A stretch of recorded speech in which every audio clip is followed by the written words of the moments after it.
In the beginning, before time had a name, there was only darkness. It wasn't the kind of darkness that made you feel lonely or afraid. It was the kind of quiet, still darkness that made the universe feel like it was waiting for something extraordinary to happen. There was no sky, no earth, no water, only a vast, endless night, where the air was thick with possibility, and everything was poised on the edge of creation. In this silence, a single presence stirred. Rod, the great god of creation, emerged from the nothingness, bringing with him the first spark of life. He was not born from anything but himself, rising out of the void like a seed of pure energy. He was the beginning. He was the force that would set everything in motion. Rod held within him all the power of creation, the sky, the land, the sea, and all the gods and beings that would come. But none of it had form yet. It was just potential, a dream waiting to unfold. With his mighty hands, Rod began to shape the world. He wasn't hurried or rushed. He worked with the patience of eternity, knowing that everything must be done in its time. The first thing Rod created was love, the love that would bind everything together. Out of this love, he brought forth the goddess Lada, the embodiment of harmony and peace. Lada's presence filled the void with warmth, and from her heart came the balance that would keep the world from chaos. Together, they began to create. Rod spoke the first word of creation, and with that word, the great cosmic egg appeared in the void. It was enormous, bigger than anything you could imagine, and within it lay all the forces of the universe, swirling and waiting to burst into life. The egg's surface shimmered, glowing softly in the darkness, a promise of the wonders to come. For eons, the egg floated in the stillness, untouched, until one day, it cracked open. From within its shell emerged two great forces, Belobog, the god of light and goodness, and Chernobog, the god of darkness and chaos. These twin brothers, bound together in their creation, were opposite in every way. Where Belobog brought light and warmth, Chernobog brought shadow and cold. They were the balance that would define the world, the push and pull of all that is good and all that is difficult. Belobog's light spread like the dawn, gentle and golden, chasing away the shadows. He raised his arms and created the sky, stretching it out like a blanket of blue. He set the stars in place, twinkling like tiny eyes watching over the world. But Chernobog was never far behind, and with every step he took, the night followed. He gave birth to the moon, silver and cold, to balance the sun's heat. His darkness was not evil, but a necessary counterpart to light, making space for rest, for mystery, for the unknown. Together, the brothers shaped the earth. Belobog's touch brought forth lush, green forests, the song of rivers, and the joy of living creatures. Animals roamed freely, and birds filled the skies with their songs. Chernobog, though, knew that nothing could grow without struggle.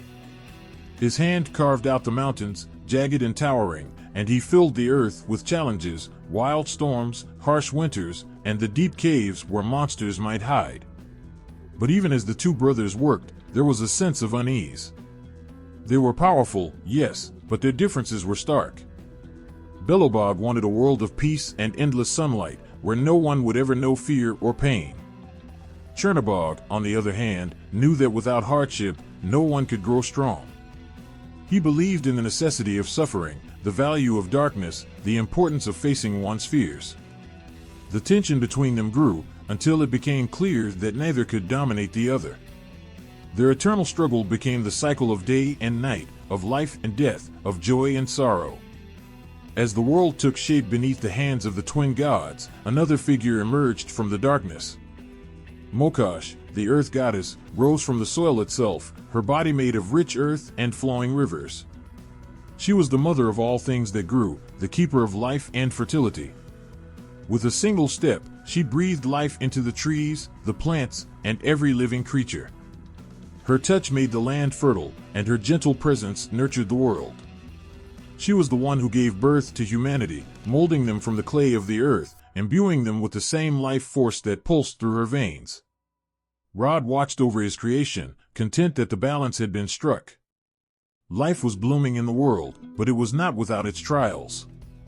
The push and pull between Belobog and Chernobog would ensure that nothing remained still. There would be growth, but also destruction, joy, but also sorrow, love, but also loss. And so, the world began to turn, caught in the eternal cycle of light and darkness. But creation wasn't finished yet.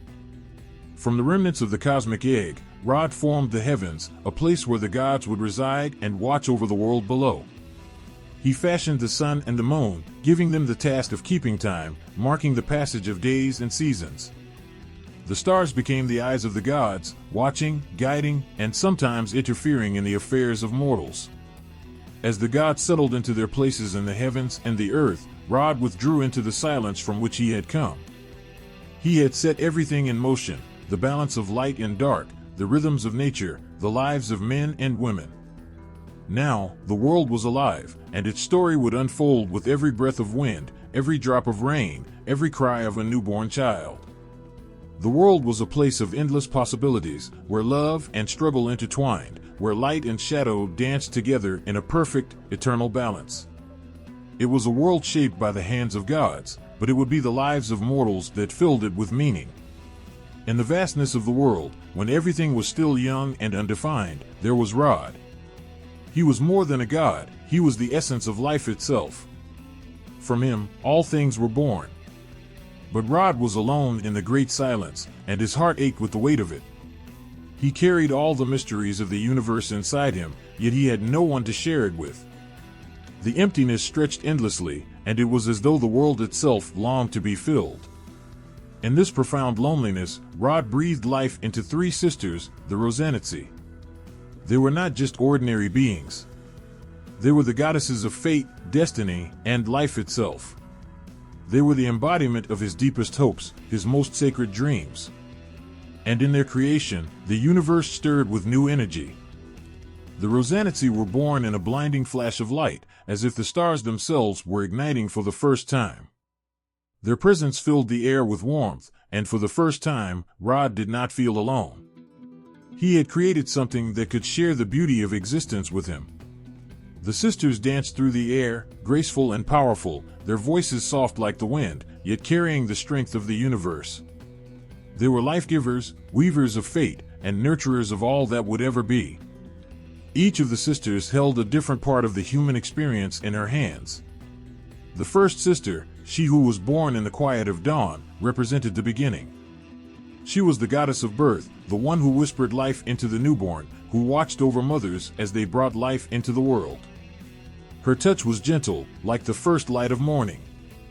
Wherever she walked, flowers bloomed, the earth softened, and the air carried the scent of hope. The second sister was born under the midday sun, strong and vibrant. She represented life in its fullness, growth, love, joy, and all the moments in between. Her laughter was like music, filling the skies and lifting the spirits of all who heard it. She watched over the living, guiding their choices, weaving their fates with care. Her presence was a reminder that life, while full of trials, was also bursting with beauty and potential. But the third sister was different. She was born in the silence of the night, under the cool light of the moon. Her eyes were filled with the knowledge of things unsaid, the secrets of the universe that no one else dared to speak. She was the goddess of death and endings, yet her presence was not terrifying. Her embrace was tender, like the quiet peace that comes at the end of a long day. She was the one who guided souls from this world to the next, ensuring that no one was ever truly alone, even in their final moments. Together, these three sisters held the power of all creation in their hands. They could shape lives, twist destinies, and determine the paths of both gods and mortals. Yet, they were more than just powerful, they were kind, thoughtful, and filled with love. Their bond with Rod was deep, for he had created them not to rule but to nurture, to care for the world with the same tenderness he had used to create it. But even in their beauty and strength, the Rosanitsi knew that life could not exist without struggle. They understood that without pain, there could be no joy, and without loss, there could be no love.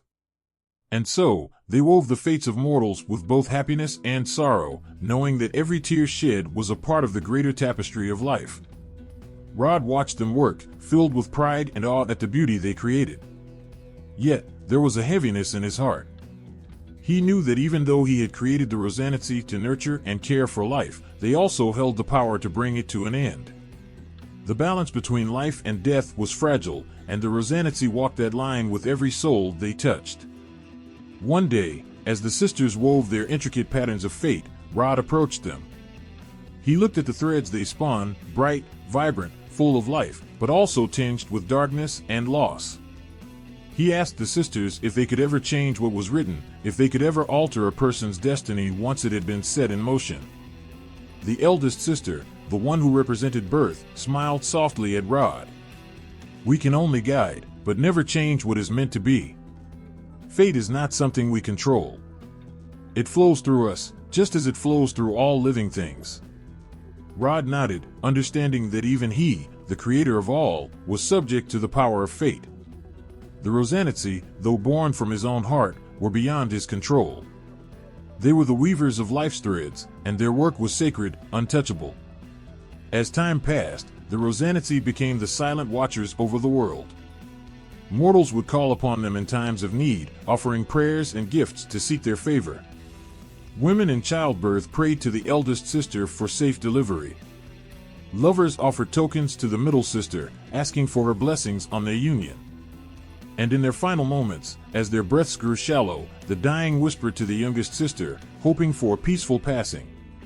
The Rosanitsi never turned away from these prayers. They listened, their hearts full of compassion. But they never interfered. For they knew that every life, every soul, had its path to walk, and they could not change the inevitable. They could only offer their guidance and their love, watching over the world with their silent, eternal presence. Rod, though distant, was always watching, always listening. The world had come to life through his hands, but it was the Rosanitsi who nurtured it, who gave it meaning and purpose. And in their hands, the threads of life continued to spin, each one unique, each one precious. The universe, with all its light and shadow, joy and sorrow, love and loss, moved forward, held together by the gentle, unbreakable bonds of fate, woven by the hands of the three sisters born from Rod's loneliness. In the beginning, there was nothing but silence. The kind of silence so vast, so profound, it seemed as if the universe itself was holding its breath. In the heart of this emptiness, a single spark of life appeared, fragile yet filled with the promise of everything that was yet to come. From this spark, the cosmic egg began to form, a glimmering, pulsating sphere, full of mystery and potential. The egg floated alone in the void, cradled by the endless night, and within it, all the forces of creation were quietly stirring. It was as if the entire universe was waiting for the right moment, the perfect heartbeat, for life to begin. Inside the shell of the egg, time didn't matter. It could have been a second or an eternity, but nothing moved until the egg itself was ready to open. Then, something incredible happened. A faint crack appeared along the egg's smooth surface, tiny at first, barely noticeable. But with every second, the crack grew wider, spreading like the branches of a tree. Light began to leak from within, soft and golden, as if the first dawn was about to break. The shell, delicate yet strong, began to fall apart piece by piece. With each fragment that fell away, the light inside became brighter, warmer, filling the darkness with its glow. And then, from the broken pieces of the cosmic egg, life was born. Out of the center of that glowing light came the first great forces, Belobog, the god of light and goodness, and his twin brother, Chernobog, the god of darkness and chaos. They emerged together, bound by the same beginning, yet they could not have been more different. Belobog's presence filled the world with warmth, a sense of peace and hope that wrapped around everything like a comforting embrace. His light stretched out, creating the day, the sky, the warmth of the sun. He was life, he was hope, and everything he touched seemed to flourish. But Chernobog was there too. His form was cloaked in shadow, his eyes like cold embers that flickered in the dark. Where Belobog brought light, Chernobog brought the night. But his darkness was not evil, it was necessary.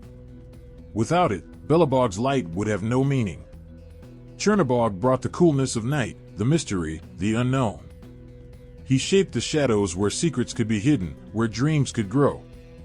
He understood that without hardship, there could be no strength. Without pain, no joy. He was the balance to his brother's warmth, and together, they made the world whole. As Belobog and Chernobog stepped from the remains of the egg, the world began to take shape around them. Belobog looked out and created the land, the rolling hills, the vast forests, the deep blue seas. His laughter brought forth rivers that sparkled in the sunlight, and from his breath came the wind that danced through the trees. Everywhere his gaze fell, life sprang up. Flowers bloomed, animals ran freely, the earth itself hummed with the energy of his touch. Chernobog, silent and watchful, shaped the other half of the world. His hands carved out the deep valleys and towering mountains, places where light struggled to reach. He filled the skies with storm clouds, sending rain to fall on the earth, ensuring that nothing remained too easy, too perfect. He knew that without the challenge of the storm, the world would grow stagnant. And so, his presence, though feared by many, was as important as his brother's light. Together, the brothers wove the fabric of life itself, their opposite natures combining to create something beautiful, something fragile, something that would continue long after they were gone. But even as they worked, there was something more, a presence that stirred deep within the broken shell of the cosmic egg. From the last fragment of the egg came a new force, one that neither Belobog nor Chernobog had expected. It was life itself, raw and untamed. This new presence was not bound by light or dark, good or bad. It was both and neither. It was the force that would give every living thing its own purpose, its own will. This was the beginning of the souls of all creatures, both great and small, that would inhabit the world. The force took no physical form, but it flowed through everything that Belobog and Chernobog had created. It gave life to the animals, from the smallest insects to the largest beasts. It whispered to the trees, making their leaves shiver with a sense of belonging. And most importantly, it gave rise to humanity. The first humans opened their eyes, blinking in the golden light of Belobog's day, feeling the cool shadows of Chernobog's night on their skin. They were neither gods nor beasts, but something in between, fragile, yet filled with the same spark of life that had created the universe itself. The humans were different from everything else. They carried within them a piece of the cosmic egg, the very first light that had broken free from the void. This light made them curious, gave them the ability to dream, to love, to create. But it also made them vulnerable. For just as the egg had cracked open to give life, so too could their hearts break, their lives be filled with sorrow and loss. Yet, even in their fragility, there was strength. The humans learned to survive in the world that Belobog and Chernobog had made. They learned to find comfort in the light of day and peace in the quiet of night. They told stories of the cosmic egg, of the great forces that had brought them into being, and in doing so, they passed down the memory of creation itself from one generation to the next. Belobog and Chernobog watched over their creation, knowing that it was not perfect, but that it was alive. The brothers, though different, understood that their roles were equally vital. Belobog's light could not exist without Chernobog's shadow, and Chernobog's darkness would have no meaning without Belobog's warmth. Together, they had created something far more beautiful than either could have done alone. And so, life began. Out of the cosmic egg, from the silence of the void, the universe had sprung into being, full of light and shadow, joy and sorrow, hope and fear. And through it all, the spark of that first moment of creation continued to burn in the heart of every living thing, a reminder that even in the darkest times, life finds a way to begin again. In a world where everything balanced on the edge of light and shadow, Belobog and Chernobog existed as two sides of the same force. Belobog, the god of light, radiated warmth and hope. His presence was the sunrise after a long night, the first breath of spring, the tender touch that brought life and joy to everything he touched. He was the reason flowers bloomed and rivers sparkled under the sun. In his light, people found comfort, believing that no matter how dark the night, the dawn would always come. But Chernobog, his twin, carried the weight of the night. He was the darkness that crept into every corner, the cold wind that whispered through barren trees, reminding the world that everything beautiful also had an end. His power was not evil, but it was feared, for he represented all that was unknown and unavoidable, the shadows, the hardship, and death itself. Where Belobog's light lifted spirits, Chernobog's shadow brought the reminder that nothing lasts forever. From the moment they came into existence, their struggle began. It wasn't a fight of good versus evil, but a dance, a constant push and pull between light and darkness. Every day, Belobog would rise, flooding the world with his golden warmth. He would chase away the shadows, bring life to the coldest places, and lift the hearts of all living things. The world rejoiced in his presence, and in his light, everything seemed possible. But as the sun began to set, Chernobog would stir. Slowly, his darkness would creep over the land, inching its way into every crack and crevice. The warmth would fade, the flowers would close, and the world would hold its breath. In the stillness of the night, Chernobog's presence loomed large, wrapping the earth in his cloak of silence. Yet even in this, there was a strange comfort, a moment of rest, a pause before the light returned. The brothers knew that neither could exist without the other. Belobog's light would mean nothing if it weren't for the darkness that followed. And Chernobog's shadows would be unbearable without the promise of dawn. Yet, the struggle between them was eternal, a battle that would never end. There were moments when the world was caught in their conflict, thunderstorms that raged as the sun tried to break through the clouds, or the eerie stillness of an eclipse when both light and darkness seemed to stand still, neither willing to give way. Belobog, with his gentle hands and kind eyes, always tried to soothe his brother's heart. He would whisper of the beauty in the world, the joy in people's laughter, the strength in love. He would show Chernobog the brilliance of a sunrise after a long night, the way life sprang forth with such determination.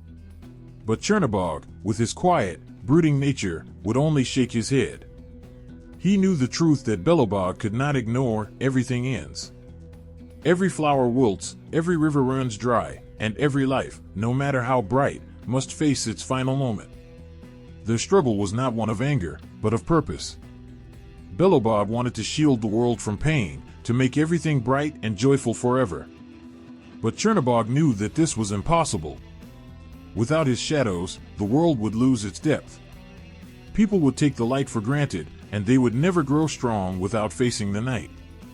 His darkness was not a curse, it was a gift, a reminder that life was precious because it was fleeting. And so, the world moved between them, day turning into night, light fading into darkness, again and again. People prayed to Belobog in the morning, grateful for his warmth and protection. But in the quiet hours of the night, when fear crept in and the unknown pressed down, they whispered their fears to Chernobog, hoping that he would grant them peace until the sun rose again. Though they stood on opposite sides, the brothers shared an unbreakable bond. Each understood the other in ways no one else could. Belobog knew that his light would burn too bright without Chernobog's cooling touch, and Chernobog knew that his darkness would suffocate the world without the hope of Belobog's dawn. Together, they shaped the rhythm of the universe, an endless cycle of birth and death, joy and sorrow, hope and fear. There were times when the struggle became too much, when Chernobog's darkness threatened to swallow the world whole. During the long winter nights, when the sun barely touched the horizon, people would huddle together, their hearts heavy with the weight of Chernobog's presence. They would feel as though the night might never end, as though the light had been lost forever. But always, just when the darkness seemed too deep to bear, Belobog would rise again, his light breaking through the night, bringing with it the promise of life. And in those moments, when the first rays of the sun touched the earth, even Chernobog would pause. For though he was the Lord of Shadows, he could not deny the beauty of the light. He would watch as the world woke once more, as people smiled and the air filled with the sounds of life returning. And though his nature was to bring the night, there was a part of him that understood the importance of his brother's light, even if he could never say it aloud. The struggle between Belobog and Chernobog was not one that could ever be won. It was the balance that held the world together, the force that kept life moving forward. Without one, the other would lose all meaning.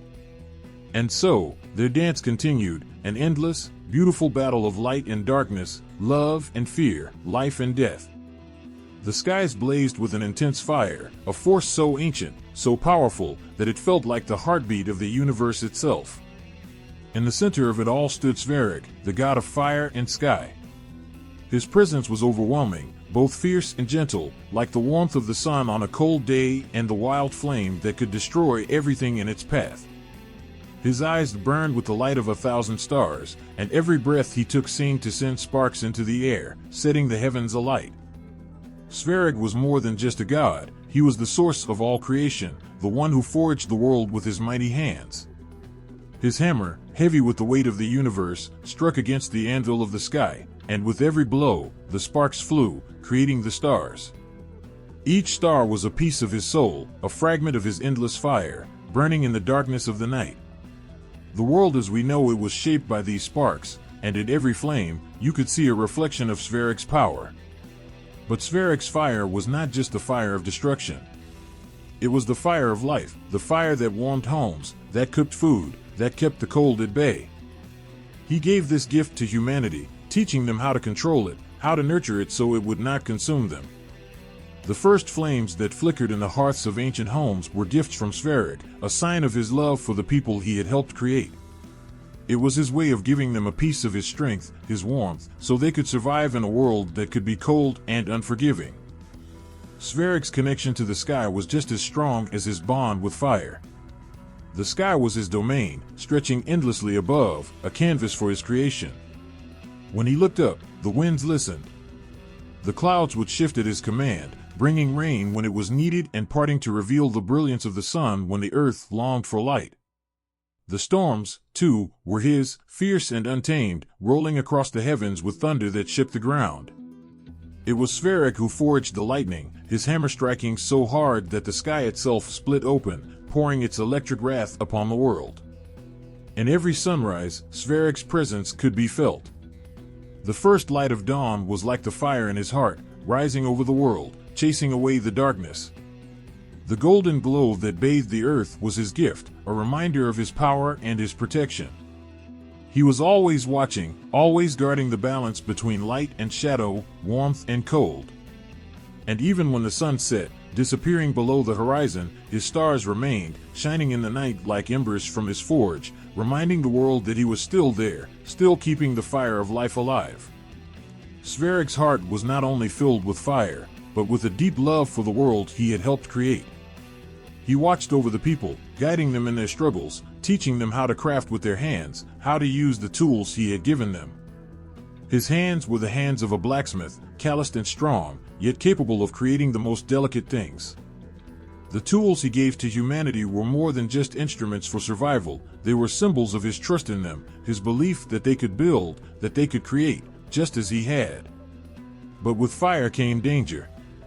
Svarog knew that the gift he had given could also bring ruin. Fire could destroy just as easily as it could create. He had seen cities reduced to ashes, forests consumed by the flames that once gave life. He understood the destructive power of his element, and it weighed heavily on his heart. But he also knew that this was the way of the world, the balance between creation and destruction, growth and decay. Without one, the other could not exist. And so, he watched as his fire burned, hoping that those who used it would understand its true power. Svarog's fire was also the fire of the soul, the passion that burned within every living thing. He was the spark of inspiration, the force that drove people to create art, to build cities, to dream of a better world. Every time a blacksmith raised his hammer, every time a poet put pen to paper, Svarog's fire flickered in their hearts. It was his gift, the fire of creation, the force that turned raw materials into something beautiful, something meaningful. Through him, the world was constantly being reshaped, constantly evolving, as new ideas took root and grew. But Svarog was not just a distant figure in the sky. He walked among the people, though they often did not see him. He was there in the warmth of a fire on a winter's night, in the crackle of the flames that danced in the hearth. He was there in the sweat of the blacksmith as he pounded metal into shape, his hammer echoing the sound of Svarog's own, ringing through the ages. He was there in every storm, in every gust of wind, and every drop of rain that fell from the sky. His presence was woven into the very fabric of the world, a part of everything, and yet always just beyond reach. Though Svarog was a god of fire and sky, his influence reached far beyond those elements. He was the god of creation, of craft, of life itself. His fire burned in every heart, in every star, in every forge. And as long as the fires continued to burn, as long as the stars continued to shine, Svarog's power would never fade. He was eternal, like the sky above, like the fire that flickered in the night, a constant presence in a world that was always changing. And so, as the sun rises and sets, as the fires in the hearths of homes flicker and glow, Svarog's spirit remains. His fire, his warmth, his love for the world, it burns on, through every life, through every soul. His legacy is written in the stars, in the flames, in the very breath of the sky. Svarog's fire will never be extinguished. It will continue to burn, forever lighting the way for those who know how to see it. In the gentle whisper of the wind, in the rich soil beneath your feet, and in the embrace of the rain, you can feel her presence. Mokosh, the Mother Earth goddess, watches over the world with a heart full of love and patience. Every blade of grass, every flower blooming in the field, every tree stretching its limbs toward the sky, all of them are touched by her tender care. She is life itself, the pulse of the earth, nurturing everything that grows, heals, and sustains. Mokosh's hands are rough but comforting, like the earth she tends to. Her fingers dig deep into the soil, planting the seeds of life. Under her care, those seeds blossom into food, medicine, and shelter. She is there in every harvest, as the grains are gathered, the fruits ripened, and the fields emptied, ready for the next cycle of life. Her presence is a quiet hum, a constant rhythm that brings balance and ensures that life continues. When the rain falls, it is her tears, not of sorrow, but of love. She waters the world, ensuring that everything beneath her care grows strong. The rivers that flow, winding their way through the valleys and forests, carry her life-giving touch. As the water nourishes the plants and animals, it carries with it her blessings.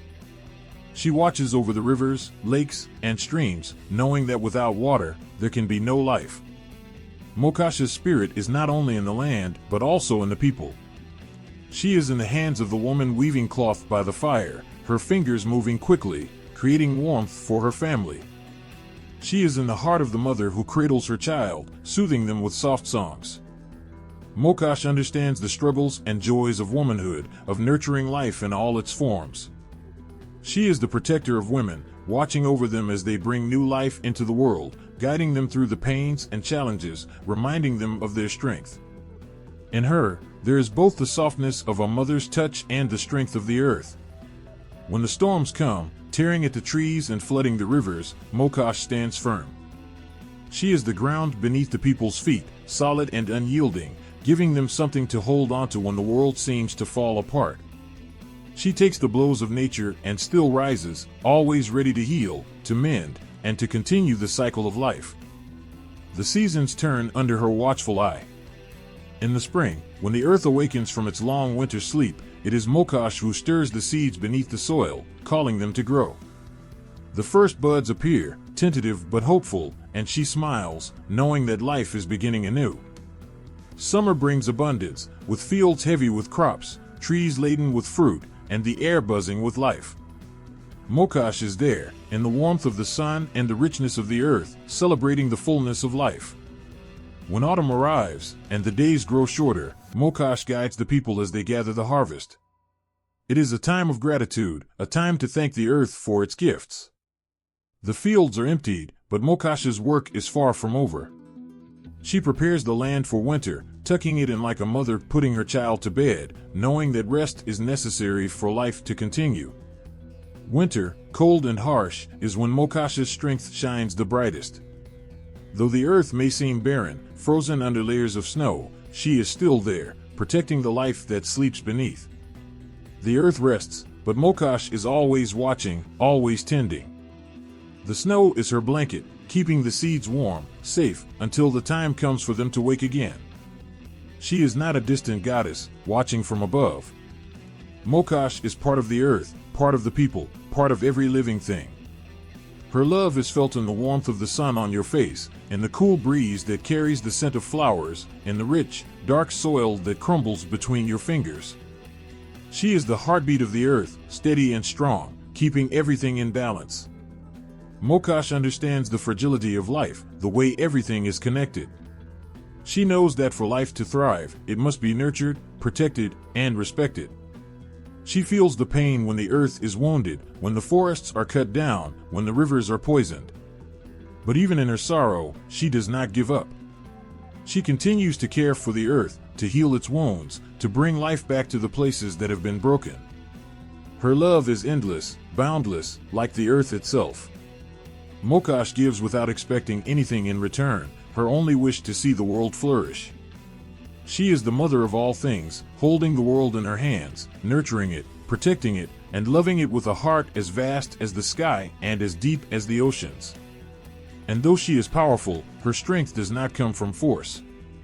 It comes from her patience, her resilience, her ability to endure. She teaches that true power lies in caring for others, and giving without taking, and holding life in your hands and cherishing it. Mokosh is the quiet strength that sustains the world, the gentle power that ensures life continues, even in the harshest of times. In the silence of a forest, in the stillness of a river at dawn, in the quiet hum of a field ready for harvest, Mokosh's presence can be felt.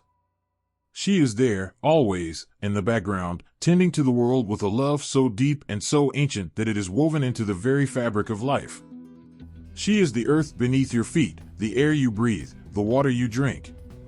Mokosh is life, in all its beauty, in all its fragility, in all its endless, ever-turning cycle. Every dawn, as the first rays of sunlight touch the earth, there is a moment of magic, a quiet whisper of life itself. The warmth that begins to spread over the land is more than just light, it is the life-giving presence of Dazhbog, the sun god. His presence fills the sky with a golden glow, as if the very breath of the world is infused with hope and renewal. Dazhbog does not merely rise each morning, he brings the promise of another day, another chance for life to flourish. As the sun rises higher, Dazhbog's light floods the world, illuminating every corner of the earth. His warmth stirs the fields, waking the flowers, the trees, and the creatures that depend on his rays to survive. The crops grow under his gaze, reaching toward the sky as if drawn by the sheer power of his presence. The earth, which rests cold and still in the dark, bursts into life when touched by Dazhbog's warmth. He is more than a god, he is the very force that sustains all living things. For the people who looked to the sky each day, Dazhbog was the embodiment of hope. When the winters were long and hard, it was his return that they awaited, longing for the moment when his light would melt the snow and bring life back to the frozen ground. His light was the fire in their hearts, the reminder that no matter how dark the night, the dawn would always come. Dazhbog's strength was a promise that life would continue, that the world would be reborn again and again, under his watchful eye. But Dazhbog's light was not just warmth and growth. It was also the fire of the soul. His light reached into the hearts of men, stirring in them the passion to create, to build, to live fully. He gave not only life to the body but also to the spirit. His light brought joy, laughter, love, and the energy to face each day's challenges. In the glow of the sun, people found the strength to endure, to rise after every fall, and to continue in the face of hardship. And yet, even in his brilliance, Dazhbog's light could be fierce.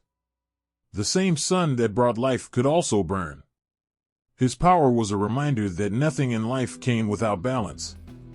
Too much of his light, and the crops withered under the heat, too little, and they starved in the cold. It was a delicate dance between creation and destruction, growth and decay.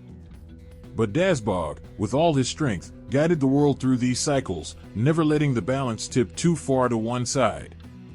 As the day stretched on, Dazhbog's journey across the sky continued. His chariot, pulled by fierce and swift horses, raced from one horizon to the next. He was tireless, never faltering, never stopping, because he knew the world depended on him. His presence gave rhythm to life. The rising and setting of the sun marked the passage of time, the heartbeat of the earth. Every day, he gave all of himself, knowing that without his light, the world would fall into darkness. By the time the sun began to set, the sky painted in soft hues of orange, pink, and gold, Dazhbog's work for the day was almost done. Yet, even in his descent, his light lingered, like a warm embrace before the cold of night took over. The people would watch in awe as he sank beyond the horizon, knowing that he would return, that he was as constant and dependable as the stars that would soon fill the night sky. They trusted in him, for they had seen his strength time and time again. Dazhbog's love for the world he illuminated was immense. He did not merely light the sky, he gave his very essence to the earth. His energy fueled the cycles of life, plants blossomed, animals thrived, people built their homes, and communities flourished. Under his protection, the earth remained alive, vibrant, and full of potential. Dazhbog's gift to the world was not just the sun's warmth, but the life that sprang from it. And just as Dazhbog gave life, he also witnessed the lives of those he watched over. He saw their struggles, their triumphs, their moments of weakness and strength. In his eternal journey across the sky, he bore witness to the endless cycle of life and death, joy and sorrow. He saw the first breath of a newborn child and the last sigh of the dying. Through it all, Dazhbog remained a steady, unshakable presence, offering his light as a source of comfort and hope. As night fell, Dazhbog's light faded, leaving the world in darkness once again. But even in the darkest moments, his light could still be felt. The warmth of the day lingered in the earth, a reminder of his strength, a promise that he would return. And as the stars appeared, they too were a reflection of his light, scattered across the heavens, like tiny sparks of his eternal fire. The people knew that Dazhbog's absence was only temporary. They knew that, while the night could be long and frightening, the dawn would always come. Dazhbog would rise again, bringing with him the promise of a new day, the gift of life renewed. And so, they waited, their hearts warmed by the memory of his light, trusting that, as he had done for centuries, he would rise again, and the world would be bathed in his life-giving glow. In every sunrise, Dazhbog's spirit lived on. His light was not just the sun, it was life itself. It was the force that pushed the world forward, that gave people the strength to carry on. It was the reminder that even in the darkest night, there was always the promise of dawn, of new beginnings, of life restored. Dazhbog, the sun god, was more than a deity. He was the very essence of life, the warmth in the soul, the fire in the heart, and the light that never faded. In the stillness of the night, when the world seemed to hold its breath, there was always a whisper in the shadows, a rustle in the dark, that reminded people of the presence of Veles. He was the god who moved like mist through both the living world and the underworld, shifting his form as easily as the wind changes direction. With eyes that gleamed like gold in the moonlight and the power to walk among men, animals, and spirits alike, Veles was both feared and revered. Cattle grazed under his watchful eye, and in every breath they took, the people knew that their wealth and survival depended on his favor. The fields were filled with his touch, the hooves of the beasts stamping the ground, a rhythm of life that kept families fed and clothed. But Veles was not a god who only gave. He could take away just as easily, and when cattle grew sick, or when the wealth that had once flowed like a river dried up, the people would wonder if they had somehow displeased him. He was the master of transformation, not bound by any one shape. Veles could appear as a snake, winding silently through the grass, his cold scales brushing against the earth. He could be a wolf, his sharp eyes watching from the edge of the forest, waiting, always waiting. He could become a bear, heavy and powerful, with the strength to crush anything that stood in his way. His shape was fluid, as unpredictable as the fortunes he controlled. The underworld was his domain too, a place where souls went after death, guided by his invisible hand. He was the keeper of the dead, a figure who straddled the line between life and the cold unknown. But Veles was not an enemy to life. He understood its fragility, its fleeting beauty. He knew the sorrow of loss, the weight of death, but he also knew that death was not an end, just another change, another form of existence. He was close to the earth, closer than the other gods. Where others ruled the sky or the bright realms of light, Veles moved in the hidden places, in the dampness of the soil, in the breath of the animals, and the shadows cast by the sun. His power was subtle, but it was everywhere, woven into the very fabric of life and death. People felt his presence not in thunderous storms or blazing suns, but in the quiet moments, when the wind shifted, when the leaves rustled in the trees, when the cattle grew restless in the night. And yet, for all his mystery, there was a warmth to Veles. He was the god who gave wealth, not in the way of gold and jewels, but in the form of cattle and crops, the things that sustained life. He brought abundance to those who honored him, filling their barns and their homes with the means to survive. There was a strange comfort in knowing that, even though he moved between the living world and the world of the dead, Veles was always near. His presence was a reminder that wealth was not just about material things, but about the cycles of life and the care that went into sustaining it. People would call to him in times of need, offering gifts and prayers, hoping to gain his favor.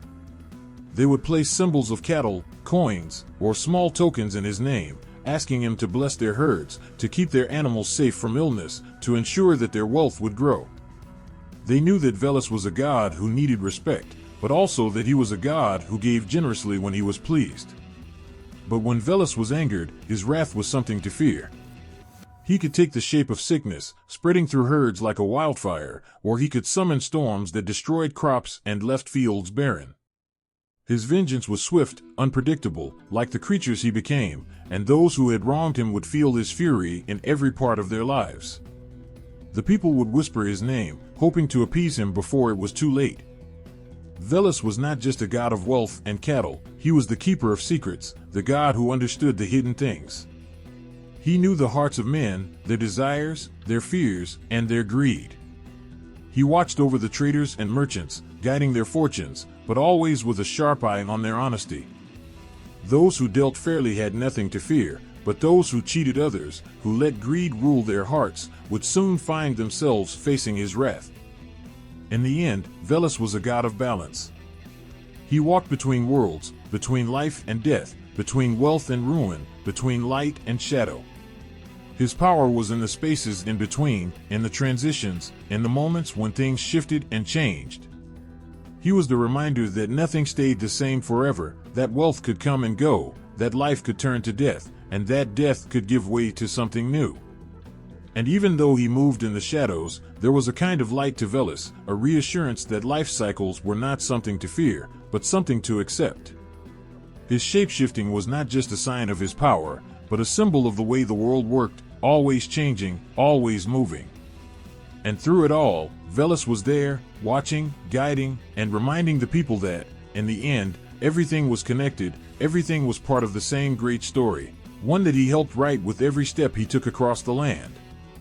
The sky would darken, and in the heart of the storm, there was a pulse, a force that every soul could feel.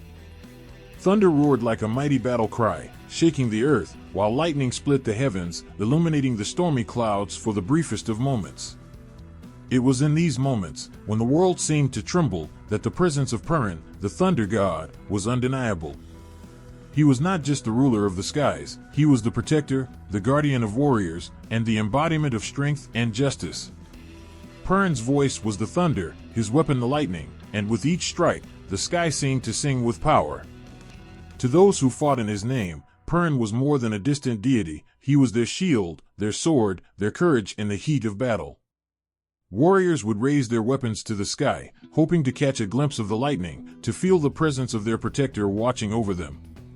In those flashes, they believed that Perun himself was granting them the strength they needed to fight, to protect, and to survive. Every warrior knew that Perun's strength was more than just the fury of the storm. It was a strength born from honor, from the heart of a protector who understood the burden of defending those who could not defend themselves. He stood for justice, for bravery, for the righteous battle. And when a warrior stood tall on the battlefield, with enemies closing in from all sides, it was Perun's presence they called upon, his power they felt rushing through their veins. But Perun was not just a god of war, he was the fierce protector of the community. His power extended beyond the battlefield, reaching into the homes of those who relied on him for safety.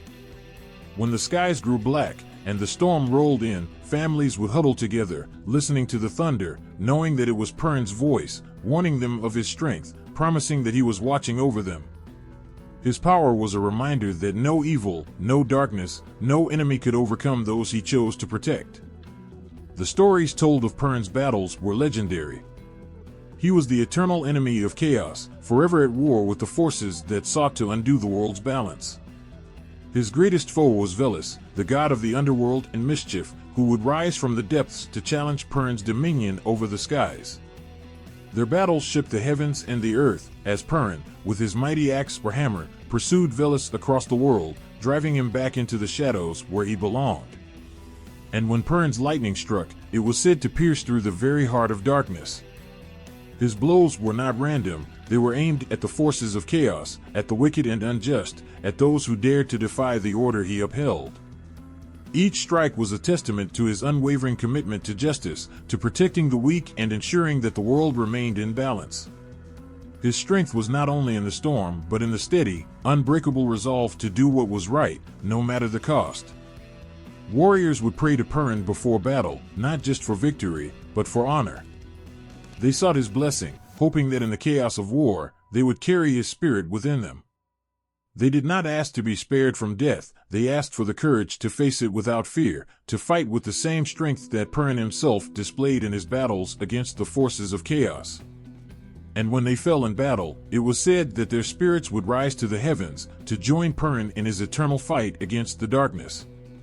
In the quiet moments, after the storm had passed, when the thunder had rolled away into the distance, the memory of Perun's power lingered.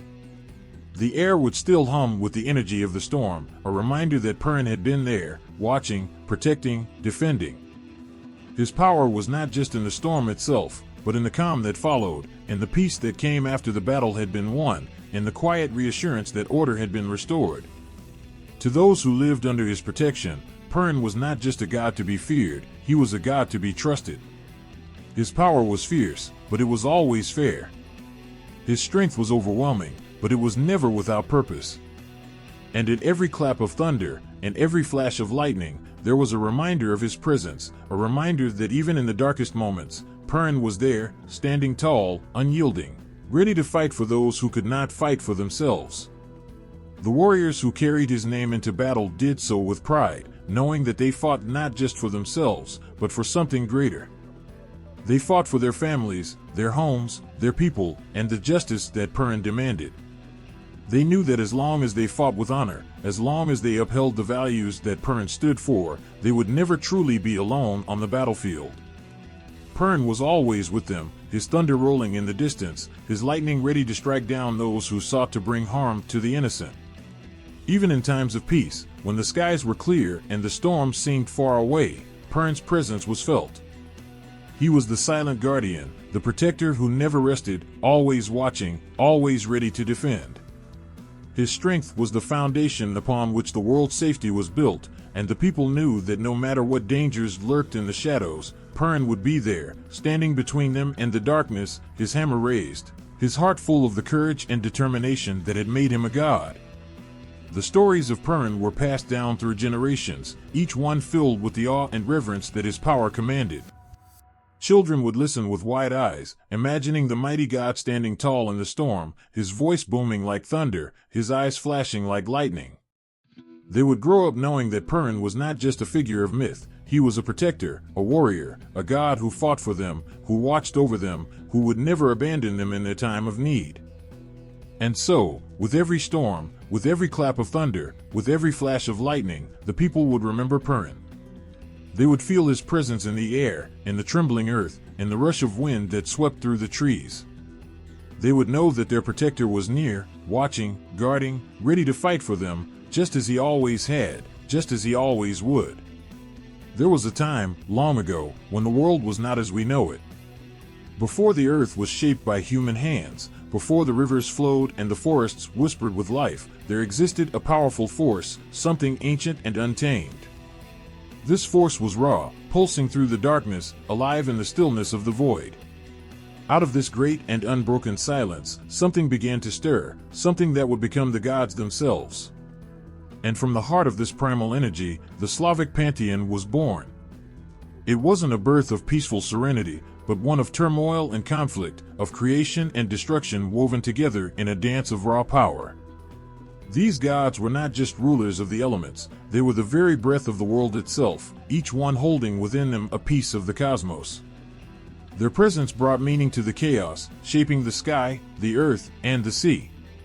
They embodied the elements, and with every movement, they stirred life into being. At the heart of it all was Rod, the god of creation. His essence was the spark that set everything in motion. His hands, though unseen, could be felt in the rise of the sun, in the movement of the wind, in the very heartbeat of the earth. His breath gave life to the gods and to the world they would come to rule. It was through Rod that the universe itself found its rhythm, a pulse that would carry on through the ages. But creation did not come without a price. For with life came struggle, and with struggle came conflict. The gods, each one born of the same force, were bound by their connection to the earth and to one another, yet they were also different, each with their own will, their own desires, their own power. And so, the world they created became a place of both harmony and discord, a reflection of the gods themselves. Perun, the mighty thunder god, rose from this chaos, a force of strength and justice. His voice was the storm, his anger the lightning that tore through the sky. Where he went, the skies trembled, and the earth beneath him shuddered. He was the protector of warriors, the guardian of the people, his presence felt in every battle, in every clash of swords. He stood for honor and strength, his power a shield against the darkness that threatened to consume the world. But there was another who moved in the shadows, a god whose power was no less potent, though it came in different forms. Veles, the shapeshifter, the god of the underworld and the bringer of wealth, was as much a part of the world as Perun. His realm was the hidden places, the spaces between life and death, between light and shadow. He was the keeper of secrets, the god who walked in silence, his presence felt in the quiet moments, when the world held its breath. He ruled the underworld, yet his influence stretched far beyond the borders of death, touching the living world in ways that were both subtle and profound. The struggle between Perun and Veles was eternal, a battle that played out in the heavens and on the earth. Perun's storms would rage, shaking the sky, while Veles would rise from the depths, challenging the order that Perun sought to maintain. Their fight was not just one of power, but of balance, light and darkness, order and chaos, life and death. And in their struggle, the world found its rhythm, the cycles of day and night, of seasons, of life and death, moving in time with their eternal battle. But beyond these two mighty forces were others, each with their own role in the shaping of the world. Svarog, the god of fire in the sky, brought light and warmth to the earth. His flames burned with the power of creation, forging the world into shape. He was the blacksmith of the gods, his hammer striking the anvil of the sky, sending sparks of life into the heavens. The people looked to him for strength, for the fire that warmed their homes and cooked their food, for the light that guided them through the darkest nights. And then there was Mokosh, the Mother Earth goddess, whose hands cradled the world in their gentle grasp. She was the giver of life, the nurturer of all things. Her presence was felt in the soil, in the growing crops, in the birth of new life. She was the protector of women, of children, of the home. In her, the earth found its heart, its pulse, a steady beat that gave life to all that grew and flourished under her care. Together, these gods and many others formed the Slavic pantheon, a collection of deities as complex and varied as the world they had created. They were the forces that shaped the earth, the sky, and the sea. They were the breath in the wind, the fire in the hearth, the water in the rivers. They were both creators and destroyers, protectors and challengers, their power woven into every part of the world. The people who lived under their watchful eyes understood the importance of honoring these gods. They knew that their fates were tied to the will of the deities, that the storms that swept across their lands, the crops that grew in their fields, the lives that were born and lost, were all part of the gods' grand design. And so they prayed, they made offerings, they built temples and shrines, hoping to gain the favor of the gods, to earn their protection, their guidance, their blessings. But the gods, for all their power, were not distant, untouchable beings. They walked among the people, their presence felt in every part of life. The thunder of Perun's storms was the heartbeat of the world, the flames of Svarog's fire the warmth in every home, the quiet whispers of Veles the reminder that death was never far, but neither was the promise of new life. And through it all, the steady hand of Mokosh guided the people, reminding them that, no matter how fierce the storm, no matter how dark the night, the earth would always provide, always nurture, always bring them back to the heart of life itself. In every breath of wind, in every flash of lightning, in every drop of rain, the people could feel the gods. They could hear their voices in the rustling of the trees, in the roar of the rivers, and the crackling of the fire. The Slavic pantheon was not just a collection of distant deities, but a living, breathing part of the world, woven into the very fabric of life. There was once a boy, born to humble parents, whose frail body confined him to his bed. For 30 long years, Ilya Muromets lay still, unable to move, his legs refusing to carry him. His heart, however, was as fierce as any warrior's. Despite the weakness of his body, there was a fire in him, a yearning to stand tall and face the world. Every day, he gazed out from his window, watching the field stretch out into the horizon, longing to run across them, to feel the wind on his face. One day, as if summoned by his silent prayers, a group of mysterious travelers appeared at his door. These weren't ordinary strangers. Their eyes held the weight of ages, their presence seemed to hum with something ancient and powerful. Without a word, they approached Ilya's bedside, their hands glowing faintly with a warmth that spread from them into his frozen limbs. Slowly, miraculously, Ilya felt his body stir. His legs, lifeless for decades, now tingled with new life. The moment he stood, it was as if the entire world had shifted. Strength surged through him, coursing like fire in his veins, transforming him from a helpless boy into a man of immense power. His hands, once weak, now gripped with the strength of 100 men. The earth beneath his feet seemed to bend to his will, and the sky above appeared brighter, as if the very heavens acknowledged his transformation. Ilya Muromets had been born anew. From that day, he was no longer just a man, he was a force. His fame spread far and wide, and with each tale of his strength, the people's hearts swelled with hope. Russia was a land often threatened by enemies, and they needed a hero, someone to protect them from the darkness that loomed at their borders. And Ilya, with his newfound strength, became that hero. With every battle, his legend grew.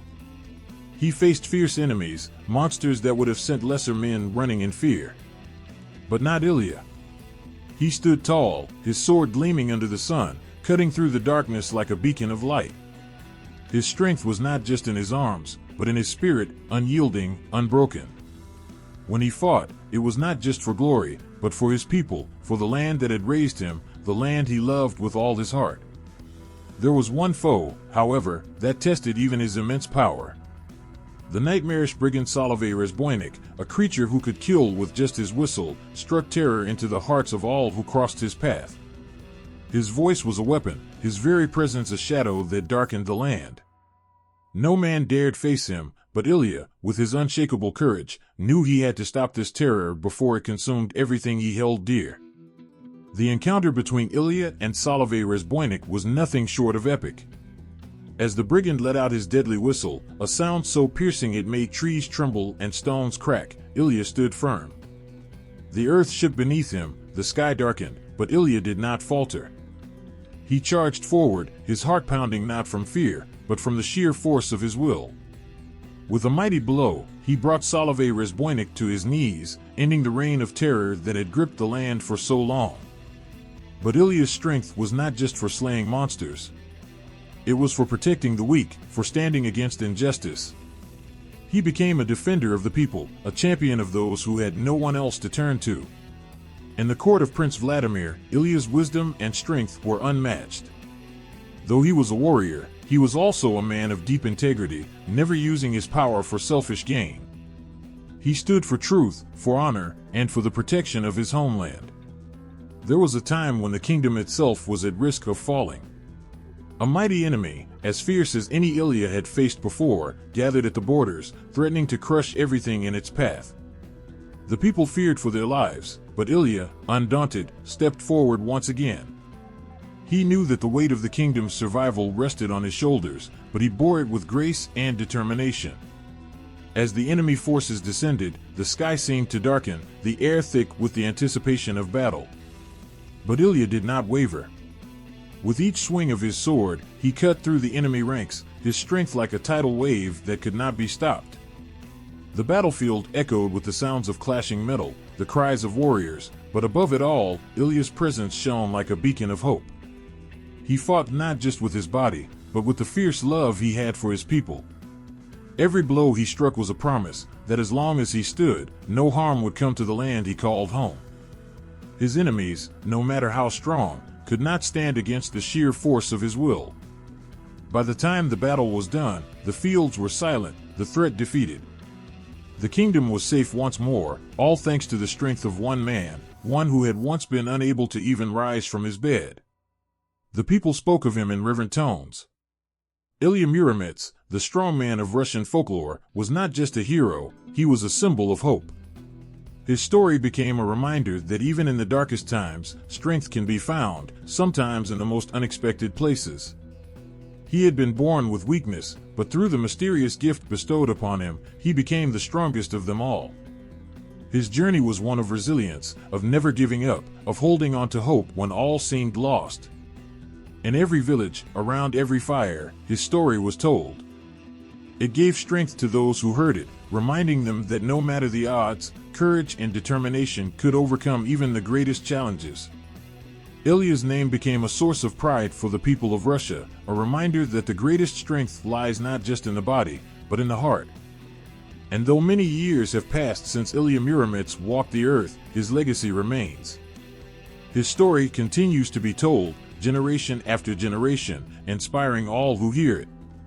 His strength, his courage, his unwavering spirit live on, a testament to the power of the human heart and the unbreakable bond between a hero and his people. There was a time when fear gripped the hearts of all who lived in the land. High in the skies, terror soared on the wings of a dragon, its fiery breath scorching everything in its path. The people trembled, for this was no ordinary creature, it was Zmey Gorynych, the three-headed dragon whose flames could melt even the strongest steel, whose roar shook the mountains, and whose eyes burned with an ancient hatred. No one dared to face it. But amidst the terror, there was one man who stood tall, his heart unflinching, Dobrynya. Dobrynya, born into a family of warriors, had the kind of strength and courage that few possessed. His hands, strong from wielding weapons since his youth, were made for battle, but his heart held a tenderness and loyalty for his people that made him more than just a fighter. He was a protector. And when the dragon rose from its lair, leaving devastation in its wake, Dobrynya knew he couldn't stand by while his homeland burned. There was no hesitation in his decision. The dragon had kidnapped a princess, the beloved niece of Prince Vladimir. She was held captive in the deepest caves, far from the light of day, surrounded by the heat of the dragon's breath. Everyone said it was impossible. No one could survive an encounter with the beast. But Dobrynya's resolve was like iron, forged in the fires of loyalty and love for his land. He couldn't allow fear to dictate the fate of the innocent.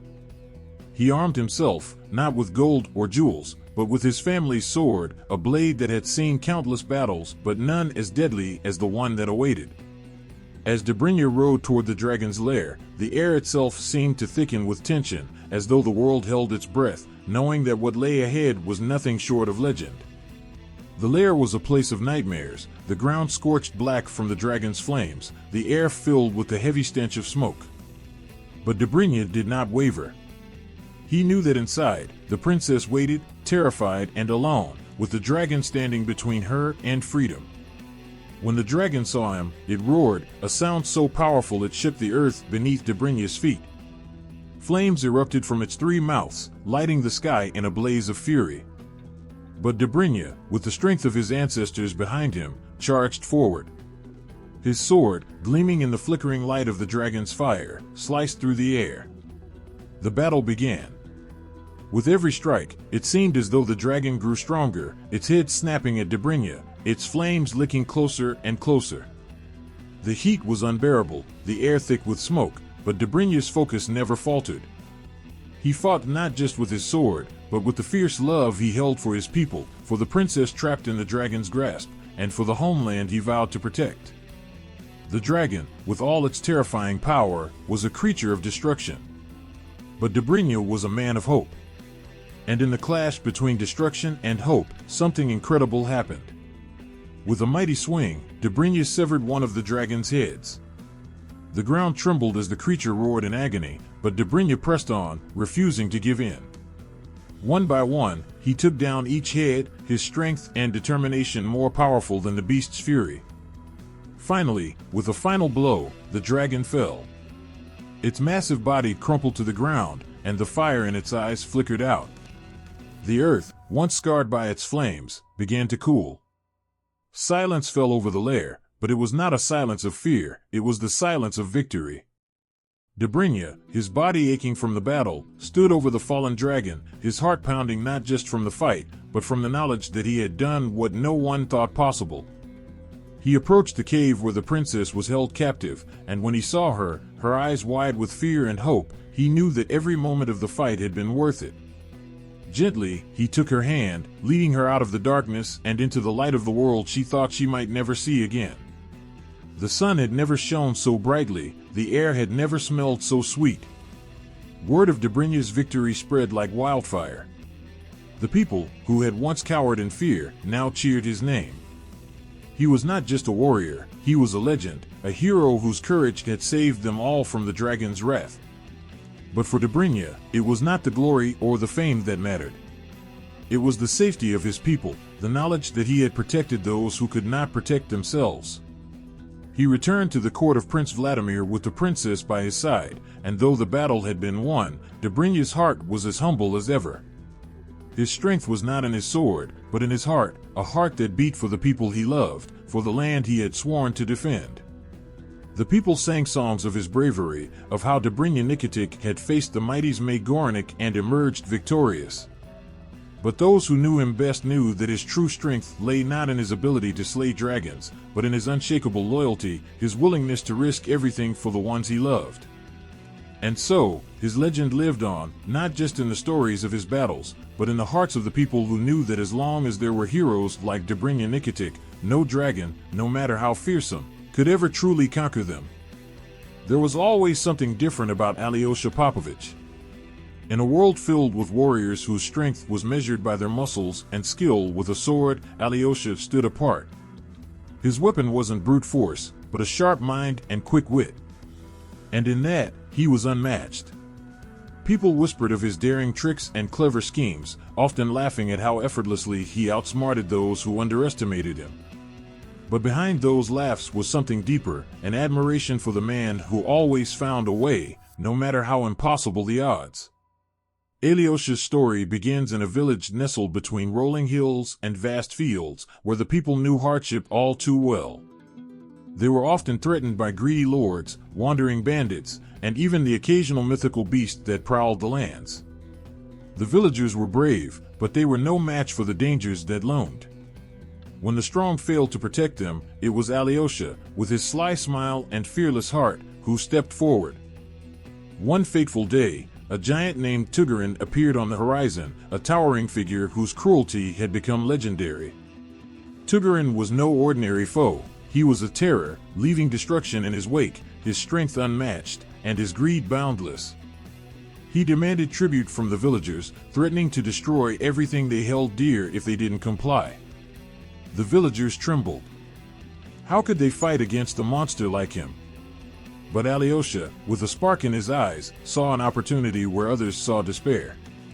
He knew he couldn't match Tugarin in strength, but strength wasn't always the answer. While the giant may have had the power to crush mountains, he had something Alyosha could use: pride. Tugarin believed himself invincible, untouchable. And that was where Alyosha found his advantage. With nothing but a lute in hand and a smile playing on his lips, Alyosha approached Tugarin.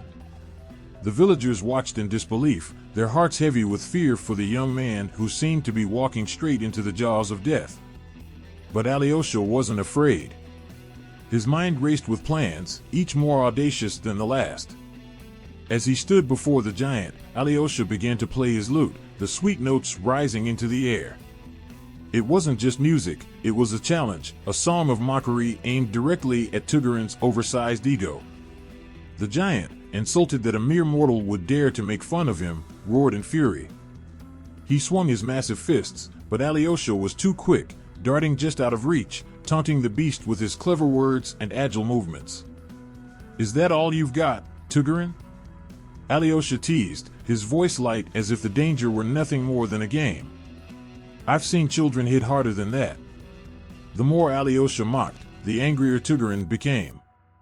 But anger clouded the giant's judgment, and with every failed strike, Alyosha grew more confident. He danced around the giant, laughing, dodging, making the once feared monster look like a fool. Finally, as Tugurin's rage blinded him completely, Alyosha set his trap. He had been leading the giant to the edge of a ravine, where one misstep would send the beast plummeting into the abyss below. And with one final taunt, Alyosha tricked Tugurin into charging blindly forward. The earth beneath the giant gave way, and with a thunderous crash, Tugurin tumbled down, disappearing into the depths from which he would never return. The village erupted into cheers, their fear melting away as they realized they were saved. Not by a sword or brute strength, but by Alyosha's cunning and his refusal to fight on the enemy's terms. He had faced the impossible and emerged victorious, not because he was the strongest, but because he was the smartest. And that, in the end, was what made him a true hero. But Alyosha's cleverness wasn't just limited to battles with giants. Time and again, he outwitted the greedy, the cruel, and the powerful. Once, when a corrupt nobleman tried to cheat a poor farmer out of his land, Alyosha intervened. He posed as a simple traveler, gaining the nobleman's trust by pretending to agree with his schemes. But as the deal was about to be signed, Alyosha exposed the nobleman's lies in front of the entire village, ensuring that justice was served. The people couldn't help but love Alyosha. His tricks were always in service of the greater good, his laughter a balm in a world too often filled with sorrow. Where others might have seen him as a mere trickster, those who knew him understood that his heart was as big as his wit was sharp. He didn't fight for fame or fortune, he fought because he couldn't bear to see the innocent suffer. And yet, even in the midst of his clever schemes, there was something deeply human about Alyosha. He wasn't invincible. He didn't rely on magic or divine power. He was just a man, armed with nothing but his mind and a fearless spirit. That's what made his victories all the more extraordinary. He reminded people that courage didn't always look like a sword raised high in battle. Sometimes, it looked like a smile, a song, and a quick escape when things got tough. Alyosha Popovich's legend continued to grow, not because he was the strongest warrior or the fiercest fighter, but because he was proof that no matter how dark the world became, there was always a way to outsmart the darkness. His stories were passed down from generation to generation, a reminder that intelligence, humor, and heart could conquer even the most terrifying of foes. And so, the people never forgot the hero who faced giants with nothing but a lute in his hand and laughter in his heart, the clever trickster who proved that sometimes the greatest strength comes not from the body, but from the mind. The mountains stood tall and imposing, their peaks touching the sky, cloaked in mist and mystery. Among them lived a being as ancient as the rocks themselves, Svyatogor, the giant bogatyr. His immense size was matched only by the strength of his heart, but it was a heart heavy with solitude. For in the towering silence of the mountains, Svyatogor walked alone, his massive footsteps shaking the earth beneath him.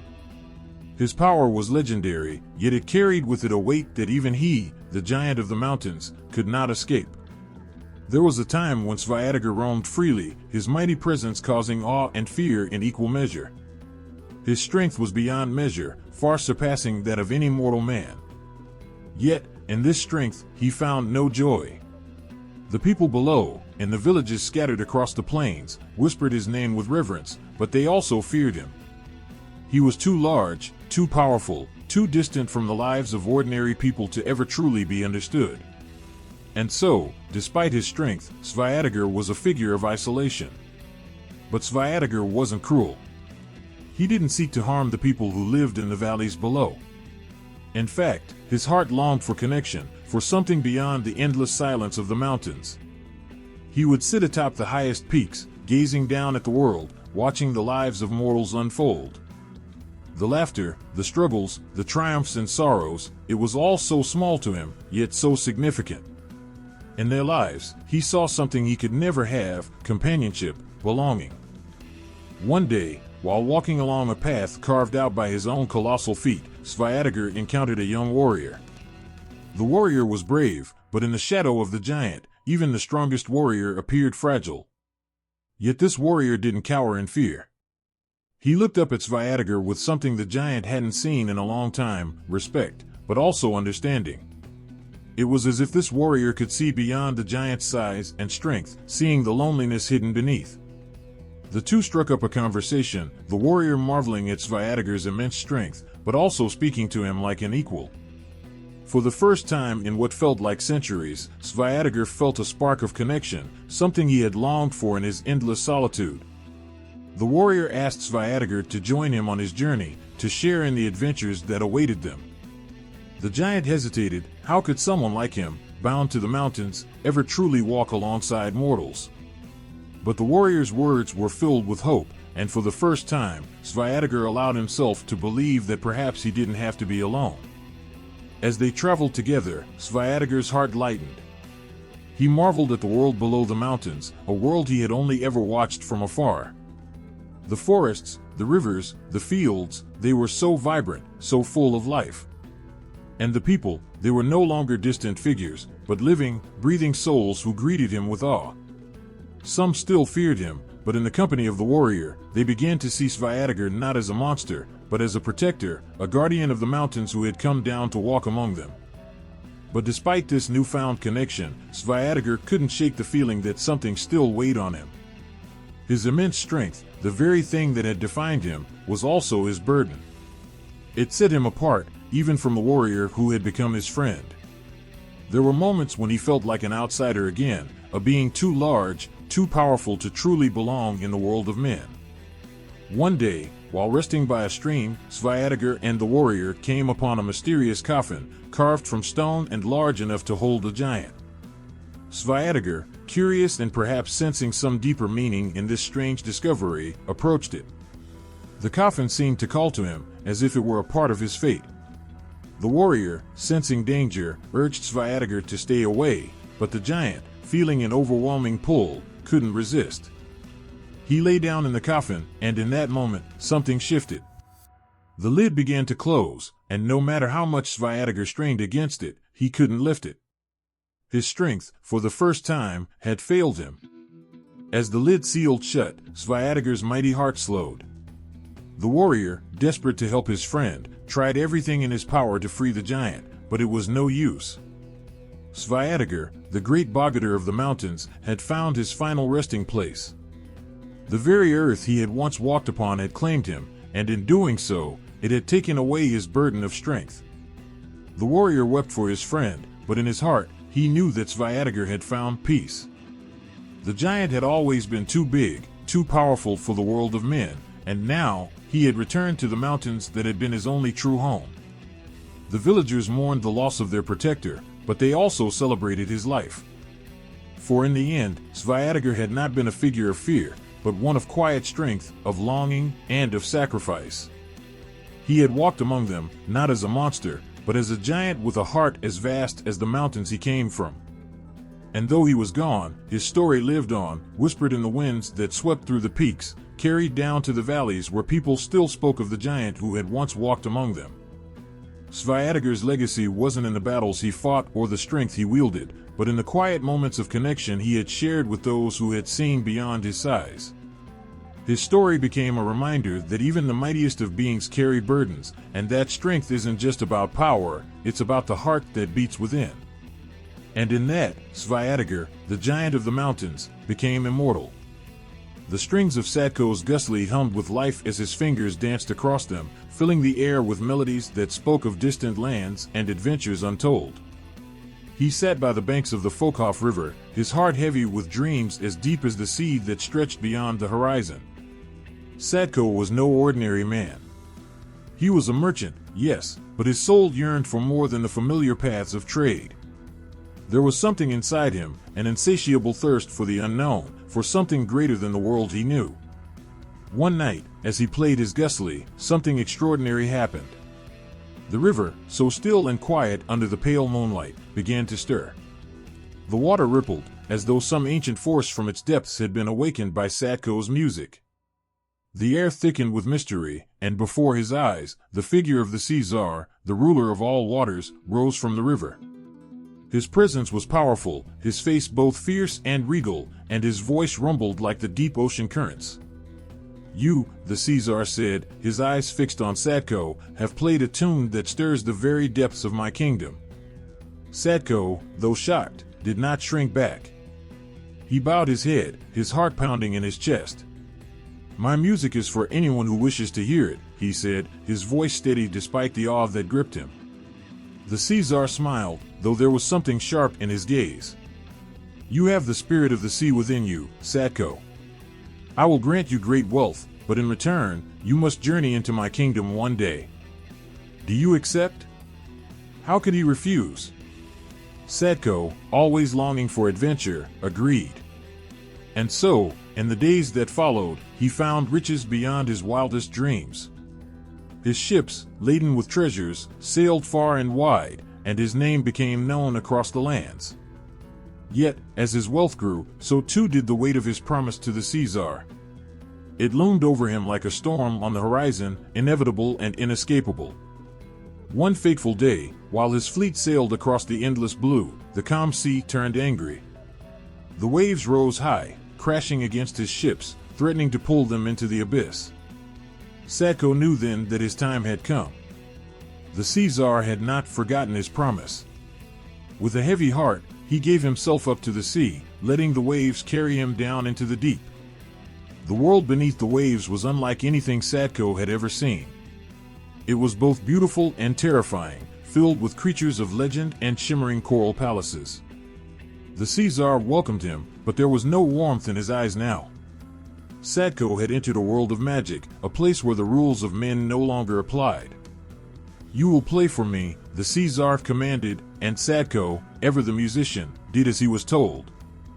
His fingers once again touched the strings of his gusli, but this time, the notes were filled with sorrow. They echoed through the watery halls of the sea czar's palace, carrying with them the weight of all that Sadko had left behind. He played not for wealth or fame now, but for his very soul. As the music filled the depths, the sea czar's daughters began to dance. They swirled through the water, their movements graceful and hypnotic, their long hair flowing like seaweed in the currents.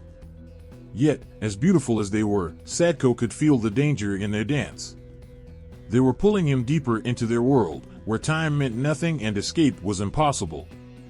But Sadko was clever. He knew that if he played forever, he would be lost to the sea, just another forgotten soul in the sea czar's kingdom. So, he changed the tune. His fingers moved faster, the music shifting from sorrow to joy, from melancholy to hope. The sea czar, caught up in the rhythm, began to sway, his powerful form moving to the music's beat. Sadko played on, his heart racing, until the sea czar, caught in a trance, gave him a chance to ask for a reward. With courage and quick thinking, Sadko asked for his freedom. The sea czar, still lost in the music spell, agreed, though there was a flicker of anger in his eyes as he realized what had happened. But a promise was a promise, and Sadko, with the sea czar's blessing, rose from the depths and returned to the world of men. When Sadko finally stepped onto the shore, the world felt different. He had touched the heart of the sea, had walked in the halls of its ancient king, and had lived to tell the tale. His wealth was still there, his ships and treasures waiting for him, but none of it mattered now. Sadko had seen the power of the sea, had felt its pull, and had returned not as a merchant, but as a man who had faced the depths of his own soul. From that day forward, Sadko was more than just a legend of wealth and adventure. His story became one of bravery, of a man who played his music not just to charm kings or earn riches, but to survive the very forces of nature. The people whispered his name with awe, knowing that he had touched something ancient, something powerful, and had come back stronger for it. Sadko never forgot the sea, but he never returned to it either. The sea czar had granted him freedom, but with it came the understanding that some forces are too vast, too powerful to ever be truly tamed. Sadko's adventures were not just tales of distant lands and treasures beyond imagining. They were stories of a man who had learned to walk the line between the world of men and the mysteries that lie just beyond the horizon. Mikula was not a man who feared the unknown. His courage was renowned, his strength admired, but it was his heart that carried the weight of his most profound adventure. He had lived through battles, defeated enemies, and saved his people, yet none of these feats compared to the journey that would take him to the very edge of existence, to the underworld itself. It began with a love that consumed him. Mikula had fallen for a beautiful maiden, someone whose presence made the world seem brighter. Her laughter was like music, her eyes like the stars that guided him home. But their happiness was not to last. One fateful day, without warning, she vanished. No one knew where she had gone or why she had left, but Mikhailo felt her absence like a deep wound in his chest. Desperate, he searched every corner of the earth, asking the wind, the rivers, and the forests if they had seen her. But there was no trace, no whisper of her presence. Days turned into weeks, and weeks into months. Mikhailo's soul began to wither under the weight of his loss. He couldn't eat, couldn't sleep, and each night, his dreams were haunted by her face, distant and unreachable. One night, as he lay awake, staring into the dark, a voice came to him. It was soft, like the rustling of leaves, but its words struck him like a thunderclap. "She is not of this world anymore," the voice said. "She has gone to the underworld." Mikhailo's heart clenched. The underworld, where the souls of the dead dwell, a place from which no one returns. But to him, the thought of life without her was more terrifying than the unknown depths of that otherworldly realm. He made his decision. He would travel to the underworld to bring her back, no matter the cost.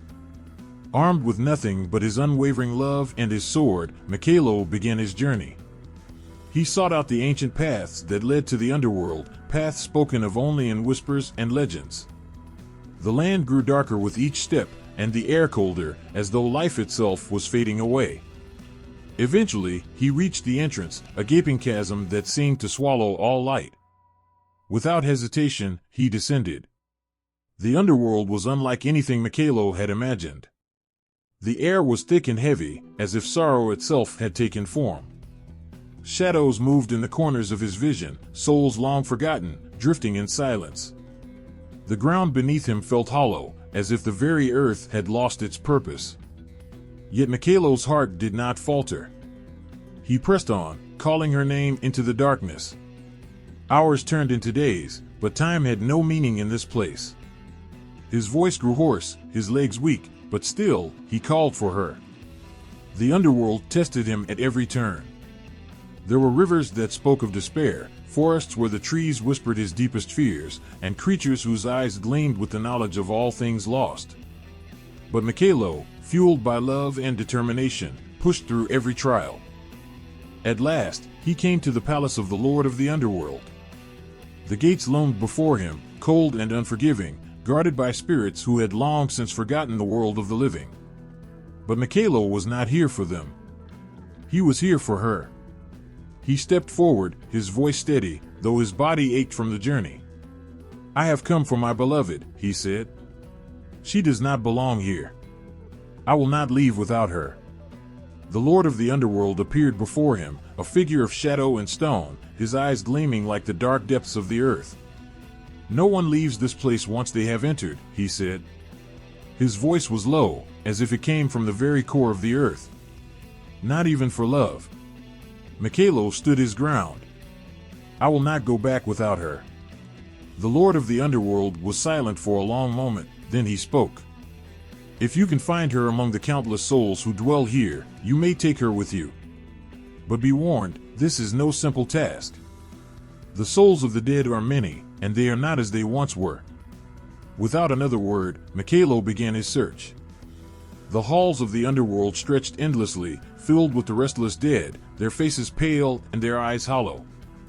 They wandered aimlessly, their memories of life lost in the fog of death. Mikhailo moved among them, calling out her name, hoping for even the faintest glimmer of recognition. But every soul he passed was a stranger, their faces blurred by the passage of time. Just as despair began to creep into his heart, he saw her. She was standing by a still, black river, her face turned away from him. His breath caught in his throat. It was her. He called her name, and she turned slowly, her eyes meeting his. But something was different. The light in her eyes, the spark that had made her so alive, was gone. Mikhailo rushed to her, his heart breaking at the sight of her pale, lifeless face. "It's me," he whispered, taking her hands in his. "I've come to bring you back." But she did not respond. She looked at him as if she did not know him, as if their love had been washed away by the river of death. Mikhailo's heart sank. He had found her, but the underworld had taken something from her, something he wasn't sure he could return. Still, he would not give up. He pulled her close, his arms around her fragile body, and whispered stories of their life together, of the love they had shared. He spoke of their laughter, of the warmth of the sun, of the nights they had spent beneath the stars. Slowly, as if waking from a long dream, her eyes began to clear. The faintest flicker of recognition passed across her face. With trembling hands, she touched his cheek, and for a moment, the world around them seemed to pause. The underworld, with all its shadows and sorrows, faded into the background as their love shone through the darkness. Hand in hand, they left the halls of the dead, their steps slow but sure. The Lord of the Underworld watched them go, a faint smile playing on his lips. Mikula had done what few could. He had faced death itself and brought back the one he loved. When they emerged into the world of the living, the sun was rising, casting its golden light over the land. Mikula looked at her, his heart full, knowing that they had been given a second chance. Their love had survived the darkest place in the world, and now nothing could ever take it away again. Ivan Tsarevich stood in the moonlit garden, his heart pounding in his chest. The Firebird had been here. Its feathers glowed like embers, lighting up the darkness with a shimmer of gold and orange, but now it was gone, leaving behind only a single feather, a gift and a curse all at once. The bird's beauty was beyond anything he had ever seen, but it was also elusive, wild, and dangerous. And now, with the feather in his hand, Ivan knew what lay ahead, a journey fraught with perils, a quest to find the Firebird. Ivan had always been the kind of prince who sought meaning beyond the comforts of the palace walls. His brothers lived for the hunt, the court, and the luxuries of royal life, but Ivan craved something more, something that would fill the quiet spaces in his heart. So when the Firebird first appeared, stealing the golden apples from his father's orchard, it wasn't just a thief in the night, it was a call. A call to venture into the unknown, to seek what had never been found before. As Ivan set off on his quest, the weight of his father's kingdom seemed to rest on his shoulders.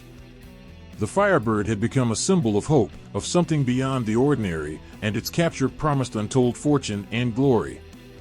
But Ivan knew in his soul that this journey was about more than just bringing back a magical bird. It was about proving something, to his family, to his people, and most of all, to himself. The road ahead was long, winding through forests where the trees whispered secrets, across rivers where the water ran black as night, and into mountains that loomed like silent giants. Each step forward was a step away from the life he had known. The warmth of the palace, the laughter of his family, and the familiar sounds of the court all seemed distant now, fading with each passing mile. He was alone, but his heart was driven by the vision of the Firebird's light, a light that flickered like a distant star in the darkness of his path. One evening, as Ivan rested by a small fire, an unexpected visitor arrived. A wolf, its eyes glowing with an otherworldly intelligence, padded silently into his camp. It was no ordinary creature. Ivan could feel the ancient power emanating from the wolf, a presence both comforting and awe-inspiring. As the family huddled close, their faces illuminated by the fire's light, they noticed something extraordinary. The flickering flames began to take shape, revealing images of feasting tables, laughter, and friends gathered together. It was as if the Domovoy was showing them the warmth of shared moments, reminding them of the love that kept them strong. Inspired by the visions, the family felt a flicker of hope rekindle in their hearts. Realizing they had enough food stored away, they worked together to prepare a warm meal, filling the house with the delicious aroma of freshly baked bread and savory stew. As they ate, the Domovoy watched with a smile, feeling their spirits lift like a balloon rising into the sky. He knew that love could weather any storm. Yet, the storm raged on outside, and the family needed more than just warmth. The Domovoy's heart ached for them, and he knew he had to do something more. That night, as the snow piled high against the windows, he crept out into the storm, using the light of the moon to guide him. He ventured into the woods, where the trees whispered ancient secrets. He found a hidden grove filled with the most precious herbs and roots, ones that held magic within their essence. With gentle hands, he gathered what he could, feeling the power of the earth flowing through him. He returned home, the frost biting at his fur, but he pressed on, knowing he had a mission to fulfill. The following morning, the family awoke to a soft tapping on the window. Curious, they peered outside to find a pile of herbs and roots laid gently on the snow, untouched by the bitter cold. They exchanged bewildered glances, unsure of how this bounty had appeared. As they examined the plants, a sense of warmth enveloped them. They recognized the herbs from stories passed down through generations, known to bring health and strength. It was a gift from the Domovoy, who had risked himself in the freezing storm for their well-being. Touched by his kindness, they brewed a warming tea, its aroma filling the air with hope and comfort. Days turned into weeks, and slowly the storm began to fade, replaced by the gentle touch of spring. The family thrived, their hearts and bodies healed by the love they shared and the magic that surrounded them. They never fully understood the source of the herbs, but they felt the presence of something unseen, something that watched over them, guiding them toward light even in the darkest of times. As the seasons changed, the family grew closer, often reminiscing about their winter trials and how they had overcome them together. They began to leave small offerings of bread and milk for the Domovoy, acknowledging the spirit that protected their home. In return, he would leave little gifts, a perfectly shaped flower, a shiny pebble, or sometimes even a newly baked loaf of bread, tokens of love from their unseen guardian. Life continued, each day a precious thread woven into the tapestry of their existence. The children grew strong and wise, carrying the spirit of their protector within them. They would often share stories of the Domovoy with their friends, whispering tales of the small guardian who lived within their home. Years later, as the children became parents, they passed down the stories of the Domovoy, instilling a sense of love and gratitude in their own families. The spirit remained, a silent witness to the generations that flourished beneath his watchful gaze.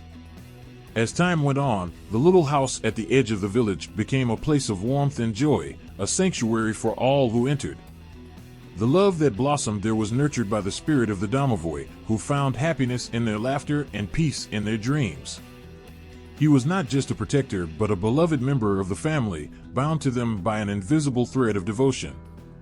In the end, the family learned that love is a powerful force, capable of overcoming even the fiercest storms. The Domovoy, with his gentle heart and unwavering spirit, had shown them that they were never alone. Their home was more than just walls and a roof, it was a haven filled with love, laughter, and the magic of togetherness. And as long as the heart of the house beat strong, the spirit of the Domovoy would remain, guiding them through life with love and protection. In a dark and twisted forest, where the trees stood tall and ancient, there lived a figure that both terrified and fascinated everyone. Her name was Baba Yaga, a witch whose legend echoed through the hearts of children and adults alike. With wild hair like tangled roots and eyes that burned like embers, she was a sight to behold. The forest whispered her name, and in its shadows, stories of her power and mystery thrived. Many people spoke of Baba Yaga with fear in their hearts. They warned children never to wander too far into the woods, for if they did, they might stumble upon her little hut, a strange dwelling that stood on chicken legs.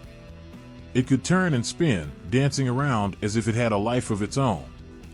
To those who were brave enough to approach, the hut would only reveal itself if they spoke the secret words.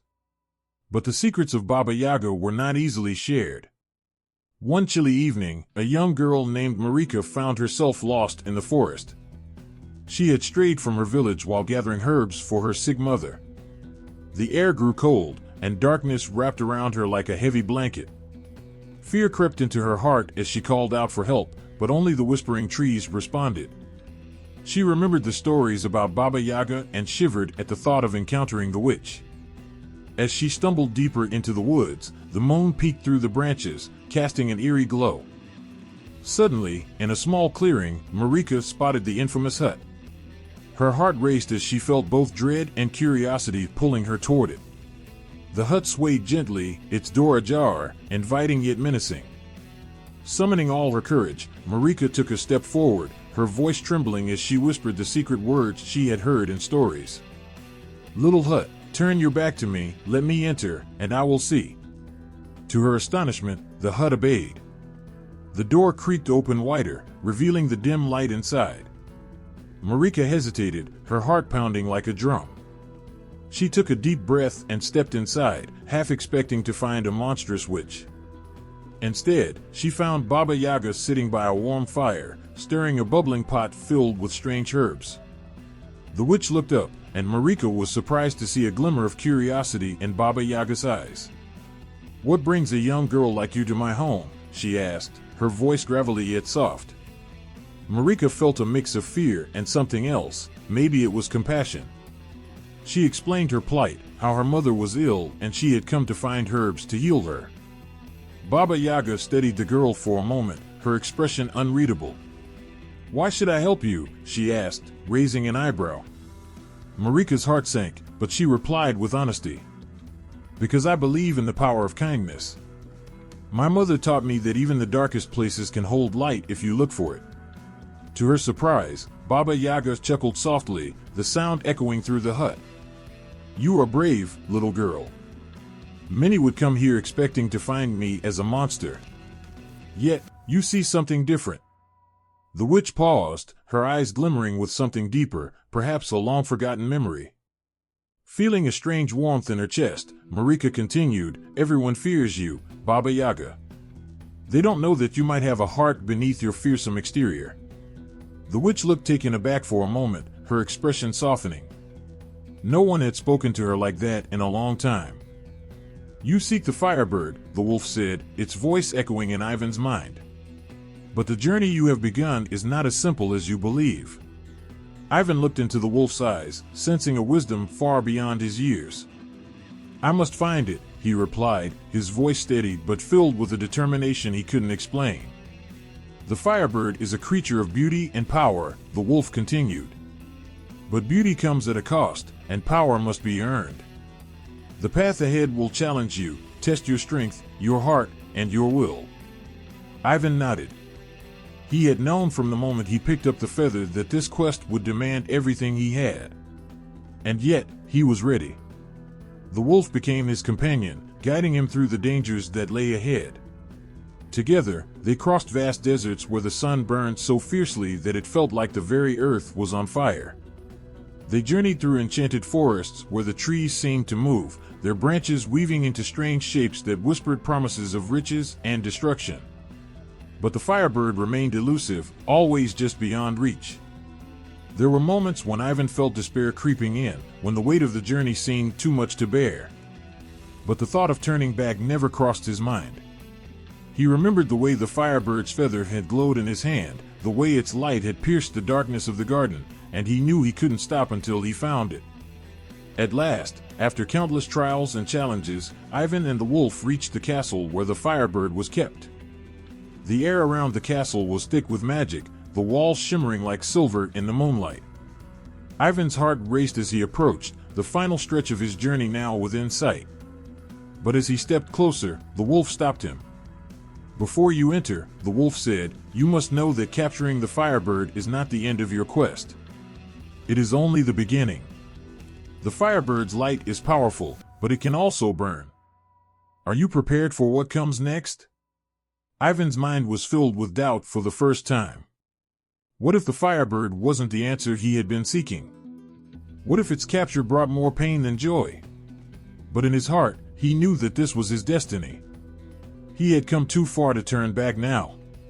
With the wolf by his side, Ivan entered the castle. Inside, the walls were lined with treasures beyond imagination, gold, jewels, and objects of untold magic.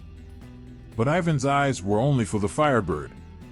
There it was, perched on a golden pedestal, its feathers glowing with the same warm light that had enchanted him so many nights ago. It was even more beautiful up close, a creature of pure fire and light, its eyes burning with a fierce intelligence. As Ivan approached, the Firebird's gaze locked onto his, and for a moment, time seemed to stand still. In that instant, he understood the true nature of the Firebird. It was not just a prize to be won or a treasure to be claimed. It was a living force, wild and untamable, a creature that embodied both creation and destruction. Ivan reached out slowly, his hand trembling as it neared the bird. The Firebird didn't move, but its eyes seemed to see straight into his soul. And then, as his fingers brushed its feathers, the world around him exploded in light. A firestorm of colors erupted, and Ivan was engulfed in the warmth of the Firebird's magic. It was overwhelming, blinding, almost painful in its intensity, but in that moment, Ivan felt alive in a way he had never known before. When the light faded, Ivan stood there, the Firebird perched on his arm, its eyes still locked with his. He had found it. But more than that, he had found something within himself, a strength, a clarity, a purpose. The journey had changed him, shaped him into someone stronger, braver, and more determined than he had ever been. As he left the castle with the Firebird by his side, Ivan knew that his quest was far from over. The Firebird had been found, but its light had only just begun to illuminate the path ahead. In the shadowy corners of Russian folklore, a figure looms larger than life, Koschei the Deathless. His name sends shivers down the spine and stirs a haunting sense of dread. A villain who defies death, Kashchei is a creature of darkness, a sorcerer who wields powers that can bend the very fabric of existence. But beneath the surface of this immortal villain lies a tale filled with heart, loss, and a relentless quest for meaning. Kashchei was not always a figure of terror. Once, he was a man like any other, full of dreams and desires. But greed can corrupt even the purest of hearts, and it was this ambition that led him down a dark path. In his relentless pursuit of power, he sought out ancient magic and forbidden knowledge. In his quest to become invincible, he found a way to extend his life indefinitely. But with this immortality came a heavy price, one that would haunt him for eternity. He became a master of darkness, a king of the underworld, but with every moment he lived, he felt the weight of his choices pressing down on him. The love he once knew, the friendships he had cherished, all faded into the void. Kashchei was left alone, a ruler of nothing but shadows. The world around him became cold and desolate. Despite his powers, he could not escape the deep-rooted sorrow that filled his heart. The more he lived, the more he realized what he had lost. In the depths of his loneliness, Kashchei kidnapped the beautiful princess Maria, believing that her love could fill the void within him. But his heart was not open to love, it was a barren landscape, untouched by warmth or compassion. Maria, frightened and trapped, quickly learned that there was no way to break free from his grasp. She saw the monster he had become, a man consumed by his own desires and fears. The tales of Kashchei's cruelty spread far and wide. Villagers spoke of his castle hidden deep within the forest, surrounded by thorns and thistles that choked the life out of everything around it.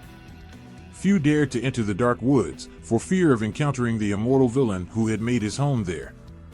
His heart, once filled with love, had turned to stone. But Maria was no ordinary princess. With a spirit that burned brightly against the encroaching darkness, she refused to be a mere trophy in Kashchei's game. She would not let despair steal her hope. Every day, she sought to understand her captor, hoping to find a glimmer of humanity buried deep within him. "Why do you hold me here?" she asked one day, her voice steady despite her fear. "You have all the power in the world, yet you choose to live in this cold castle, all alone."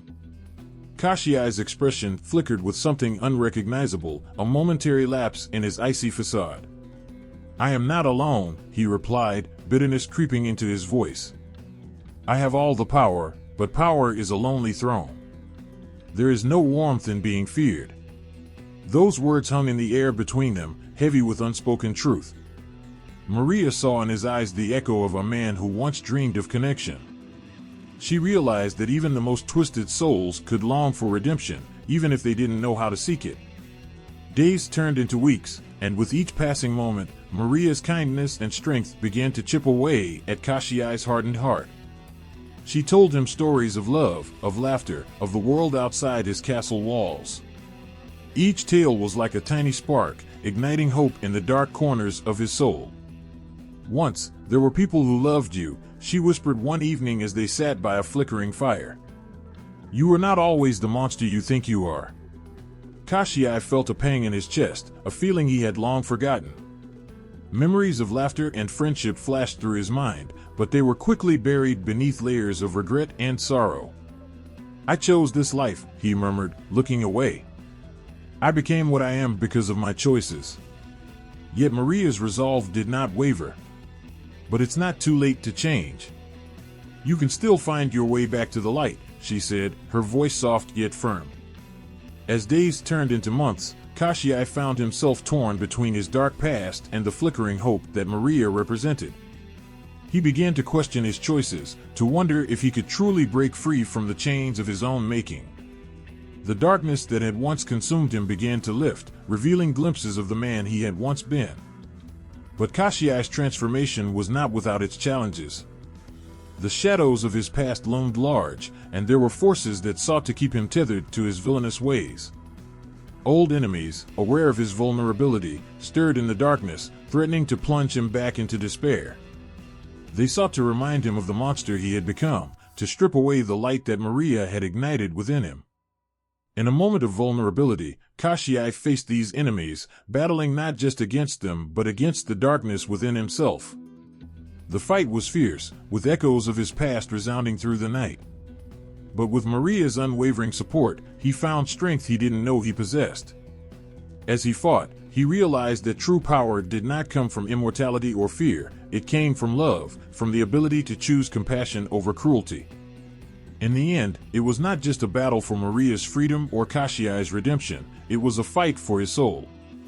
As the dawn broke and the light pierced through the shadows, Kashchei emerged not as the immortal villain he had been, but as a man reborn. With each step away from the darkness, he felt the chains of his past loosen. He turned to Maria, who stood by his side, her eyes filled with hope and belief. "You saved me," he whispered, his voice choked with emotion.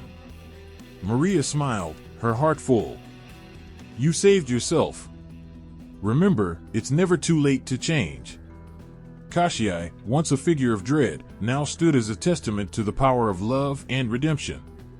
The darkness that had consumed him for so long began to fade, and in its place blossomed the promise of a new beginning. In a kingdom far away, where the rivers sparkled like jewels and the air was filled with sweet songs of birds, there lived a beautiful princess named Vasilisa. She was adored by all, her laughter like music, and her kindness as deep as the ocean. But despite her beauty, her heart was heavy, for she longed for something more than her luxurious life in the castle. She craved adventure, a life beyond the walls of her grand home. One day, while walking by the shimmering river, Vasilisa noticed something unusual. A frog sat on a lily pad, its bright green skin glistening in the sunlight. It looked different from any frog she had ever seen, as if it held secrets of its own. As she approached, the frog looked up at her with big, wise eyes. "Please, kind princess," the frog croaked, "don't be afraid. I am under a spell. If you help me, I can be free, and I promise to grant you a wish in return." Vasilisa was surprised. She had heard tales of enchanted creatures, but this was her first encounter. Her heart swelled with compassion for the frog. "What can I do to help you?" she asked, her voice soft. The frog took a deep breath and explained, "I was once a handsome prince, cursed by a wicked witch. To break the spell, I need someone brave enough to see past my ugly form. You must kiss me under the light of the full moon tonight." As the sun began to set, casting a golden glow across the kingdom, Vasilisa felt a spark of hope ignite within her. She thought of the life she always dreamed of, full of magic, adventure, and perhaps even love. But as night fell, doubt crept in. Would kissing a frog truly lead to anything good? Could she trust a creature that looked so different from what she had always known? Yet, something deep inside her whispered to take the leap. That night, with her heart pounding like a drum, she made her way back to the riverbank. The moon hung high in the sky, its silver light dancing upon the water. The frog awaited her, his eyes shimmering with anticipation. "Are you ready?" he asked, his voice filled with hope. Vasilisa nodded, her heart racing. She bent down, her lips brushing against the cool skin of the frog. In that moment, she felt a wave of warmth wash over her, as if the very air around them was charged with magic. Suddenly, a brilliant light enveloped them both. Vasilisa shielded her eyes, feeling a strange mixture of fear and excitement. When she opened her eyes, the frog was gone, and in his place stood a tall, handsome prince. He wore a cloak that shimmered like the night sky, and his eyes sparkled with gratitude. "Thank you," he said, his voice rich and warm. "You have broken the spell. I am Prince Ivan, and I owe my freedom to your brave heart." Vasilisa's heart fluttered with joy. She had done something truly magical, and the handsome prince before her felt like a dream come true. But as they talked, she realized there was more to Ivan's story. The curse had not only transformed him, it had also taken a toll on his spirit. He told her of his days as a frog, how lonely and afraid he had felt, trapped in a form that made others shun him. "Even in my darkest moments, I held on to the hope that someone would see beyond my appearance," Ivan confessed. "Your kindness has shown me that love can blossom in the most unexpected places." As Vasilisa listened, she understood the depth of his words. Beauty is not always found on the surface. True beauty lies in the heart, and the kindness and courage that we show to others. With each shared story, their bond grew stronger, and a deep understanding blossomed between them. Days turned into weeks, and Vasilisa and Ivan spent every moment together, discovering the wonders of their world. They explored hidden valleys, danced under the stars, and laughed until their sides ached. Vasilisa felt alive in a way she had never experienced before, while Ivan found solace in the love that blossomed between them. However, shadows loomed on the horizon. The wicked witch who had cast the spell on Ivan learned of his transformation and was furious. She sought to reclaim her power and vowed to take back what was hers. One fateful night, as the couple celebrated their love under the stars, she appeared, cloaked in darkness. "You think you can escape me," the witch hissed, her voice a chilling echo. "I will have my revenge." Vasilisa stood in front of Ivan, her heart racing but her spirit unyielding. "You will not take him from me," she shouted, her voice strong and defiant. The witch laughed, a sound that sent shivers through the night air. "What can you do? Love cannot save him from my wrath." But Vasilisa, fueled by the love she felt for Ivan, summoned all her courage. "Love is the strongest magic of all. I believe in him, and I will fight for our happiness." In that moment, a brilliant light surrounded them, a force of love that surged from Vasilisa's heart. It blinded the witch, who stumbled back in shock. With a roar, she unleashed her dark magic, but the light only grew brighter, pushing back the shadows that surrounded them. Realizing she was losing her power, the witch screamed and vanished into the night, her threat diminished. Vasilisa and Ivan stood in the aftermath, their hearts racing, but filled with relief. They had faced darkness together, and their love had triumphed. In that moment, they knew that nothing could break the bond they had forged. From that day forward, Vasilisa and Ivan became symbols of love and courage in their kingdom. They ruled together, spreading kindness and hope to everyone they met. The story of the Frog Prince transformed into a tale of bravery and resilience, a reminder that love could conquer even the darkest of spells. As the seasons changed, so did their love, growing deeper and more beautiful with each passing day. Together, they created a life filled with laughter, adventure, and a magic that came not just from spells, but from the warmth of their hearts. Vasilisa had found her adventure, not just in the prince, but in the love they shared, an adventure that would last a lifetime. In a time long ago, when the skies were vast and filled with wonder, there lived a brave young man named Finist. He was known throughout his village not just for his strength, but for his gentle heart. Finist was no ordinary man. He was a gifted falconer, able to communicate with the birds of the sky.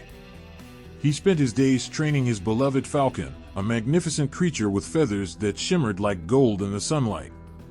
They shared an unbreakable bond, one that felt almost magical. But Finist's heart was heavy with longing.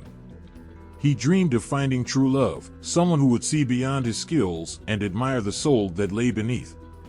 One day, as he trained in a sunlit field, his falcon soared high above, a flash of gold against the azure sky. Suddenly, the bird let out a cry that pierced through the air. Finist looked up just in time to see his falcon dive down, as if it had spotted something extraordinary. As the falcon landed gracefully on his arm, it brought with it a message, a feather so unique it seemed to shimmer with its own light. Finist examined the feather closely and discovered it held a deep, vibrant magic. In that moment, a vision filled his mind, a beautiful maiden trapped in a tower, her heart filled with sadness. Finist could feel her loneliness as if it were his own, and he knew he had to find her. Determined to rescue this mysterious maiden, he set off on a quest, the feather glowing softly in his hand as a guide.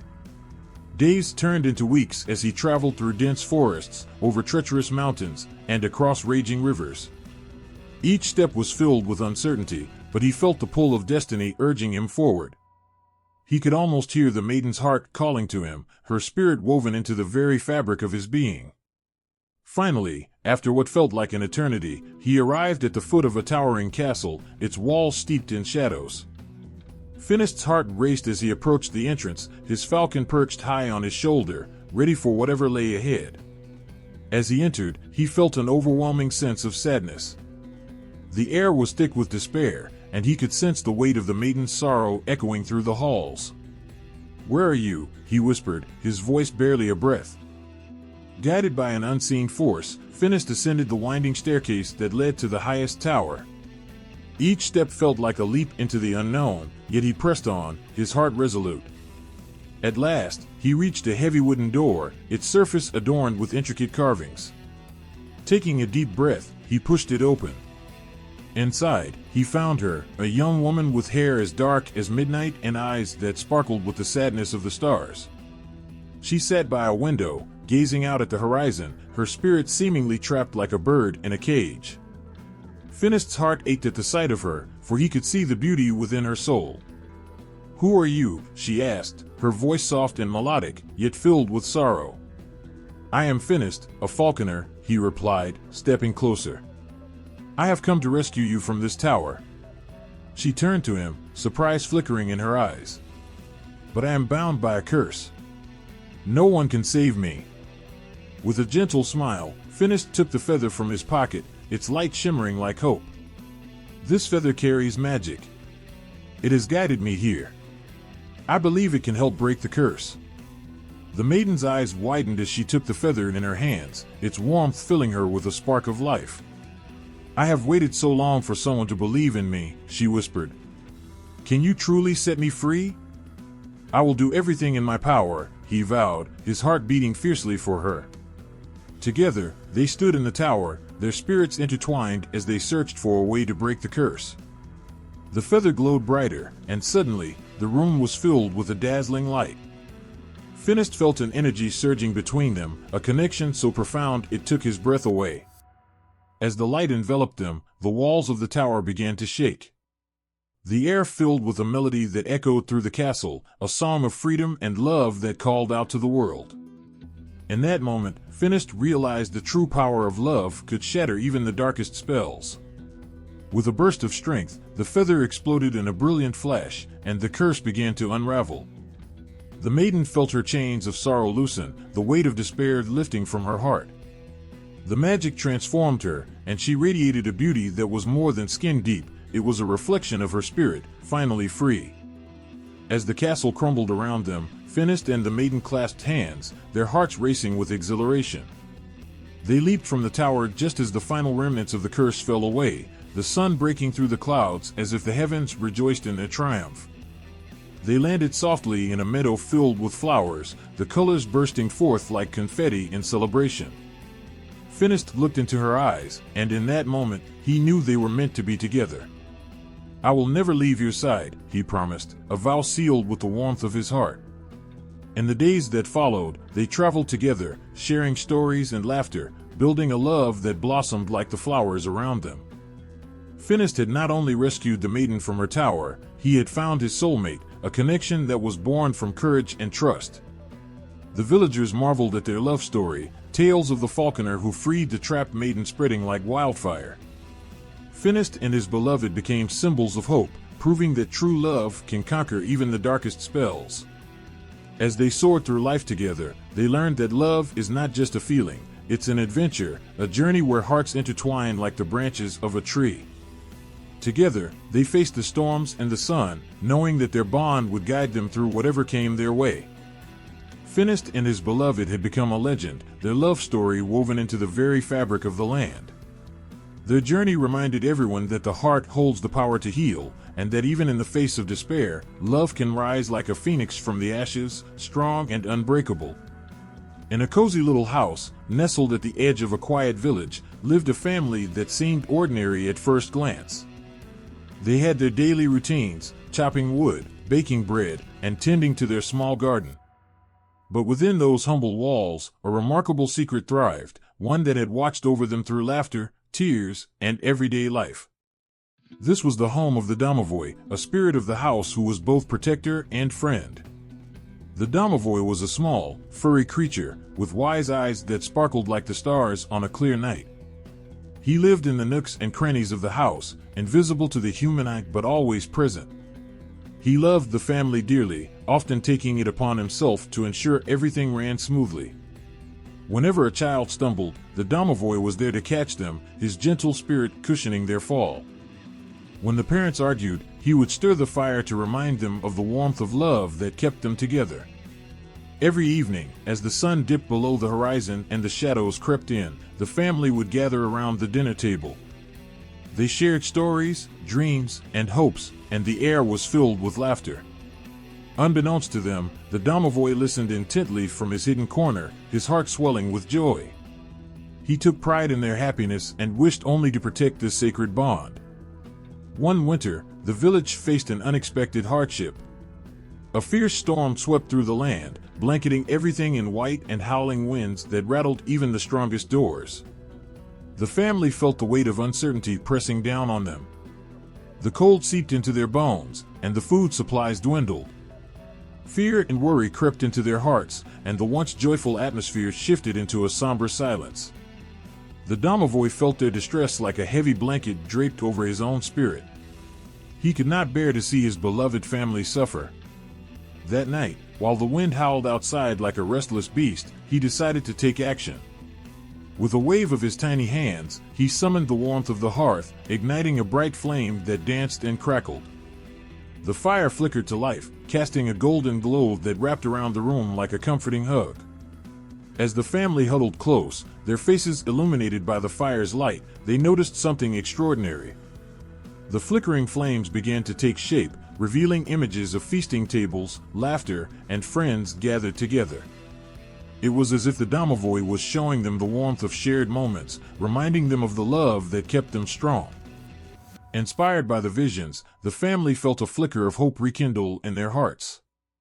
Realizing they had enough food stored away, they worked together to prepare a warm meal, filling the house with the delicious aroma of freshly baked bread and savory stew. As they ate, the Domovoy watched with a smile, feeling their spirits lift like a balloon rising into the sky. He knew that love could weather any storm. Yet, the storm raged on outside, and the family needed more than just warmth. The Domovoy's heart ached for them, and he knew he had to do something more. That night, as the snow piled high against the windows, he crept out into the storm, using the light of the moon to guide him. He ventured into the woods, where the trees whispered ancient secrets. He found a hidden grove filled with the most precious herbs and roots, ones that held magic within their essence. With gentle hands, he gathered what he could, feeling the power of the earth flowing through him. He returned home, the frost biting at his fur, but he pressed on, knowing he had a mission to fulfill. The following morning, the family awoke to a soft tapping on the window. Curious, they peered outside to find a pile of herbs and roots laid gently on the snow, untouched by the bitter cold. They exchanged bewildered glances, unsure of how this bounty had appeared. As they examined the plants, a sense of warmth enveloped them. They recognized the herbs from stories passed down through generations, known to bring health and strength. It was a gift from the Domovoy, who had risked himself in the freezing storm for their well-being. Touched by his kindness, they brewed a warming tea, its aroma filling the air with hope and comfort. Days turned into weeks, and slowly the storm began to fade, replaced by the gentle touch of spring. The family thrived, their hearts and bodies healed by the love they shared and the magic that surrounded them.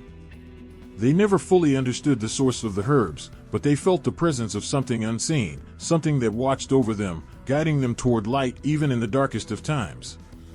As the seasons changed, the family grew closer, often reminiscing about their winter trials and how they had overcome them together. They began to leave small offerings of bread and milk for the Domovoy, acknowledging the spirit that protected their home.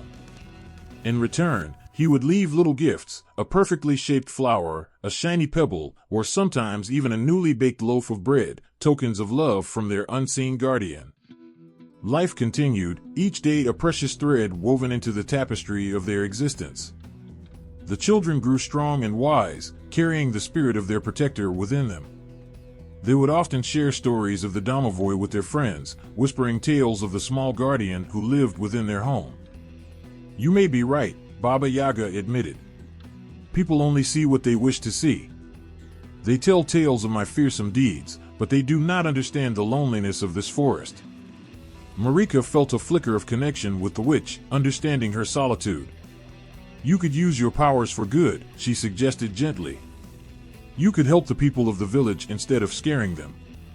Baba Yaga pondered her words, the fire casting shadows on her wrinkled face. "I have lived long in the shadows of fear," she replied, "but perhaps you are right. Perhaps there is a way to change how the world sees me." With that, she turned back to her pot, adding herbs and stirring thoughtfully. Marika watched in awe as the witch worked her magic, the room filling with fragrant scents that danced in the air. "You are a powerful witch, Baba Yaga. You can heal more than just this moment," Marika said, her voice full of hope. After a while, Baba Yaga turned to Marika with a small vial in her hand. "Take this. It holds the power of the herbs I use. It will heal your mother, but remember, it is also a gift. You must use it wisely." Marika's eyes widened in gratitude. She felt as if she had received the greatest treasure in the world. "Thank you. I promise to use it for good," she exclaimed, her heart swelling with joy. As Marika prepared to leave, Baba Yaga's expression shifted.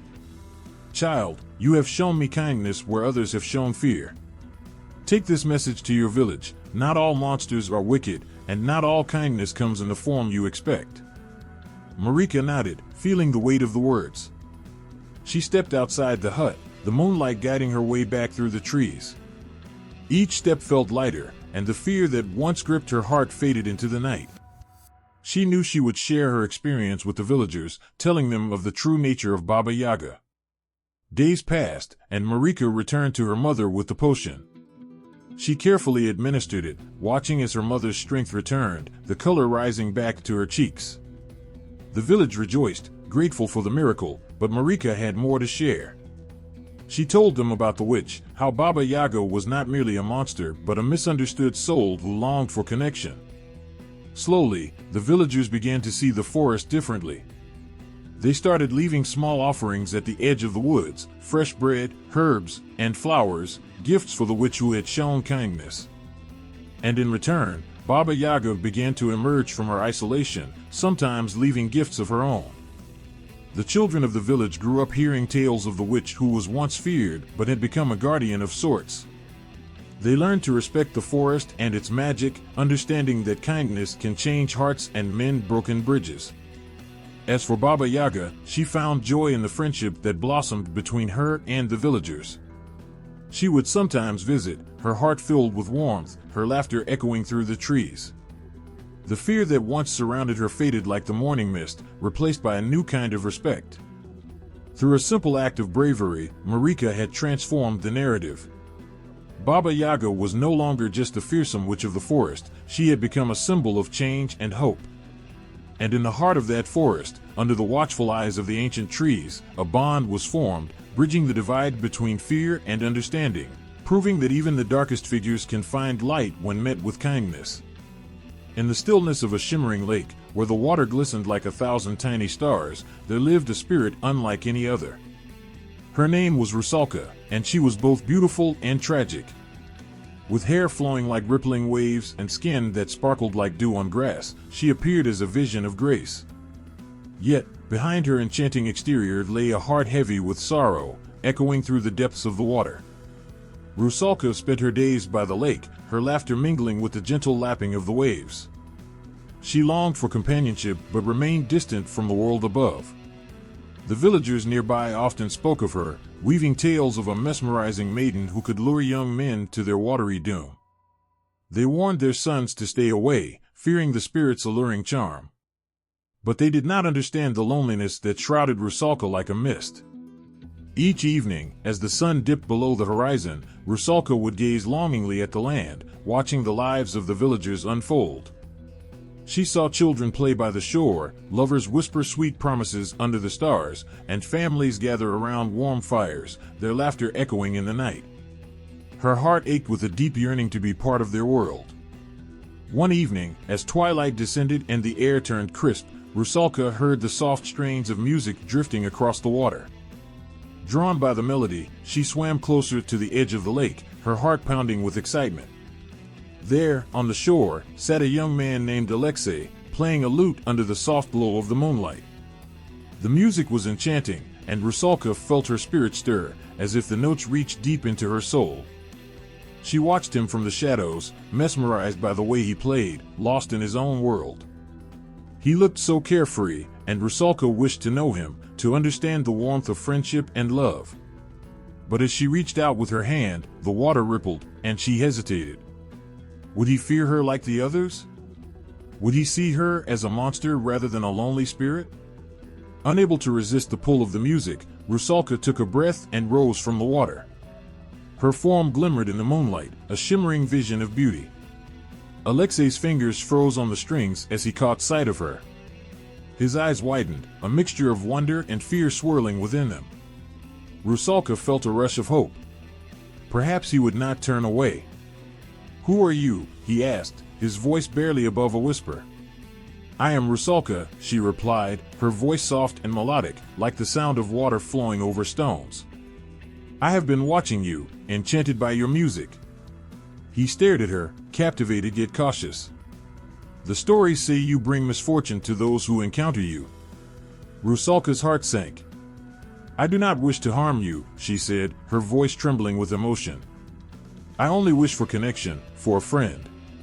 For a moment, silence enveloped them, and Rusalka could feel the weight of their worlds pressing down. Then, Alexei took a step closer, curiosity overcoming fear. "Why do you stay in the water?" he asked, his voice gentler now. "I am bound to this lake," Rusalka said, sorrow creeping into her words. "I cannot leave its depths, but I long to know what it feels like to walk on land, to feel the warmth of the sun, and to share laughter with others." Alexei's heart ached for her. He had never met anyone like Rusalka. He could see the sadness in her eyes, the way her spirit flickered like a candle in the wind. "If you are bound to the lake, how can we be friends?" he asked softly. "Perhaps," Rusalka replied, her eyes shimmering with hope, "if you come to the water often and share your music, I can feel less alone." Touched by her sincerity, Alexei nodded. "I will come every night and play for you."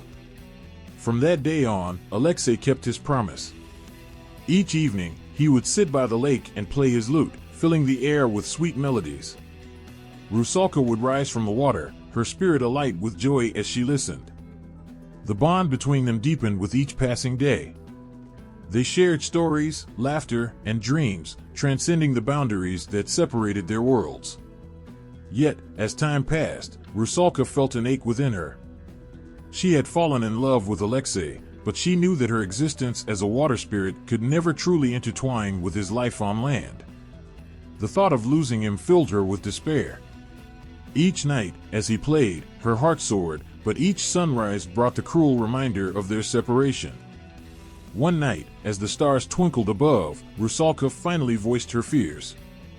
"Alexei, I fear I am only a fleeting dream in your life. What if one day you grow tired of me?" He looked at her, his expression serious. "You are not just a dream, Rusalka. You are real to me. You have shown me the beauty of the world beneath the surface. But I am trapped here," she said, tears glistening in her eyes.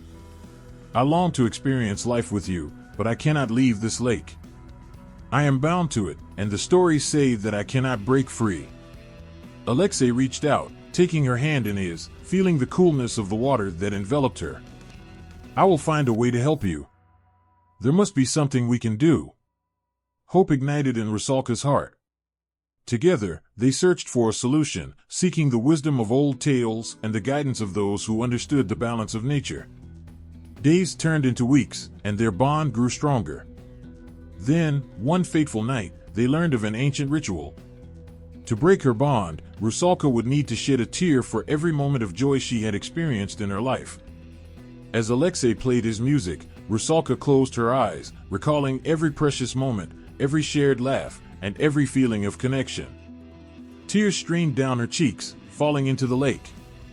With each drop, the water shimmered, and Rusalka felt a powerful force stirring within her. The lake began to swirl, the air crackling with energy.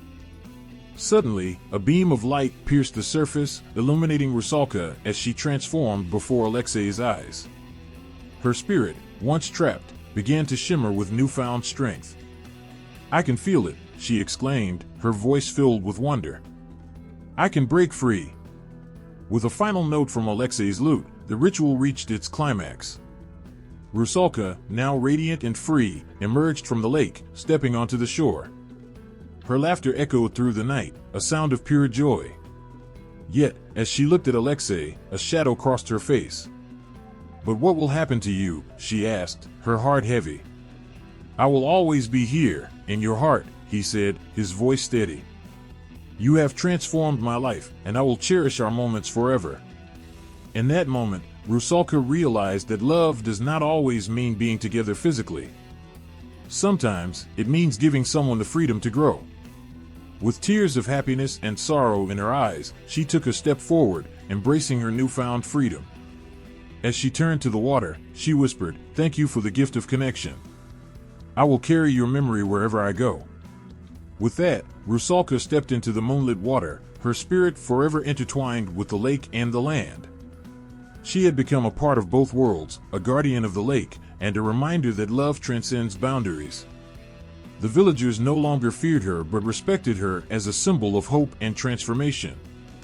And as the seasons changed, the lake continued to shimmer under the sun, a testament to the bond between a young man and an enigmatic water spirit, a love story that echoed through the hearts of all who listened. In the heart of a vast and ancient forest, where the sunlight danced through the leaves and the air was filled with the whispers of nature, there lived a guardian known as Leshy. He was not just a spirit but the very essence of the woods. With a wild beard of moss and hair made of leaves, he moved with the grace of a gentle breeze. His eyes sparkled like the stars, holding secrets of the forest that few could understand. Leshy was a protector, watching over every tree, every creature, and every whispering breeze. His heart beat in time with the rhythm of the forest, feeling its joys and its sorrows.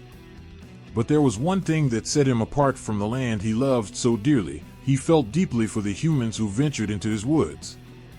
He watched them with curiosity and compassion, wanting to guide them but fearing they would misunderstand his intentions. One day, as the sun began to rise, painting the sky with hues of orange and pink, a young girl named Anya wandered into the forest. She was lost, having strayed from her path during a long walk. Anya had always loved the woods, their beauty captivating her since childhood. But today, a sense of dread filled her heart. The trees loomed large, their shadows stretching ominously, and she felt small and alone. As she walked deeper into the woods, Anya stumbled over roots and thorns, her anxiety growing with each step. Leshy watched from a distance, his heart aching for the lost girl. He knew the forest could be a magical place, filled with wonder, but it could also be dangerous for those who were not careful. Summoning his courage, Leshy decided to reveal himself. With a soft rustle, he stepped out from behind a great oak tree. His presence was both awe-inspiring and intimidating, but there was a warmth in his gaze that shone through the shadows. Anya gasped, her heart racing as she took in the sight of him. "Do not be afraid, little one," Leshy said, his voice echoing like the rustling leaves. "I am Leshy, the guardian of this forest. I can help you find your way home." Anya's fear melted away, replaced by a sense of wonder. "Are you real?" she asked, her voice trembling with excitement. "Yes, and so is the magic of this forest," he replied, smiling gently. "But you must listen closely and trust in my guidance." With a nod, Anya took a step forward, feeling a connection with the guardian. As they walked together, Leshy shared stories of the forest, tales of animals who roamed freely and plants that healed the sick. Anya listened with wide eyes, each story filling her heart with joy and awe. The woods were alive, vibrant with energy, and she felt a sense of belonging she had never known before. As they wandered deeper, they came across a clearing where sunlight poured in, illuminating a small patch of wildflowers. Leshy knelt down, gesturing for Anya to join him. These flowers have a special magic. They bloom only when they feel love and care. Would you like to help them grow? Anya nodded eagerly, feeling a rush of happiness. Together, they tended to the flowers, watering them and singing softly. With each word sung, the petals began to open wider, their colors brightening in response. Anya felt a deep connection to the earth, her heart swelling with love for the simple beauty around her. But as the sun began to set, a darkness crept into the forest. The sounds of nature quieted, replaced by an unsettling stillness. Leshy's expression grew serious as he sensed the change. We must hurry, Anya. The woods can be dangerous at night. Anya's heart raced. She felt the weight of the forest's magic pressing down, a reminder of the uncertainty that lurked in the shadows. Will I ever be able to come back? She asked, fear creeping into her voice. Leshy paused, looking deep into her eyes. You must promise to respect the forest and its creatures. If you carry its magic in your heart, you will always be welcome. As they made their way back, Leshy shared more stories, each one a reminder of the bond between the forest and those who wandered its paths. He spoke of the importance of protecting nature and nurturing the land, explaining how every creature played a vital role in the ecosystem. Anya listened, her heart filling with admiration for the guardian and the world he protected. Finally, they reached the edge of the forest, where the trees parted to reveal Anya's home in the distance. The sight filled her with a bittersweet ache. She didn't want to leave, but she knew she had to return to her family. Remember, Anya, Leshy said, kneeling down to meet her gaze. You carry the spirit of the forest within you. Whenever you feel lost, close your eyes and listen. The trees will always whisper your way home. Tears welled in her eyes as she nodded, overwhelmed by gratitude. Thank you, Leshy. I will cherish this moment forever. As Anya stepped away from the forest, she turned back to see Leshy standing among the trees, his figure blending seamlessly into the shadows. He raised a hand in farewell, a smile on his face that radiated warmth and kindness. Days turned into weeks, but the memory of her adventure lingered in Anya's heart. She would often return to the edge of the forest, listening to the rustling leaves and remembering Leshy's stories. Inspired by her experience, she began to care for the nature around her, planting flowers and helping the local wildlife. One day, while tending to a small garden in her backyard, Anya felt a familiar pull to the forest. She followed her heart, finding herself once again at the tree's edge. With each step, her heart raced with excitement. She had come back to honor her promise to Leshy. As she entered the woods, the familiar sounds welcomed her, the gentle rustle of leaves, the soft chirping of birds. Anya felt a sense of belonging wash over her, the forest embracing her once more. Then she saw him. Leshy stood beneath a towering oak, his smile radiant as he stepped forward to greet her. Welcome back, Anya. I knew you would return. Overjoyed, Anya rushed to him, her heart swelling with emotion. I missed you. I've been taking care of the flowers and telling everyone about the magic of the forest. Leshy's eyes sparkled with pride. You have become a guardian in your own right. Together, we can protect this land. Anya felt a surge of determination. She understood now that the forest was not just a place of beauty but a living entity that needed care and respect. Leshy taught her more about the woods, showing her the hidden wonders that thrived within. As the seasons changed, Anya became a devoted steward of the forest, working alongside Leshy to preserve its magic. She led community efforts to clean up litter, educate others about the importance of nature, and foster a deep appreciation for the world around them. The forest thrived under their care, becoming a sanctuary for both humans and creatures alike. Leshy watched with joy as Anya blossomed into a true guardian, her heart forever intertwined with the forest. They shared laughter, lessons, and a bond that transcended the ordinary. Together, they became a symbol of hope, reminding everyone that nature is not just a backdrop but a vital part of life that deserves love and respect. United by a common goal, the knight and the dragon set off on their quest. They traveled through treacherous mountains and deep forests, facing challenges that tested their strength and resolve. Along the way, they met villagers who had lived in fear but were willing to listen to Alexei's message of understanding. Slowly, the tides began to turn.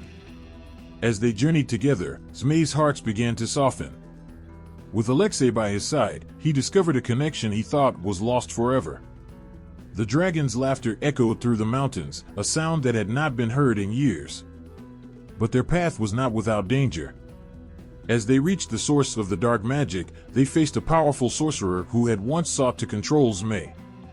The sorcerer cackled, his eyes glinting with malice as he saw the knight and the dragon before him.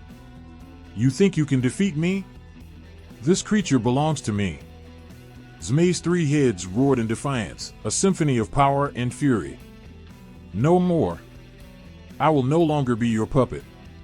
With Alexei's encouragement, Zmey summoned all his strength. The air crackled with energy as he unleashed a torrent of flames, but this time, it was not born of anger but of hope. The flames wrapped around the sorcerer, illuminating the darkness that had trapped Zmey for so long. The sorcerer fought back, but the combined power of the knight and the dragon was too much. With a final cry, the sorcerer was vanquished, and the dark magic that bound Zmey shattered like glass. In that moment, something beautiful happened. The energy that had once turned Zmey into a monster began to transform him back. The three heads fused into one, and his wings became lighter. As the light enveloped him, Zmey felt his old self returning. The pain of betrayal and loss faded, replaced by a sense of peace and freedom. When the light subsided, Zmey stood tall and majestic once more, a single, magnificent head adorned with shimmering scales. He gazed at Alexei, tears glistening in his eyes. "You believed in me when no one else did. Thank you for helping me find my way back." Alexei smiled, filled with joy. "You were always a guardian, Zmey. You just needed a friend to help you remember." From that day forward, Zmey Gorynych was no longer a creature of fear, but a symbol of hope and redemption. He returned to the forest, not as a monster but as its protector once more. Together with Alexei, they forged a bond between the villagers and the dragon, teaching them the importance of understanding, compassion, and the magic that lies in protecting the land they shared. As the sun set over the mountains, Zmey soared through the skies, his heart light with joy. The tales of the fearsome dragon turned guardian spread across the land, inspiring generations to come. And so, in the hearts of the villagers and the whispering winds of the forest, the story of Zmey Gorynych lived on, reminding everyone that true strength lies not in power but in love, understanding, and the courage to change. In the tranquil skies above the ancient lands, two mystical birds fluttered with grace, embodying the very essence of joy and sorrow. The Alkonost, with her beautiful plumage that shimmered like sunlight on water, sang melodies that brought happiness to all who heard her. Her voice was said to weave spells of delight, filling hearts with warmth and laughter. Yet, in stark contrast, the Sirin soared through the skies, her haunting song echoing through the valleys like a mournful wind. Her presence brought a sense of melancholy, stirring deep emotions in those who listened. As the sun rose each morning, the Alkonost would take flight, her song spilling into the world like a cascade of sweet nectar. Villagers would gather, smiling and dancing, feeling lighter with every note. Children would laugh and play, their worries forgotten in the face of her enchanting presence.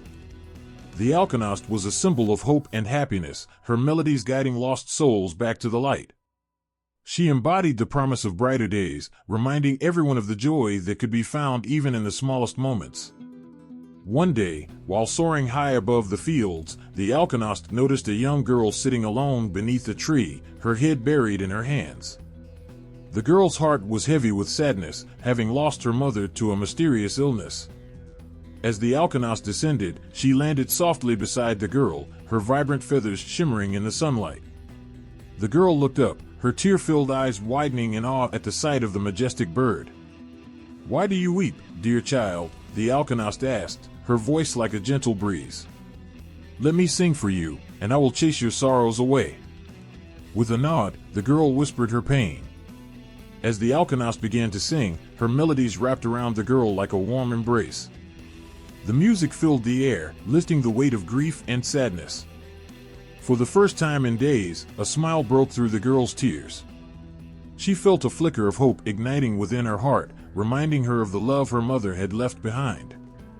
But as the Alkonost sang, a shadow passed over the sun. The Sirin, drawn by the sound of joy, glided down from the dark clouds, her wings dark as the night. She landed silently beside them, her eyes filled with an ancient sorrow. The Alkonost paused, sensing the shift in the air. The girl, still feeling the warmth of the Alkonost's song, turned to the Sirin, curiosity etched on her face. "What troubles you, noble bird?" the girl asked, her heart racing. "Why do you look so sad?" The Sirin sighed, her voice soft yet haunting. "I am a keeper of sorrow, child. My song reminds the world of loss, love that is gone, and dreams that fade away. I cannot bring joy like the Alkonost. I can only reflect the pain in the hearts of those who listen." The girl's eyes widened as she realized that joy and sorrow were intertwined. She felt the sadness in the Sirin's words, resonating with her own heartache. "But your song is beautiful," she whispered, drawn to the Sirin's presence. "Can't your voice bring comfort too?" The Sirin looked deep into the girl's eyes, sensing the strength within her. "In sorrow, we often find the truth of our hearts. It teaches us to cherish what we have lost and helps us grow stronger. My song may bring tears, but it also brings healing." Intrigued by the Sirin's perspective, the girl began to understand. She stood up, wiping her tears away, and faced both birds. "Perhaps both of you are needed. We cannot have joy without knowing sadness, and in sadness, we can find our way back to joy." With that thought, the Alkonost and the Sirin exchanged glances. The Alkonost, with her radiant feathers, began to sing once more, her melodies intertwining with the Sirin's haunting notes. The music filled the air, blending joy and sorrow into a harmonious dance. The girl closed her eyes, letting the combined songs wash over her. In that moment, she felt her heart open wide. The joy of the Alkonost lifted her spirit, while the Sirin's melody echoed her grief, reminding her of the love she had lost. Tears flowed freely, but they were no longer just tears of sorrow, they were also tears of release. The girl felt lighter, unburdened by her pain. As the sun set each evening, casting golden light through the trees, Anya would sit beneath the stars with Leshy by her side, sharing stories and dreams. She had found a purpose and a friend, a guardian of the forest who taught her that love, in all its forms, can change the world. In a land where the mountains kissed the sky and rivers danced through valleys, tales of a fearsome creature echoed through villages and towns. This creature was Zmey Gorynych, a dragon unlike any other, with 3 fierce heads that breathed fire and instilled terror in the hearts of all who crossed its path. His wings spread wide, darkening the sun, and his roar echoed like thunder across the hills. Yet, beneath the fearsome facade lay a story of longing, pain, and a quest for understanding. The villagers spoke of Zmey Gorynych in hushed tones, warning children to stay away from the mountains where he lived. They shared stories of brave knights who had tried to defeat him, each one failing and never returning. But what the villagers didn't know was that Zmey Gorynych was not always a creature of destruction. He had once been a protector, a guardian of the ancient forest that surrounded his lair. Once, in a time long forgotten, Zmey was a majestic dragon with a single head, known for his wisdom and kindness. He watched over the forest and its creatures, ensuring harmony in the land. The animals loved him, and the people respected him. Zmey was a creature of magic and grace, bringing life and energy to everything he touched. The trees thrived under his watchful gaze, and the rivers sparkled with joy. But a dark shadow loomed over this peaceful existence. The greed of men grew, and they began to exploit the land, cutting down trees and polluting rivers. Zmey, witnessing the destruction of his beloved home, felt a burning anger rise within him. He confronted the men, pleading for them to stop. Please, do not harm this land. It is a treasure we must protect, he begged, his voice echoing like a gentle wind. But the men were not willing to listen. They laughed at his words, calling him a foolish beast. Their laughter turned to fury as they decided that Zmey stood in their way.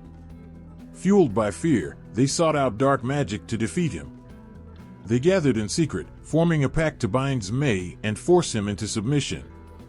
As the ritual began, the earth trembled. Zmey felt the magic wrap around him like chains, pulling him away from the forest he loved. With each heartbeat, he fought against the enchantment, but it was too powerful. In a moment of desperation, Zmey unleashed a mighty roar, shaking the heavens. The magic transformed him, splitting his single head into three, each one representing his anger, his sorrow, and his heartbreak. Now a fearsome dragon, Zmey Gorynych was driven by the pain of betrayal. No longer the gentle guardian, he became a creature of vengeance. He soared through the skies, unleashing fire upon the villages that had turned against him. The smoke filled the air, and the cries of the people echoed in the valleys. The dragon was lost, a prisoner of his own anger and sorrow, seeking revenge for the love he had lost. Among the villagers, there was a young knight named Alexei. Brave and kind-hearted, he had heard the tales of Zmey Gorynych and felt a pull toward the dragon story. He could see that the villagers lived in fear, but he also sensed a deeper truth, that Zmey was a creature shaped by pain, not just evil. Determined to confront the dragon, Alexei donned his armor and set off toward the mountains. As he approached the dragon's lair, the ground shook with each of Zmey's roars. Instead of fear, Alexei felt empathy swell within him. He called out, "Zmey Gorynych, I have come to speak with you." The dragon's heads turned toward him, eyes blazing with anger. "Why have you come, foolish knight? Do you wish to join the ranks of those who dared challenge me?" Zmey's voice thundered, a mix of fury and sadness. "I seek to understand you," Alexei replied, standing tall. "I have heard the stories, and I believe there is more to you than meets the eye. You were once a guardian of this land. What happened to you?" Zmey hesitated, the fire in his eyes dimming slightly. "I was betrayed. I tried to protect the forest, but the greed of men turned them against me. I was transformed by their malice, and now I am a monster." "You are not a monster," Alexei said gently, his heart aching for the dragon. "You are a creature of immense power and pain. But perhaps there is a way to break this cycle of hatred. If we can find the ones who cursed you, we may be able to help you reclaim your true self." Zmey's head shifted, their fiery anger cooling as they listened. "You think you can help me? No one has dared to challenge the magic that binds me. I will face them with you," Alexei vowed, his spirit unwavering. "Together, we can confront the darkness and restore what has been lost." After a long silence, Zmey felt a flicker of hope ignite within him. "Very well, knight. I will trust you. Lead the way." As the final notes hung in the air, a profound silence enveloped them. The girl looked at the two birds, her heart brimming with gratitude. "Thank you both. I see now that I can carry my mother's love in my heart, even when she is gone. The joy she brought me will forever remain, and in my sorrow, I can find strength." The Alkonost smiled, her heart soaring with pride. "You have found wisdom beyond your years, dear child. Remember, the dance of joy and sorrow is part of life. Embrace both, for they will guide you on your journey." The Sirin nodded, her eyes softening. "And in embracing sorrow, you will learn to appreciate joy even more. Life is a tapestry woven with both threads, creating a beautiful picture." From that day forward, the girl became a bridge between joy and sorrow, sharing the lessons she had learned. She would tell stories of the Alkonost and the Sirin, teaching others to embrace their feelings and find strength in vulnerability. As she grew, she inspired her village to gather beneath the trees, singing songs of both joy and sorrow, celebrating the beauty of life in all its forms. Years later, the girl became a wise woman, known throughout the land for her understanding of the heart. The Alkonost and the Sirin would often visit her, singing their melodies together in perfect harmony. And so, The tale of the two mythical birds lived on, a reminder to all that life is a journey of both joy and sorrow, each note essential in shaping the music of our souls. With every sunrise, the Alkonost continued to sing her songs of joy, while the Sirin echoed her notes of sorrow. Their melodies blended in the hearts of those who listened, teaching them to cherish their memories, embrace their feelings, and dance through life, no matter the storms they faced. In this way, joy and sorrow intertwined, creating a beautiful song that resonated through the ages, touching the hearts of all who heard it. At the edge of the misty riverbank, where the water flowed like liquid glass, stories of the Vodyanoy rippled through the hearts of villagers. He was not just a creature of myth, but a haunting reminder of nature's power and unpredictability. The Vodyanoy, a water demon with a wild mane like seaweed, was both feared and revered. His presence was a ghostly chill, causing shivers to run down spines, and his laughter echoed in the dark, sending tremors of fear through the bravest of souls. Many nights, as the moon hung low in the sky, casting silver light on the water, villagers would gather around fires, sharing stories about the Vodyanoy. Tales spoke of fishermen who had vanished without a trace, their boats found drifting aimlessly, as if the river had claimed them. They warned each other to steer clear of the water after dark, for the Vodyanoy was known to emerge from the depths, his eyes like glowing embers, searching for souls to drag into his watery realm. One evening, a young boy named Alexei sat near the river with his friends, their laughter filling the air like music. The stars twinkled above, reflecting off the water's surface, creating a magical sight. But as the stories of the Vodyanoy echoed in their minds, fear crept into their hearts. Alexei, curious and brave, felt the urge to confront the tales that haunted them. "Let's call him," he said, his voice steady but his heart racing. "If he's real, I want to see him. I want to know why he takes people." His friends exchanged nervous glances, but the excitement in Alexei's eyes was contagious. They agreed, each feeling a mix of fear and thrill. As they stood at the river's edge, Alexei shouted into the night, "Vodyanoy, show yourself!" The wind carried his words across the water, and for a moment, silence enveloped them. Their hearts raced, and just as doubt began to creep in, the water began to stir. A ripple broke the surface, and a dark figure emerged. The Vodyanoy rose from the depths, dripping with water and shadows. His skin glistened, reflecting the moonlight, but his eyes held a depth of sorrow that sent shivers through Alexei. The boy stood frozen, his friends scrambling to hide behind him. "What do you want?" the Vodyanoy asked, his voice a mix of sorrow and rage. "Why do you take people?" Alexei asked, his voice barely above a whisper. The Vodyanoy's gaze bore into him, and for a moment, time stood still. "I do not take them," he replied, his voice trembling like the waves. "They come to me, drawn by their own pain and sadness. I only give them a place to rest." The words hung heavy in the air, and Alexei's heart ached with empathy. He could see the truth in the Vodyanoy's eyes. This was not just a monster, he was a being who understood sorrow. The tales told of his danger, but they never spoke of the loneliness he felt. "Please," Alexei pleaded, stepping forward despite the fear gripping his friends. "Tell me more." The Vodyanoy looked at him, a flicker of surprise in his expression. No one had ever dared to approach him without fear. "I was once a man, just like you. But life cast me into these waters, and now I guard the souls who wander too close." As he spoke, the Vodyanoy's voice softened, and the chilling aura around him began to fade. "I long for companionship, but I have become a monster in their eyes. They fear me, and I am left with only the echoes of their cries. I do not want to hurt anyone, but in my despair, I am seen as dangerous." Alexei's heart raced as he listened. He understood now that the Vodyanoy was not simply a demon lurking in the shadows, he was a creature trapped by the burdens of his past. "You don't have to be alone," Alexei said, his voice steady. "Maybe you can help people instead. Show them the beauty of the river, the stories within it."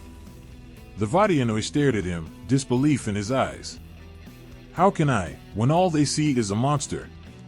Tears glistened like raindrops in his eyes. Alexei took a step closer, his courage shining brighter than fear. "They don't know your story. Show them who you are." In that moment, something shifted within the Vodyanoy. Perhaps it was the warmth in Alexei's heart or the pure innocence of a child who dared to see beyond the darkness. "You are brave, little one," he said softly.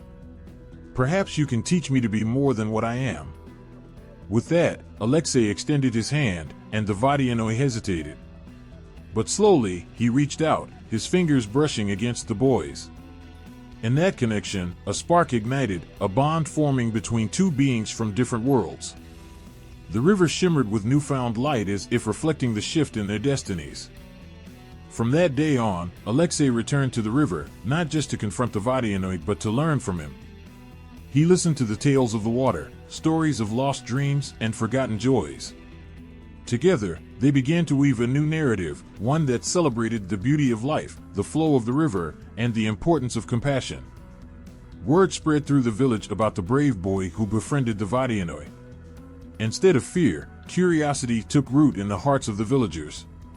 Families began to visit the riverbank, drawn by the boy's tales. They listened as Alexei shared stories of the Vodyanoy's past, and little by little, the fear that had once loomed over the water began to dissipate. The Vodyanoy transformed from a figure of dread into a protector of the river. He showed the villagers the delicate balance of nature, teaching them to respect the water and its depths. He became a guardian of lost souls, guiding them home instead of dragging them down into despair. Through their friendship, Alexei and the Vodyanoy revealed the truth that even the most dangerous demons could carry the weight of loneliness and sorrow. As the seasons changed, the river became a place of joy rather than fear. The laughter of children filled the air, their voices blending with the whispers of the water. And though the Vodyanoy still held shadows of his past, he found solace in the connections he forged. The river flowed on, a symbol of healing, reminding everyone that understanding and compassion could transform even the darkest of hearts. In the depths of the water, where once only fear resided, hope blossomed, creating ripples of change that spread far beyond the riverbank. In the dim light of a small, humble home, chaos often reigned. Pots clanged together as if stirred by invisible hands, and the air buzzed with mischief. The source of this turmoil was none other than the Kikimora, a spirit known for her wild nature and unpredictable behavior. While many feared her, she was also a symbol of the unseen forces that dwell within the walls of every home, making life both lively and a little unpredictable. The Kikimora lived in the shadows, often seen as a figure dressed in tattered clothing, with hair like tangled vines and eyes that sparkled with a mischievous light. She thrived in homes where she felt a connection, a bond with the family that resided there. For her, mischief was a form of communication, a way to express the emotions and tensions that simmered within the household. In one such home, there lived a young girl named Anya. Anya was kind-hearted and sensitive, and she felt the weight of her family's struggles. Her parents worked tirelessly but often faced hardships that left them exhausted and strained. The warmth of laughter had faded from their home, replaced by sighs and whispered worries. Anya could sense the Kikimora lurking nearby, feeling the spirit's energy like a gentle breeze that brushed against her skin. One evening, as Anya sat alone in her dimly lit room, she heard a soft rustling in the corner. Curiosity sparked within her, and she turned to see the Kikimora materialize from the shadows. The spirit's eyes gleamed with a wild light, reflecting the chaos that surrounded her. Anya felt a mix of fear and intrigue. The Kikimora was both enchanting and unnerving. "Why do you bring chaos to my home?" Anya whispered, her voice trembling. The Kikimora tilted her head, considering the girl's words. "I do not create chaos for the sake of it," she replied, her voice a soft melody tinged with sadness. "I reveal what lies hidden in the hearts of those who dwell here. Emotions need to flow, to be seen and heard. If not, they fester like a wound, growing deeper and more painful." Anya's heart raced as she listened to the Kikimora.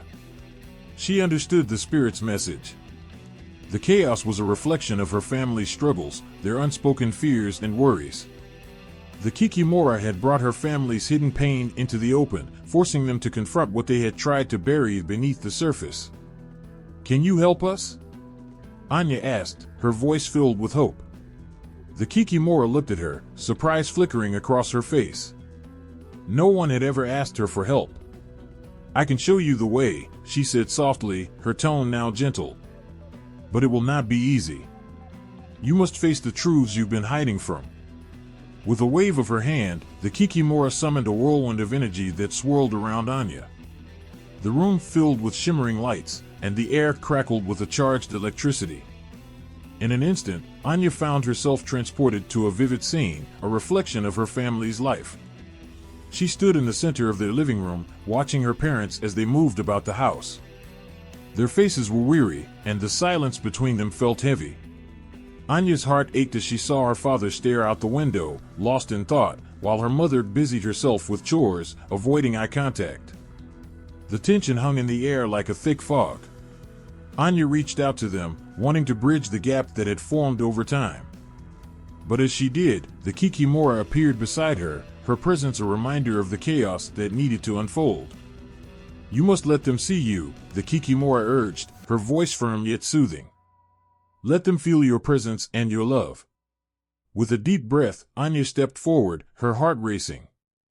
"Mom! Dad!" she called, her voice breaking through the silence. The moment felt electric, as if the air had shifted. Her parents turned to look at her, their expressions a mix of confusion and surprise. "What's wrong, Anya?" her mother asked, worry etched on her face. "Why are you here?" "I see you both," Anya said, her voice steady despite the whirlwind of emotions swirling inside her. "I see your pain, and I want to help. We can face this together." The Kikimora watched, her wild eyes shining with a hint of pride. This was the truth that had been buried for too long, the connection that had faded amid the struggles of daily life. As Anya spoke, the walls of tension began to crack, and a flood of emotion washed over the room. Tears filled her mother's eyes, and her father stepped forward, his voice choked with emotion. "I'm sorry, Anya. We've been so caught up in our worries that we forgot to talk to you. We forgot how to connect." With the Kikimora by her side, Anya felt the weight of years of unspoken words lift. The chaos transformed into a beautiful dance of emotions as her parents embraced her. Laughter and tears mingled, echoing through the room, filling it with warmth and life. The Kikimora's presence was a silent reminder of the beauty and chaos, the power of emotions that needed to be shared. She watched as the family came together, their hearts opening up like flowers in the sun. The spirit knew that this was the true magic of her existence. She was a guide, not a villain. Her role was to remind them of the importance of expressing their feelings, to help them understand that vulnerability was not a weakness but a strength. As the night wore on, Anya and her parents talked for hours. They shared stories, fears, and dreams that had been hidden beneath the surface. The Kikimora swirled around them, her chaotic energy now a soft hum of comfort. In that moment, she felt a sense of fulfillment she had never experienced before. When dawn broke, the sun's rays spilled into the room, casting a golden light that illuminated the family's smiles. The Kikimora stood in the shadows, feeling lighter than ever. Her heart swelled with joy, knowing that she had played a part in this transformation. With the first light of morning, the Kikimora turned to leave, but not before Anya caught her eye. "Thank you for helping us," the girl said, her voice sincere. The Kikimora smiled, a rare sight that melted the chaos surrounding her. "Remember, my dear, chaos is not always a curse. It is a reminder that life is messy, but within that mess, there is beauty, love, and connection." As the Kikimora faded into the morning mist, Anya knew she would carry the spirit's lessons with her forever. No longer would she fear the chaos that sometimes erupted in their home. Instead, she would embrace it, knowing that it was a sign of life, of love, and of the strength that came from facing their truths together. In that small, humble home, the Kikimora had transformed not just a family but the very essence of their lives, reminding them that even in chaos, they could find hope, connection, and healing. In the stillness of the night, when the moon hung high in the sky and shadows danced across the landscape, the villagers whispered of a terror that lurked just beyond their sight. The tales of the Uper, a creature of darkness and dread, sent chills down their spines. This creature was not just a monster, it was a reflection of their deepest fears, a symbol of the unknown that prowled in the corners of their minds. The Yooper was said to roam the desolate lands, drawn to the living, feeding off their life force like a thief in the night. Legends painted a vivid picture of this creature. With long, sharp claws and eyes that burned like embers, the Yooper could drain the joy and warmth from even the happiest of hearts. The stories warned that once the Yooper chose its prey, there was little hope of escape. Among the villagers was a young girl named Katia. She was full of dreams and laughter, her spirit bright like the sun. But lately, an uneasy feeling had settled in her heart. Whispers about the Yooper had grown louder, and the fear it spread wrapped around the village like a heavy fog. Katia's parents worried every night, locking the doors tight and keeping a watchful eye on the shadows that flickered in the corners of their home. One evening, as the wind howled outside, Katia overheard her parents speaking in hushed tones. "If the Yooper comes, we must protect her," her mother said, her voice trembling. Katia felt a knot tighten in her stomach. The thought of a creature so fearsome made her heart race, but she also felt a strange pull towards it. What if the Yooper was not simply a monster? What if it had a story of its own? Determined to uncover the truth, Katia ventured into the dark forest that bordered her village. The trees loomed overhead, their gnarled branches reaching out like skeletal fingers. The deeper she walked, the more the shadows seemed to come alive. Yet, despite the fear prickling at her skin, she pressed on. After what felt like hours, she stumbled upon an old, abandoned hut. Its windows were shattered, and vines clung to the walls like desperate fingers. As she stepped inside, the air felt charged with a presence, as if the very walls held the weight of stories untold. And there, in the corner, she saw it, a figure shrouded in darkness. The Yooper was not what she expected. Its eyes glowed faintly, reflecting a sorrow that ran deep. It was not just a creature of hunger, it looked weary and alone. Katia's heart ached at the sight. "Why do you haunt the village?" she asked, her voice trembling yet filled with compassion.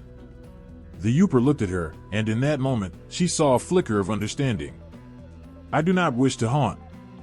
I am cursed to roam between worlds, seeking warmth that I can no longer feel." "I am lost," it replied, its voice echoing like a distant whisper. Katia's fear melted away, replaced by a wave of empathy. "What happened to you?" she asked, moving closer despite the instinct to run. The Yooper's story poured out like a river, flowing with pain and longing. Once, it had been human, filled with love and joy, but a tragic fate had twisted it into a creature of darkness. Betrayed by those it trusted, it had become what it was now, forever seeking solace in the lives of others.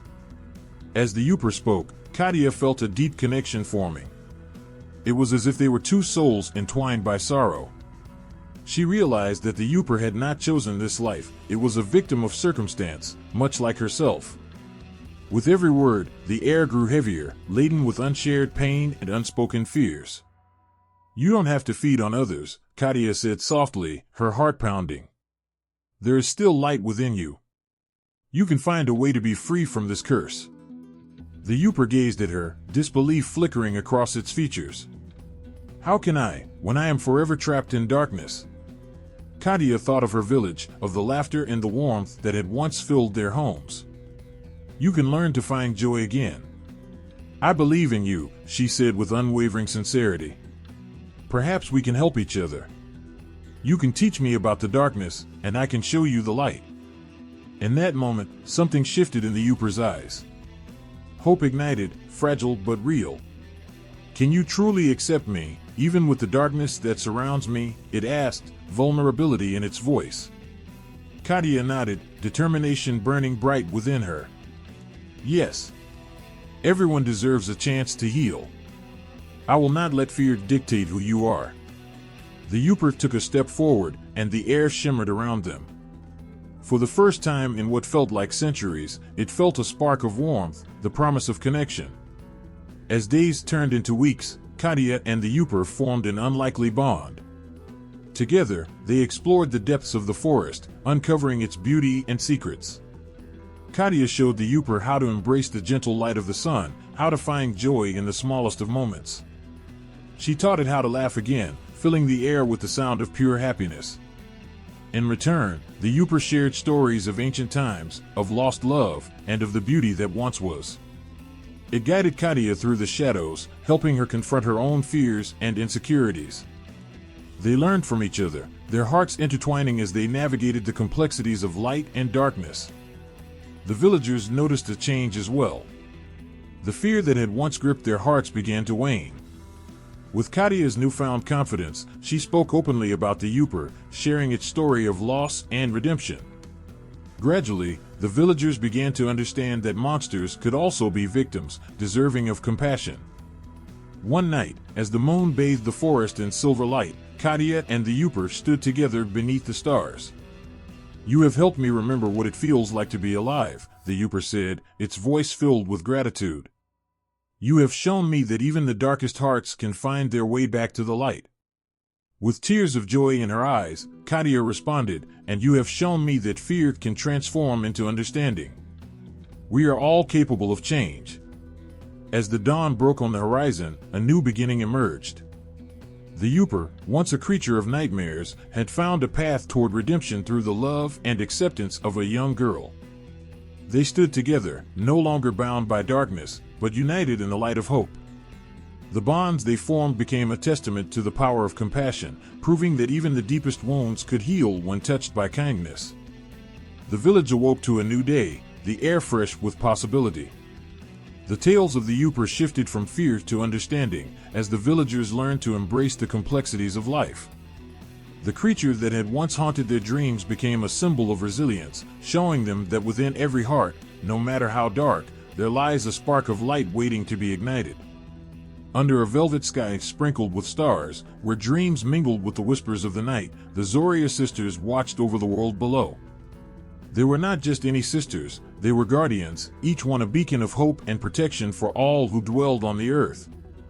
The eldest sister, Zorya Utrenya, was the dawn, her presence gentle yet powerful, heralding the arrival of a new day. With her golden hair flowing like rays of sunlight, she painted the horizon with vibrant colors, sending warmth across the land. Those who awoke to her beauty felt a spark of joy and energy, as if the day held endless possibilities. Then there was Zorya Vechenyaya, the youngest, who represented the twilight. She brought the calm of evening, wrapping the world in a soft embrace as the stars began to twinkle. Her eyes sparkled with the mysteries of the universe, and she reminded everyone of the beauty and stillness.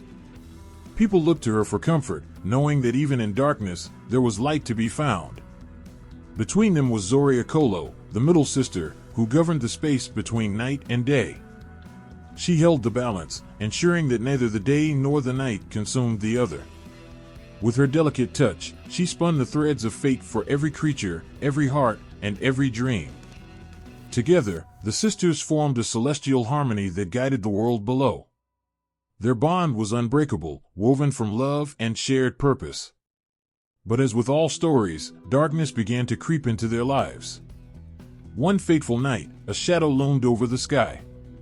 A dreadful force threatened to unravel the fabric of their connection and extinguish the light they provided to the world. A wicked sorceress, envious of the Zorya's power, plotted to seize control of the night sky. She cast a dark spell that would trap the sisters in a void where their light could not reach the earth. As the sisters gathered under the shimmering stars, they felt a tremor in the air, a chill that stole the warmth from their hearts. They could sense the approaching darkness, and dread filled their minds. "What if we can't protect the world?" Zorya Utrenya asked, her voice trembling. "What if we become lost in the shadows?" Zorya Vechenyaya, with her gentle spirit, placed a hand on her sister's shoulder. "We must not lose hope. We are stronger together. As long as we stand united, we can face anything." Zorya Kolo nodded, her determination shining through. "Our bond is our greatest strength. We must remember that light shines brightest in the darkest of times." But the sorceress was relentless. One night, as the sisters rose to take their places in the sky, they found themselves ensnared in the sorceress's trap. The darkness wrapped around them like chains, cold and unforgiving. The once vibrant colors of the dawn and dusk faded into a muted gray, and the stars above dimmed, their twinkle extinguished. From the depths of the void, the sisters felt the despair of the world below. The people no longer awoke to the warm embrace of dawn, and the calm of twilight was lost. Nightmares replaced sweet dreams, and fear spread like a wildfire, consuming the hearts of all. As the darkness deepened, Zorya Utrynya's heart ached for the people who depended on their light. "We cannot let this be the end," she whispered. "We have to find a way back." In that moment of despair, a flicker of hope sparked within Zorya Utrynaya. What if we remind ourselves of our love? Our connection is powerful. Perhaps if we focus on our bond, we can break free. Zorya Kolo closed her eyes and called upon the memories of their shared laughter, their dreams, and the light they brought to each other's lives. The sisters joined hands, their hearts beating in unison. They began to recall the countless moments that defined their existence, dancing under the stars, sharing secrets in the glow of twilight, and the promise of a new dawn. With each memory, their strength grew, illuminating the darkness that surrounded them. Together, they began to weave a tapestry of light, drawing on the love that bound them. The more they remembered, the brighter their light shone. It was as if the sun and the moon were fighting to reclaim their place in the sky. The sorceress, sensing the growing power of their bond, screamed in rage. But her cries were drowned out by the radiant energy that burst forth from the sisters. In an explosion of colors, the sisters broke free from the void, their light flooding the night sky. The shadows scattered, and the stars erupted into brilliance, twinkling in celebration of their triumph. The people below looked up, their eyes widening in awe as the dawn broke, painting the horizon with hues of gold and pink. As the Zoryas returned to their celestial positions, the world rejoiced. Laughter filled the air, and the warmth of hope washed over the hearts of all. The sisters, no longer burdened by fear, embraced their roles with renewed purpose. Zorya Utrynya smiled down at the waking world, her heart swelling with pride. "We have proven that love conquers all, even the darkest of nights." Zorya Utrynaya whispered to the stars, "Let this be a reminder that we are never alone. Our love can light the way, guiding us through the shadows." Zorya Kolo looked upon the earth, her spirit soaring with joy. "Together, we are unbreakable." From that day forward, the Zorya sisters shone brighter than ever. They became symbols of resilience and love, reminding the world that no matter how dark the night, dawn would always come. Their bond transformed them into eternal guardians, watching over the earth with unwavering devotion. As the villagers looked to the sky each night, they remembered the story of the Zoryas. They shared tales of courage and love, of the sisters who turned darkness into light. The stars became their guiding lights, and the moon whispered secrets of hope. In the hearts of the people, the Zoryas lived on, a reminder that no shadow could extinguish the light of love. They became legends, their story passed down through generations, inspiring others to stand strong in the face of adversity. The night sky, once filled with fear, became a canvas of dreams and possibilities, painted by the hands of the Zorya sisters. And every time the first light of dawn broke, it carried the promise that no darkness could ever truly win, for love would always shine through. In the heart of the vast, shimmering sea lies by an island, a place where reality blends with myth. The island stands as a beacon of hope, mystery, and untold power. Those who have heard whispers of its magic feel a pull in their hearts, a yearning to uncover the wonders hidden within its shores. As the sun rises, casting golden rays across the water, Bayan Island appears like a dream. Its lush greenery contrasts with the deep blue of the ocean, and the fragrance of blooming flowers fills the air. This place, untouched by time, is home to enchanting creatures and ancient spirits, each guarding secrets waiting to be discovered. Legends speak of a powerful stone hidden on Bayan Island, known as the Stone of Destiny. This magical stone is said to grant its possessor great strength and wisdom. But the journey to find it is not for the faint-hearted. Many brave souls have ventured to the island, seeking the stone's power, but few have returned. Among those who dared to seek the stone was a young girl named Anya. With her heart full of dreams and a spirit that shone like the morning sun, she longed to change her village's fate. The villagers struggled, plagued by despair and hardship. Anya believed that the Stone of Destiny could bring hope to her people, and she felt an undeniable urge to find it. With determination in her heart, Anya set sail, her small boat gliding over the waves.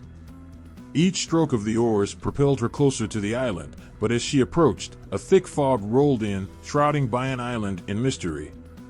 Fear threatened to overwhelm her, but she pressed on, guided by the flickering flame of her hope.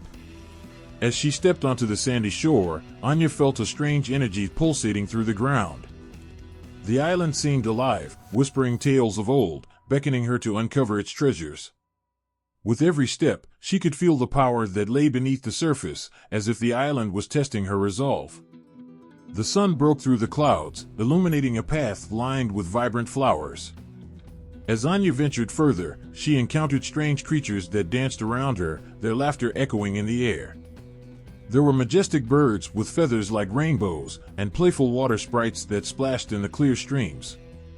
The island's beauty enveloped her, but Anya remained focused, her heart set on the stone. After hours of searching, she came across a towering tree, its bark glimmering with a soft light. Intrigued, she approached and noticed a small opening at its base. Inside, she found an ancient book, its pages filled with stories of the island and its power. Anya realized this was a guide, meant for those who sought the Stone of Destiny. The words resonated with her, filling her with courage. Each story spoke of challenges that needed to be faced, obstacles that would test one's heart and spirit. Anya knew she had to prove her worthiness to the island. With renewed determination, she set off on her quest, her heart beating with anticipation. As she journeyed through enchanted forests and over steep hills, Anya faced numerous trials. She crossed a treacherous river guarded by a fearsome water spirit who demanded to know her intentions. With honesty and conviction, Anya explained her desire to help her village, to bring back hope. The spirit, sensing her purity of heart, allowed her passage. Next, she climbed a rocky mountain, where a fierce wind howled and threatened to knock her off balance. But Anya held fast to her dreams, pushing through the storm with grit and resilience. As she reached the peak, she found a breathtaking view of the island below, and her heart swelled with pride. She was one step closer to the stone. Finally, Anya arrived at the sacred cave said to hold the Stone of Destiny. The entrance was shrouded in darkness, and doubt crept into her mind. What if she was not worthy? What if she failed? But then she remembered the villagers, their struggles, and the hope that flickered in her heart. Taking a deep breath, she stepped inside. The cave was a world of wonders, filled with crystals that sparkled like stars. In the center, on a pedestal of stone, sat the legendary Stone of Destiny. It glowed with a warm light, pulsating like a heartbeat. As Anya approached, she felt a connection, a sense of belonging. She reached out to touch it, and in that moment, a surge of energy coursed through her. Visions filled her mind, images of her village, of laughter, of love, and of hope. She saw the struggles they faced, but also the strength they had to overcome. The stone whispered to her, not just of power, but of responsibility. It showed her that true strength comes from within, from the love we share and the courage to face our fears. Anya understood then that the power of the stone was not meant for her alone. It was a gift to be shared, a light to guide her village through their darkest times. With a heart full of gratitude, she took the stone in her hands, promising to use its power for the greater good. As she made her way back through the island, the creatures she met celebrated her victory. The island came alive with joy, the flowers blooming brighter, and the air filled with music. Anya knew she was not just leaving with the Stone of Destiny, she was leaving with the spirit of the island within her. When she returned to her village, the people were awestruck. Anya held the stone high, its light illuminating their faces. With her voice steady and clear, she shared the stories of her journey and the power that now resided within their hearts. Together, they formed a circle, united in hope and strength, ready to face whatever challenges lay ahead. As the villagers embraced one another, laughter echoed through the air. They found joy in the simple things, a shared meal, a warm smile, and the comfort of community. Anya had brought back more than just a stone, she had rekindled the spark of hope, reminding them all that they were never alone. In the days that followed, the village thrived. The stone's magic filled the fields with crops, and the rivers ran clear with life. But it was the love and resilience of the people that truly transformed their lives. They learned to work together, to support one another, and to face adversity with courage. Anya became a beacon of light, a reminder that true power lies in the strength of the heart. The villagers spoke of her journey to Bayan Island, passing down the tales of the mysterious island and its wonders. Each story was filled with emotion, teaching future generations the importance of hope, love, and the strength that comes from unity. Bayan Island, with its enchanting beauty and hidden magic, remained a symbol of their dreams. It was a place where power and love intertwined, reminding everyone that sometimes the greatest treasures are found not just in stones, but in the bonds we create and the hearts we touch. The island, forever shrouded in mystery, would continue to call out to those seeking hope, guiding them to discover the true magic that lies within. In the heart of the endless sea lies a world unseen, an invisible kingdom ruled by the mysterious underwater czar. This kingdom shimmers with the colors of the ocean, yet remains hidden from the eyes of those above the surface. It is a realm where dreams swim alongside hopes, where every wave carries whispers of ancient tales waiting to be told.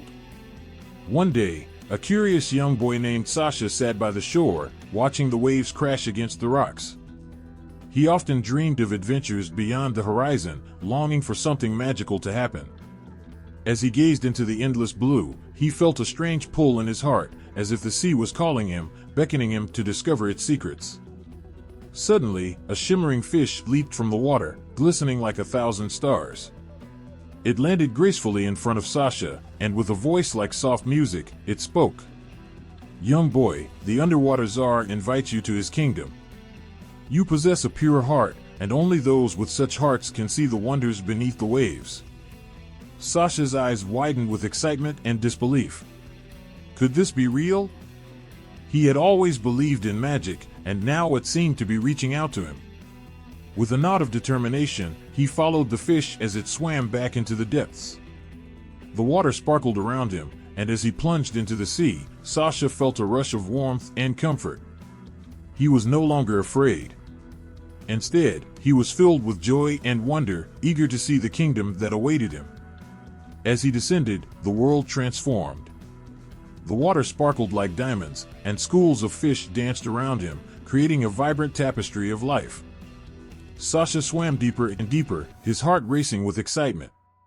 Soon, he reached a grand entrance, a magnificent archway made of coral and shimmering shells, glimmering in shades of blue and green.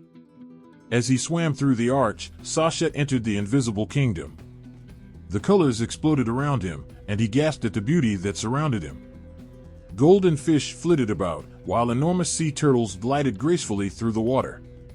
He could hear the melodic laughter of underwater creatures echoing through the halls of coral and seaweed. The kingdom was alive, bursting with life and energy. In the center of this enchanting realm stood a grand palace, built from the finest shells and adorned with sparkling pearls. The underwater czar, a regal figure with flowing hair that looked like flowing seaweed, welcomed Sasha with open arms. His presence radiated kindness, and Sasha felt a sense of peace wash over him. "Welcome, brave young one," the czar said, his voice like the gentle sound of waves lapping against the shore. "You have come seeking the magic of the sea, and you shall find it here. But remember, true magic lies not only in treasures but also in love, friendship, and courage." Sasha listened intently, his heart swelling with excitement. The czar led him through the palace, showing him the wonders of his kingdom. They visited gardens filled with glowing jellyfish, whose light flickered like stars, and secret caverns where magnificent mermaids sang enchanting songs. Sasha felt as if he had stepped into a dream, a world where anything was possible. But as they explored, the Tsar's expression grew solemn. "There is a darkness lurking in the depths," he explained, his voice heavy with concern. "An evil sea which seeks to steal the magic of this kingdom and plunge it into despair.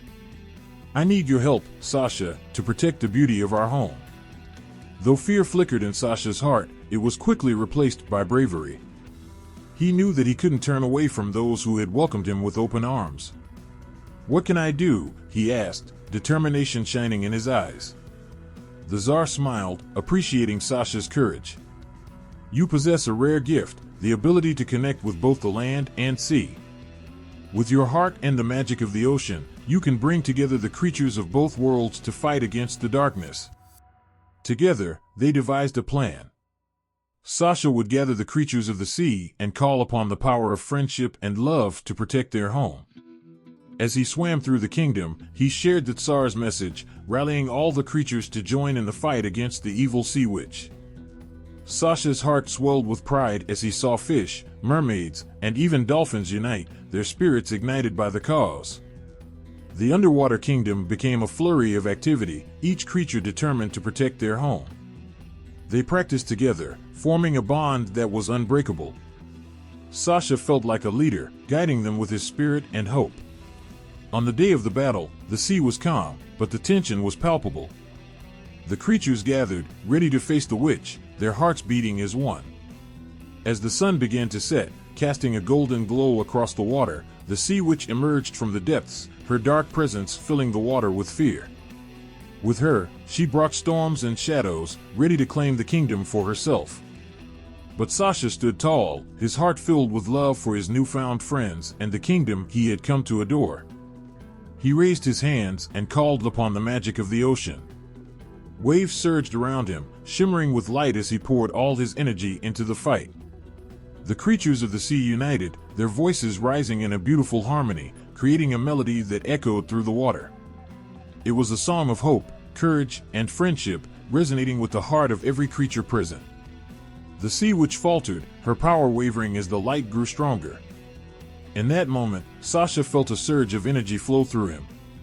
He realized that love and unity could overcome even the darkest forces. With one final push, he channeled all the magic of the kingdom into a brilliant beam of light that surged toward the witch. It enveloped her, illuminating the depths, and with a cry of rage, she disappeared into the shadows, never to be seen again. As silence fell over the kingdom, the creatures erupted in cheers. They surrounded Sasha, celebrating their victory and the strength they had found together. The underwater czar smiled proudly, knowing that this young boy had not only saved their home but had also shown them the true meaning of courage and friendship. From that day on, Sasha became a legend in the invisible kingdom. He was known as the boy who united the sea and protected its magic. He returned to the surface, carrying the stories of the kingdom in his heart, forever changed by the love and bravery he had experienced beneath the waves. Every time he looked out at the ocean, he remembered the friends he had made, the lessons he had learned, and the power of hope. The invisible kingdom of the underwater czar remained a part of him, a reminder that magic exists in the world, waiting to be discovered by those brave enough to seek it. In a quiet village nestled between rolling hills, there was a forest that whispered secrets to those who dared to listen. This was no ordinary forest, it was known as the Enchanted Forest, a place where time danced differently and reality blended with dreams. The villagers spoke of it in hushed tones, warning children not to wander too far into the trees, lest they get lost in the magic that thrived within. But for young Anya, the forest was a promise of adventure, a shimmering hope that filled her heart with excitement. She often stood at the edge, gazing at the tall trees that seemed to stretch into the sky, their leaves shimmering like emeralds in the sunlight. She felt a pull, an invitation from the depths of the woods, calling her to discover what lay beyond the familiar path. One day, unable to resist any longer, Anya stepped into the forest. The moment she crossed the threshold, the air changed. It felt alive, buzzing with energy and the sweet scent of flowers. Sunlight filtered through the branches, creating patterns on the forest floor that danced like fairy lights. Anya felt her worries melt away, replaced by a sense of wonder that tingled in her fingertips. As she ventured deeper, Anya heard a soft melody that seemed to float on the breeze. Curiosity ignited within her, and she followed the sound, her heart racing with excitement. It led her to a clearing where the sun poured down like liquid gold. There, in the center, stood a majestic tree, ancient and wise, its trunk wide and gnarled, its branches adorned with blossoms that sparkled like stars. Underneath the tree sat a figure, a woman with flowing hair that cascaded down her back like a waterfall of light. Her eyes sparkled with kindness and wisdom. Anya's breath caught in her throat. She knew instinctively that this was a guardian of the forest. "Welcome, dear child," the woman said, her voice soothing like a lullaby. "I am the keeper of the enchanted forest. You have been chosen to witness the magic that lies within." Anya's heart raced. Chosen? She had always felt ordinary, but in this moment, she felt extraordinary. The keeper smiled, sensing her awe, and extended her hand. "Come, let me show you the wonders that await." As Anya took the keeper's hand, a rush of warmth enveloped her, and in an instant, the world around her shifted. They were no longer in the clearing. They stood on the edge of a breathtaking world filled with vibrant colors and creatures that Anya had only dreamed of. In this new land, flowers sang sweet melodies, and rivers sparkled with laughter. Animals of every kind roamed freely, their eyes filled with joy and mischief. Anya felt a sense of belonging wash over her, as if she had stepped into a piece of herself she never knew existed. "Here, you can be anything you want to be," the keeper said, her eyes shining with encouragement. "Your heart holds the key to countless possibilities." Anya's imagination soared as she explored this enchanting place. She transformed into a bird, soaring through the sky, feeling the wind rush past her. She became a gentle deer, frolicking in meadows filled with flowers that whispered secrets of the universe. Each new form brought her joy, and she laughed and danced with the creatures around her. But as the sun began to set, casting a warm glow over the land, Anya felt a twinge of sadness. She didn't want to leave this magical world.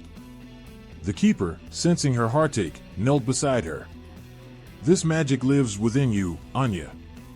Whenever you feel lost or alone, remember that this place exists in your heart. You can return whenever you wish, simply by believing." With those words, the keeper reached out, and in the blink of an eye, Anya found herself back in the enchanted forest, standing beneath the grand tree. The melodies and laughter of the otherworld still echoed in her mind, filling her with warmth. As she made her way back home, Anya felt different. She carried the magic of the enchanted forest within her, a light that shone brightly in her heart. The once ordinary village now felt alive with possibilities. She noticed the beauty in every flower, the stories in every breeze, and the laughter in every child's voice. Anya began to share her experiences with the villagers, telling them tales of the wonders she had seen. At first, they were skeptical, brushing her stories aside. But the more she spoke, the more they felt a flicker of hope ignite within them. Anya's passion was infectious. They began to see the world through her eyes. Slowly, the village transformed. People started to embrace their dreams, and the laughter that once filled the air returned with a new intensity. Children began to explore the edges of the forest, feeling the whispers of magic calling to them. They danced and played, their hearts filled with joy and wonder, just as Anya had. One evening, as the sun dipped below the horizon, Anya returned to the enchanted forest, eager to share her heart with the keeper once more. She followed the path to the grand tree, and the moment she arrived, the keeper greeted her with open arms. "Welcome back, dear Anya," she said, her smile radiant. "I see you have embraced the magic within you." "Yes," Anya replied, her heart swelling with gratitude. "I wanted to share it with everyone. They need to know that this magic exists and that it can change their lives." The keeper nodded, her eyes twinkling. "You have learned well. Magic is not just found in enchanting lands, it is in every act of kindness, every moment of love, and every dream dared to be dreamt. You have become a beacon of hope, and your journey is only just beginning." With those words, the keeper offered Anya a small, shimmering stone. "This will help you remember the magic of the forest. Whenever you hold it, let your heart guide you back to the wonders within." Anya accepted the stone, feeling its warmth pulse with life in her hand. As she left the forest, she knew she would return, but she also understood that the true magic would always be with her. It was a light that would never fade, a connection to the enchanted world that lived within her heart. From that day on, Anya became a storyteller, weaving tales of magic and wonder that inspired those around her. The village thrived, filled with laughter, creativity, and a belief in the extraordinary. Children grew up knowing that the enchanted forest was not just a place, but a portal to their own dreams. Anya understood that life was full of challenges, but she carried the spirit of the forest with her always. She knew that whenever she felt lost, she could close her eyes, remember the warmth of the keeper's embrace, and find her way back to the magic that had changed her life forever. In a faraway land, tucked away in the heart of a grand castle, there lived a tsaritsa known for her beauty and wisdom. She ruled with a kind heart, and her people adored her. The tsaritsa had a magical mirror, unlike any other. This mirror was said to hold the power to reflect not just one's appearance, but the true essence of one's soul. It was her most treasured possession, a gift from an ancient sorceress who had seen the tsaritsa's goodness and bravery. The mirror stood tall in the tsaritsa's chamber, its frame crafted from silver adorned with intricate patterns of flowers and stars. Whenever the tsaritsa looked into the mirror, she saw her reflection, but it showed more than just her physical form. It revealed her inner beauty, her strength, and the love she had for her people. She often turned to the mirror for guidance, finding solace in its wisdom. One day, a rumor spread across the kingdom of a fearsome dragon terrorizing nearby villages. The people were frightened, and many believed the dragon had come to claim the tsaritsa's land. With a heavy heart, she knew she had to act.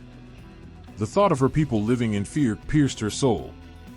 She approached the magic mirror, hoping to find a solution. "Mirror, mirror, grant me your wisdom," she pleaded, her voice trembling with emotion. The mirror shimmered as it absorbed her words, and for a moment, it was silent. Then, it spoke, its voice gentle yet firm. "To face the dragon, you must find the courage within you. True strength lies not in the sword but in the heart." The tsaritsa took a deep breath, feeling the weight of responsibility upon her. She realized that she had to confront the dragon, not as a ruler hiding behind walls, but as a protector willing to fight for her people. She gathered her finest armor and a sword that had been passed down through generations. As she prepared, her heart swelled with determination, and she felt the mirror's words echoing within her. When the sun rose the next day, the tsaritsa mounted her horse and set out toward the mountains where the dragon was said to dwell. As she rode through the villages, the people gathered to watch her pass. Their eyes filled with a mix of hope and fear. She could see the uncertainty in their faces, but she also saw the flicker of admiration. They believed in her strength, and she felt their faith coursing through her. Upon reaching the dragon's lair, the air grew heavy, charged with tension. The entrance was dark and foreboding, and the ground trembled beneath her horse's hooves. But the tsaritsa pressed on, recalling the mirror's wisdom. She stepped into the cave, the darkness swallowing her whole. With every step, her heart raced, but she clung to the courage she had found within herself. Suddenly, the cave erupted with a deafening roar. The dragon emerged, its scales glimmering like molten gold in the dim light. Its eyes burned with fury, and its wings cast shadows over the tsaritsa. Fear gripped her heart, but she stood her ground, refusing to back down. She raised her sword, but instead of attacking, she called out to the dragon. "Great beast, I do not wish to fight. I have come not to conquer, but to understand. Why do you torment my people?" Her voice trembled but rang with sincerity. The dragon paused, surprise flickering across its fearsome face. In that moment, the tsaritsa realized that the dragon, much like her, was burdened by its own pain. The creature sighed heavily, smoke billowing from its nostrils. "I am alone," it replied, its voice rumbling like distant thunder. "I seek companionship, yet all I find is fear and hatred. I only wanted to be seen." The tsaritsa's heart ached for the dragon. "You do not have to be alone," she said softly, lowering her sword. "I can help you find a place in our kingdom, a way to live in peace with my people." Tears brimmed in her eyes as she spoke. "You are not a monster. You deserve love and friendship just as much as anyone else." The dragon's fierce demeanor began to soften, its eyes shimmering with unshed tears. "You would do this for me?" it asked, astonished. "Of course," she replied, her voice steady. "No one should have to face the world alone. Together, we can change the hearts of those who fear you. It will take time, but if you trust me, I believe we can heal this rift." With a heavy heart, the dragon nodded. The two formed an unlikely bond in that dark cave, united by their shared desire for understanding and acceptance. They left the cave together, and the Tsaritsa guided the dragon back to the kingdom. The journey was not easy. Many villagers were still frightened, but the Tsaritsa stood by the dragon, vouching for its true nature. She shared her experience with the creature, the compassion that had sparked their friendship. Slowly, the villagers began to warm to the dragon, seeing it not as a fearsome beast, but as a misunderstood being longing for acceptance. Days turned into weeks, and the bond between the Tsaritsa and the dragon grew stronger. They worked together, building a sanctuary for the dragon, where it could live freely without fear. The dragon learned to trust, while the villagers began to understand the importance of empathy. The kingdom transformed, once filled with fear now blossoming with friendship and love. Through the magic mirror, the Tsaritsa often reflected on her journey. Each time she gazed into it, she saw not just her own strength, but the strength of her people. The mirror showed the joy that had replaced the fear, the light that filled the kingdom. One day, she stood before the mirror, overwhelmed with gratitude. "Thank you for guiding me," she whispered. The mirror shimmered, and for a moment, she thought she saw the ancient sorceress's smile reflected back at her. It filled her with warmth, a reminder of the magic that had started it all. The bond between the Tsaritsa and the dragon became a symbol of hope throughout the kingdom. The tale of their friendship spread far and wide, inspiring others to embrace kindness and understanding. The dragon, once feared, became a beloved guardian of the realm, flying through the skies, a protector of the very people who had once shunned it. In time, the kingdom flourished, thriving on the principles of love, acceptance, and unity. The Tsaritsa ruled with grace, her heart forever intertwined with the magic of the mirror and the dragon who had changed her life. And as she looked into the mirror each day, she saw not just her reflection but the bright future of a kingdom that had learned to love and accept all beings, no matter how different they may be. In a small village nestled between majestic mountains and lush forests, there lived a talented craftsman named Danila. His hands were skilled, and his heart was full of dreams. He spent his days carving intricate designs into wood and stone, but what he truly longed for was to create a masterpiece that would capture the beauty of the world around him. The villagers often admired his work, but Danila felt that something was missing. He yearned to create something that would leave a lasting mark on the hearts of those who saw it. One night, as he wandered through the forest in search of inspiration, he stumbled upon a clearing bathed in silvery moonlight. In the center stood a magnificent stone flower, its petals shimmering like the stars. It was unlike anything he had ever seen. Entranced, he approached the flower, and a wave of warmth washed over him. He felt a deep connection to it, as if it were calling out to him. In that moment, he knew he had found the inspiration he had been seeking. Determined to capture its beauty, Danila spent weeks studying the flower, sketching it from every angle. He watched how the light danced on its petals, how the colors shifted with the changing seasons. Each day, he poured his heart into his work, carving a stone replica of the flower. The villagers watched in awe as Danila transformed the rough stone into a breathtaking piece of art. As the final touches were made, Danila felt a surge of excitement. He had never created anything so beautiful. He decided to showcase his masterpiece in the village square, where everyone could see it. On the day of the unveiling, the villagers gathered, their faces glowing with anticipation. Danila stood beside his creation, his heart pounding with both pride and fear. When the covering cloth was removed, gasps filled the air. The stone flower stood tall, its petals gleaming in the sunlight. The villagers marveled at its beauty, their eyes wide with wonder. But as they admired the work, Danila felt a twinge of unease. He had poured his soul into this creation, and he worried that it might never be appreciated as he hoped. Suddenly, an elderly woman approached the stone flower. Her eyes sparkled with wisdom, and her presence commanded respect. She examined the sculpture closely, her fingers brushing against the stone petals. "This is truly a remarkable piece, young craftsman," she said. "But beauty lies not only in its appearance. It is the heart that gives it life." Danila's heart sank. He understood her words all too well. He had created a beautiful object, but he feared it would never hold the same magic as the living flower that had inspired him. "What can I do to make it truly special?" he asked, desperation creeping into his voice. The woman smiled gently, her eyes twinkling like stars. To give it life, you must fill it with love. Create a malachite box to hold your dreams, your hopes, and your feelings. When you place it beside the stone flower, it will become a part of your heart. With renewed determination, Danila set to work. He carefully selected the malachite stone, its rich green color reminiscent of the forest.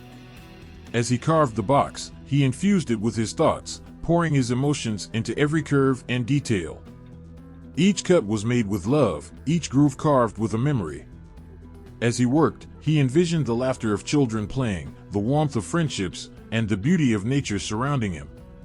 When he finished the malachite box, it shimmered with a magical glow. He placed it next to the stone flower, and a gentle breeze swept through the village. The villagers felt the change in the air, as if the very essence of Danila's heart was merging with his creations. With the sun setting in the background, Danila stood before the stone flower and the malachite box. The elderly woman reappeared, her face filled with delight.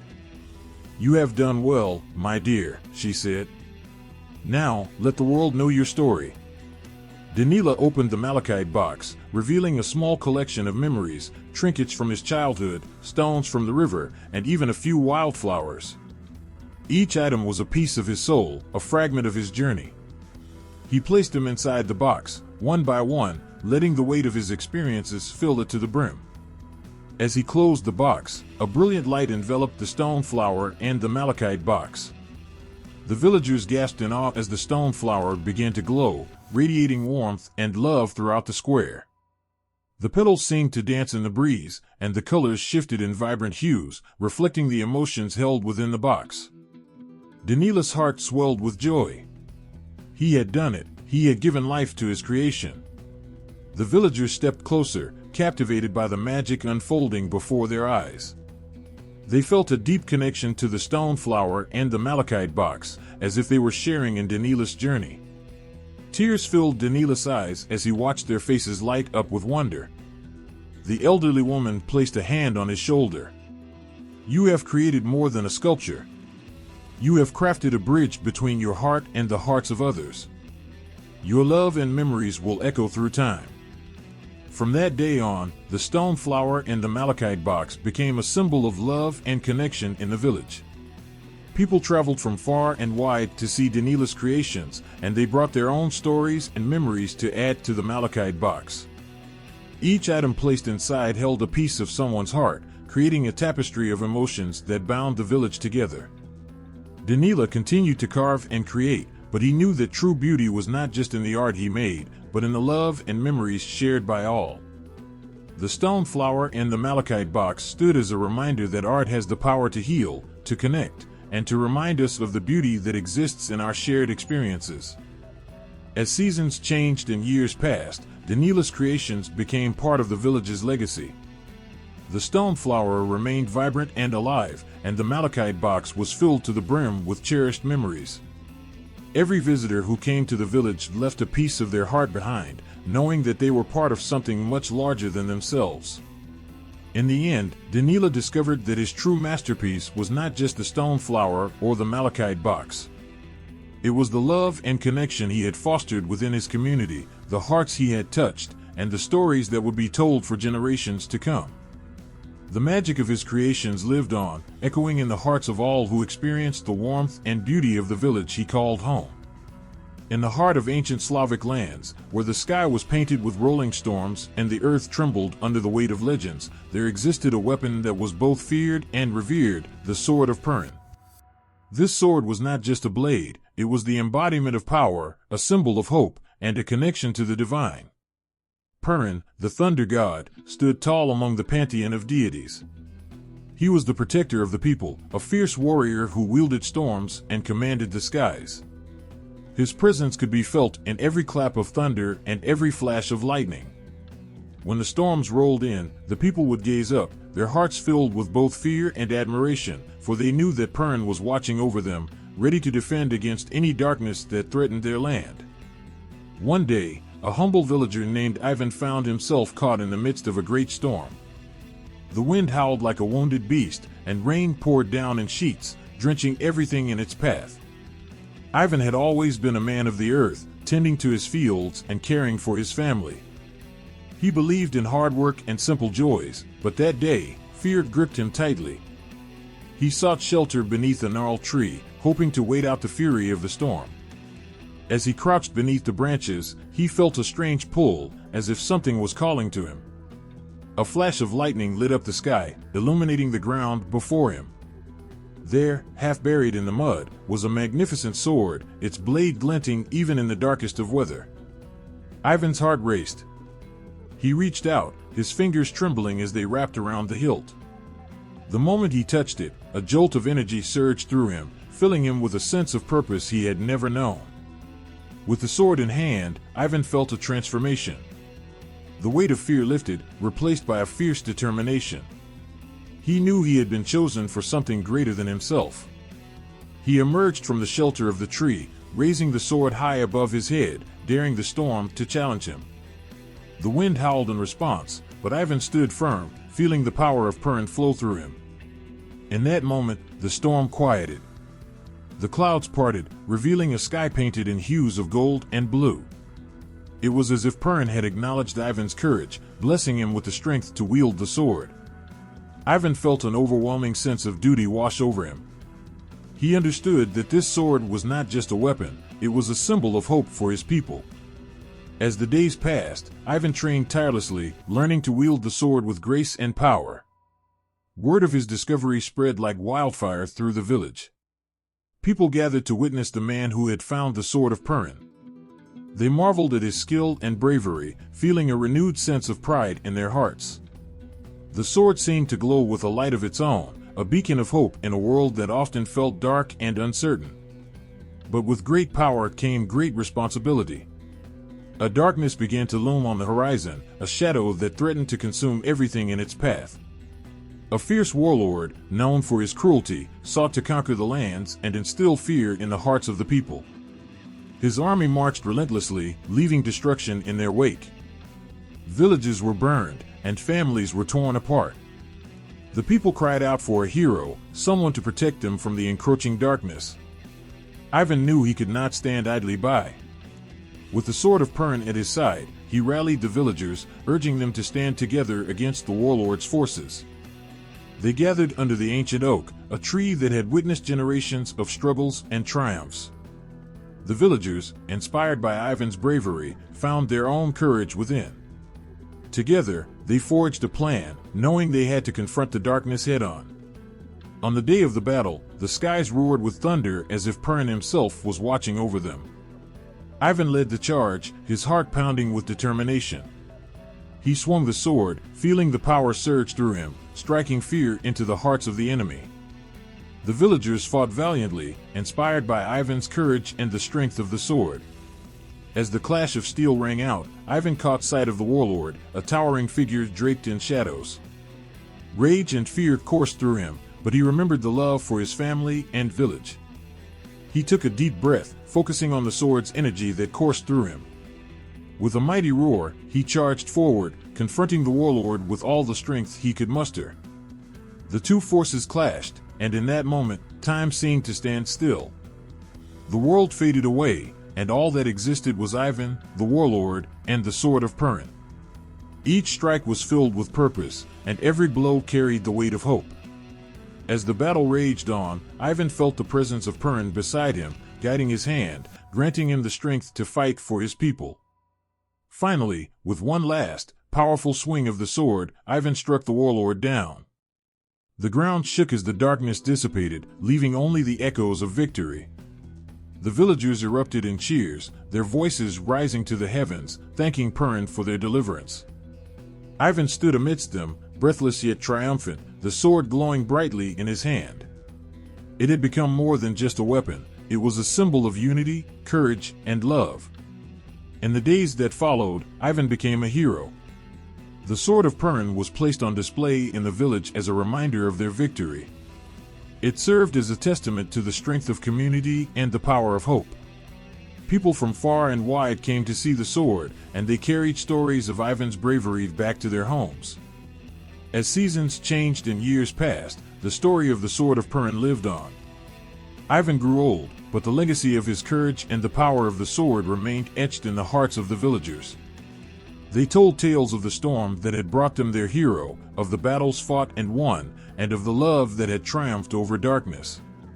In the end, it was not just the sword that mattered, it was the spirit of Perun that had ignited the hearts of many.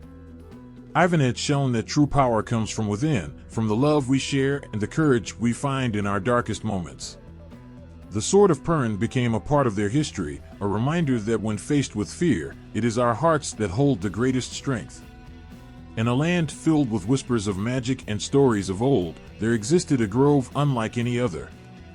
This enchanted grove was home to the golden apples of youth. The very air shimmered with a golden light, and the sweet scent of ripe fruit danced on the breeze. Those who had heard of these apples believed they held the power to turn back time, granting the gift of youth to anyone who dared to taste them. Legends told of a weary king who ruled a once vibrant kingdom now steeped in sorrow and decline. His hair had turned silver, and the weight of his years bore heavily on his shoulders. He often gazed out from the castle walls, remembering the laughter of his people, the bright smiles of children playing in the streets, and the joyous celebrations that filled the air. But now, as the days grew darker, a heavy silence fell over his realm. The king knew he could not bear to watch his kingdom fade into despair. He longed for the strength to revive the spirit of his people. One night, as the stars twinkled like diamonds scattered across a velvet sky, the king dreamt of the magical grove. The golden apples glowed softly in his mind, promising him vitality and hope. Awakened by this vision, he knew he had to find the grove and claim the gift of youth for himself and his people. With a heart full of determination, he set forth on his journey, leaving the castle behind. The path was filled with challenges. The king traversed through dark forests where shadows whispered secrets, crossed rivers that flowed like silver, and climbed mountains that pierced the sky. Each step he took was guided by the thought of the golden apples. He remembered the joy of his youth, the laughter that echoed through the halls of his castle, and the faces of his beloved people. The deeper he ventured into the wild, the more his heart raced with hope. After days of searching, the king finally stumbled upon the grove. As he entered, a magical aura enveloped him, and the golden apples dangled from the branches, shimmering in the sunlight. His heart leaped with joy. They were more beautiful than he had imagined. He reached out, grasping one of the golden apples, feeling its warmth in his hand. The moment he plucked it from the tree, he heard a voice, a soft, gentle whisper that sent shivers down his spine. "Only those who seek the fruit with a pure heart may taste its magic," the voice said, echoing like a song carried on the wind. The king felt a rush of emotion, understanding the weight of those words. This was not just about him, it was about his people and the love he held for them. With gratitude swelling in his heart, the king took a bite of the golden apple. A wave of warmth washed over him, and in that instant, he felt years of weariness slip away. His body rejuvenated, his silver hair turned back to its youthful golden hue, and the vigor of his youth surged through him like a raging river. Tears filled his eyes as he realized that this gift was more than just the return of his youth, it was a chance to bring back hope and joy to his kingdom. But as he savored this moment, he remembered the suffering of his people, who had endured hardship while he had sought personal gain. With newfound strength and a heart full of purpose, he collected more golden apples. He knew they could heal not only his body but also the spirits of his people. He returned to the castle, determined to share the gift of youth and happiness. When the king arrived back home, he gathered his subjects in the great hall, their faces lined with worry and despair. With the golden apples in hand, he addressed them, his voice steady and strong. He spoke of his journey, of the grove, and of the magical fruit that could restore their youth and spirit. Hope flickered in the eyes of the people as they listened to his tale. One by one, they came forward to receive the golden apples. As they took a bite, gasps of amazement filled the room. Wrinkles faded, laughter rang out, and the energy that had long been absent surged back into their hearts. The kingdom transformed before their eyes. Young and old danced together, celebrating the revival of their spirits. The halls that had once echoed with sorrow now rang with joy. But amid the celebration, the king felt a twinge of sorrow. While he had witnessed a miraculous change in his people, he also saw the world outside the castle.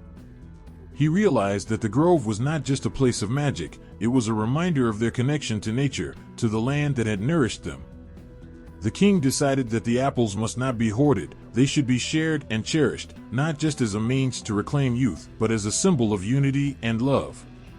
The king and his people planted seeds from the golden apples throughout the kingdom. They cultivated gardens filled with hope, nurturing the land and the bonds between them.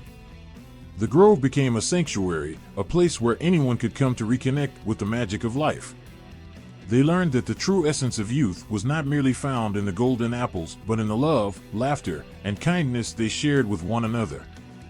As the years passed, the kingdom flourished, filled with laughter, kindness, and friendship. People learned to appreciate the beauty of life, to cherish each moment, and to support one another through thick and thin. The golden apples had ignited a spark of joy, but it was the strength of their hearts and the unity of their spirits that truly brought about transformation. The king, now wise and fulfilled, often wandered through the orchards, watching the trees grow tall and strong. He felt a sense of peace wash over him as he realized that true youth lies not in the body but in the soul. The spirit of the golden apples lived on, a reminder that love and community could conquer even the darkest of times. In the end, the grove stood as a symbol of hope for generations to come. Tales of the golden apples would be told around fires, passed down through families as a cherished part of their heritage. The story would remind them of their journey, the love that fueled it, and the joy that blossomed from the seeds of kindness they planted in their hearts. The golden apples of youth had changed everything, not just for the king, but for a kingdom that learned to embrace the magic within themselves and the power of unity.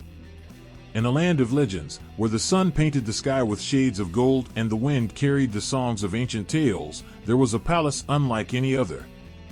It was said to be the home of the Firebird, a creature of unmatched beauty with feathers that shimmered like flames. This palace was not built of stone or wood, but rather woven from the very essence of light and fire. Its walls glowed like embers, casting a warm radiance across the landscape, attracting all who dared to glimpse its wonders. The Firebird, a symbol of hope and rebirth, was known to grant extraordinary wishes to those who proved themselves worthy. Many had tried to reach the palace, drawn by the promise of magic and transformation. Yet, the path was treacherous, lined with obstacles that tested the heart and spirit of every seeker. Those who approached found themselves lost in thick, twisting woods and caught in powerful storms that seemed to guard the Firebird's home. But the yearning for the Firebird's gift fueled their determination. One day, a young girl named Mira decided to seek the palace. She was an orphan, living in a small village at the edge of the forest. Her heart was heavy with loneliness, and the longing for a family filled her dreams. As she lay in her little bed at night, she often whispered her wishes to the stars, hoping someone, somewhere, could hear her. The tales of the Firebird fascinated her, and she clung to the hope that it could change her life forever. With a heart full of courage, Mira packed a small bag with the few belongings she had, a worn-out doll, a piece of bread, and a note she had written for her parents, whom she had never known. She kissed the earth of her village goodbye and ventured into the unknown, driven by the belief that she could find the Firebird and gain the love she so desperately sought. The forest was alive with sounds, but it was also filled with shadows that danced around her, whispering fears into her ears. As she walked deeper into the woods, the trees seemed to close in, their branches reaching out like hands, trying to pull her back. Doubt crept into her mind, but she shook it off, reminding herself of her dream. The light of the palace flickered in her heart, guiding her through the darkness. Days passed, and just when her hope began to wane, Mira stumbled upon a clearing. There it was, the palace of the Firebird. It stood majestic and radiant, bathed in the light of 1,000 suns. Its beauty took her breath away. Mira felt warmth wash over her as she approached the entrance, where 2 towering flames flickered as sentinels, welcoming her. As she stepped inside, she was enveloped by a world of wonder. The walls shimmered with brilliant hues, and the air was alive with the scent of sweet flowers and spices. The sound of music filled her ears, wrapping around her like a comforting blanket. She marveled at the tapestries that told stories of bravery and love, of loss and redemption. Everything seemed to pulse with magic.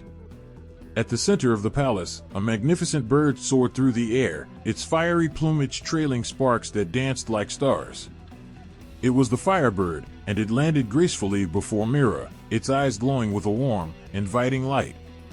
For a moment, they simply gazed at each other, and Mira felt as if the bird could see deep into her soul. With a gentle voice that echoed like a soft breeze, the Firebird spoke, "What brings you to my palace, dear child?" Mira's heart raced.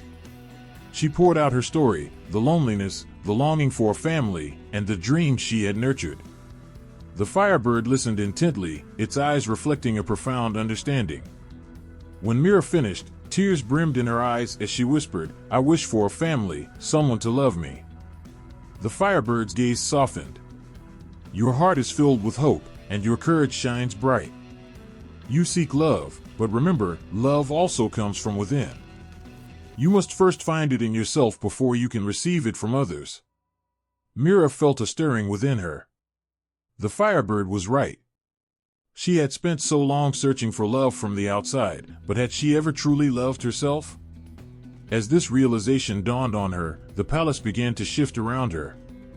The walls transformed, revealing a mirror that reflected not just her image but also the essence of her spirit, her kindness, her bravery, and her unwavering hope. With each passing moment, the reflection glowed brighter, illuminating the darkness that had clouded her heart for so long. Mira began to understand that the love she sought from others could be found by embracing her own strength and worth. The Firebird, sensing her transformation, sang a melody that resonated deep within her, filling the air with warmth and light. "I will grant you your wish," the Firebird said, its voice laced with magic. "But know this, your family may not appear as you envision. It will come from unexpected places. Embrace the love that surrounds you, and you will never feel alone." With those words, the Firebird spread its magnificent wings, showering Mira with glimmers of light. Each spark landed softly on her skin, wrapping her in a cocoon of warmth. She closed her eyes, feeling the magic seep into her very being, filling her with love and hope. When she opened her eyes, Mira was no longer in the palace. She stood in her village, but everything had changed. The air buzzed with laughter, and her neighbors, who had once turned away from her, now greeted her with open arms. They saw her strength and courage, the beauty within her that the Firebird had revealed. From that day forward, Mira became a beacon of hope in her village. She shared her journey and encouraged others to find their own inner strength. The bonds of friendship formed, creating a family of hearts that had once felt lonely. As she looked around, Mira realized that the Firebird's gift was not just about finding love, it was about discovering the love within herself and recognizing the connections that could be built with others. The palace of the Firebird remained a cherished memory, a symbol of hope and transformation. Mira understood that magic was not just in the grandiose, it lived in the small moments, in laughter shared, and in kindness given. The Firebird continued to soar in her heart, reminding her that love, once nurtured, could grow and blossom in ways she had never imagined. As the sun set each evening, Mira would gaze at the sky, feeling a warmth in her heart that resonated with the Firebird's essence. In her village, she created a haven of love, where every soul felt welcomed and cherished. And in those moments, she knew that she had truly found her family, woven together by the magic of love and the lessons of the Firebird. In the heart of Russia, where the land meets the whispers of ancient legends, there lies a tale that tugs at the strings of the heart. The story of the mysterious city of Kashchei, often referred to as the Russian Atlantis, captivates the imagination of those who hear it. Once upon a time, there existed a city so beautiful that it rivaled the heavens. It sparkled like a jewel, its towers reaching for the sky, and its streets were alive with laughter and music. The people of Kashchei were kind, living in harmony with nature and each other. Among them was a young girl named Anya. She was the daughter of a humble baker, and her laughter was like the sweetest melody in the bustling city. Anya had a spirit that shone brighter than the sun, and her heart overflowed with dreams. She often spent her days wandering the vibrant markets, marveling at the colorful stalls brimming with fruits and flowers. Every evening, she would climb the hill that overlooked Kashchei, gazing at the shimmering rooftops bathed in the golden light of the setting sun. The city felt alive, almost as if it had a heartbeat of its own. Yet, even in this paradise, a shadow loomed. Rumors spread like wildfire about a great danger approaching the city, an enemy army that sought to conquer the peaceful inhabitants of Kashchei. Fear gripped the hearts of the people, but they refused to give in. Anya's father, like many others, vowed to protect their beloved city. The townsfolk banded together, united in their resolve to defend their home. As the day of reckoning approached, Anya felt a tug in her heart.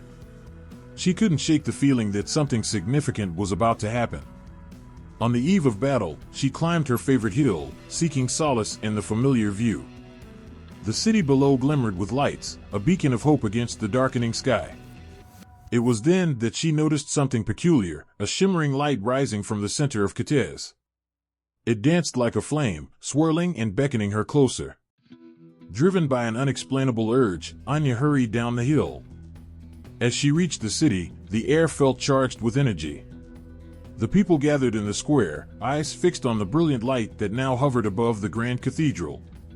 The sound of bells rang out, echoing through the night, mingling with the whispers of the wind. The light grew brighter, enveloping the entire city in a warm embrace. Then, something extraordinary happened. As if responding to the collective hope and love of its people, the city began to rise. Tower by tower, Kashchei floated into the air, leaving behind the fear and destruction that threatened to consume it. Anya gasped, her heart racing with wonder and disbelief. The ground trembled beneath her, and the air sparkled with magic as Kashchei ascended into the heavens, hidden from the world below. For years, the city of Kashchei vanished from the maps and the memories of the living. The tales of its beauty and bravery echoed through generations, whispered by those who had heard the stories. But those who truly believed in the city knew that it still existed, somewhere beyond the reach of ordinary eyes. Anya grew up with the legend of Kashchei burning in her heart. She became a storyteller, sharing the tale with children who gathered around her, eyes wide with wonder. Kashchei is out there, she would say, a city of love and light, waiting for those who believe. Her words stirred something deep within the hearts of her listeners. They felt a connection to the tale, as if Kashchei had touched their own lives. As the years passed, Anya felt a growing restlessness. The world beyond her village was vast and filled with challenges, and the whispers of Kashchei echoed in her dreams. One night, after telling the story to a group of eager children, she made a decision. She would set out to find the lost city, to uncover its secrets and prove that hope could always triumph over despair. With nothing but a small bag filled with essentials and her heart full of determination, Anya began her quest. She traversed through thick forests and climbed towering mountains, guided by the stars and the stories she cherished. Every village she passed, she spoke of Kashchei, igniting sparks of hope in those who listened. The love she felt for the city became her guiding light, and with each step, she felt closer to her dream. Days turned into weeks, and Anya faced challenges that tested her spirit. She encountered fierce storms that threatened to sweep her away, but she pressed on, holding tight to her faith.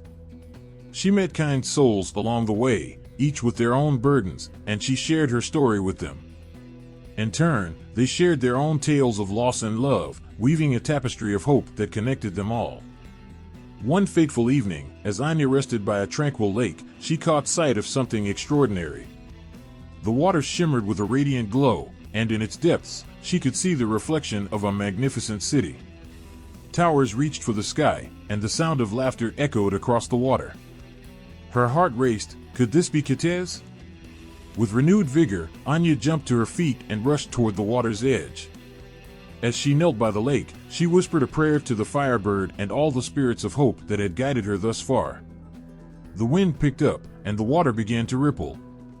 In that moment, the city of Kashchei revealed itself, rising from the depths like a phoenix from the ashes. As the mist cleared, Anya beheld the city in its full glory. It was as beautiful as the stories had promised, a place where dreams and reality intertwined. With each breath, she felt the love and warmth of the city envelop her. Tears streamed down her face as she realized she had found what she had been searching for all along. But even in her joy, Anya felt a pang of sadness for those who had lost their way. Kashchei was a sanctuary, but she knew that its magic must be shared. Gathering her courage, she stepped forward and called out to the city. Kashchei, you are not just a place, you are a spirit. Let your light shine for all who seek hope. In that moment, the city responded. The towers glowed brighter, and the laughter of its people filled the air. Anya felt the warmth of their love embrace her, and in that instant, she understood. Kashchei was not merely a physical place, it was a state of being, a symbol of resilience and faith. As the city shimmered in response to her words, Anya realized that she could carry the spirit of Kashchei within her. She would return to her village and share the magic she had found, ensuring that the legend lived on in the hearts of all who dared to believe.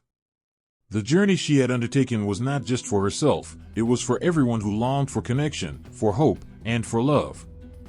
With Kashchei forever imprinted in her heart, Anya turned back, her spirit alight with purpose. She would be the beacon for others, reminding them that even in the darkest times, hope could rise, and love could conquer all. The story of Kashchei would continue, a testament to the power of belief, uniting souls across time and space. In a quiet village nestled among rolling hills, there stood a birch tree unlike any other. Its trunk was tall and slender, with white bark that gleamed in the sunlight, almost as if it held the light within. This tree was ancient, its roots digging deep into the earth, intertwining with stories of generations long gone. The villagers whispered about its magic, claiming it was the path to the afterlife, a bridge between the living and the spirits of those who had departed. Among the villagers was a girl named Lyra, whose heart was as bright as the sun. She spent her days running through the meadows, collecting wildflowers and chasing butterflies. Lyra's laughter could be heard ringing through the village, bringing smiles to the faces of everyone around her. But beneath her joyful exterior lay a sorrow that weighed heavily on her heart. She had lost her beloved grandmother, the one who had filled her childhood with stories and love.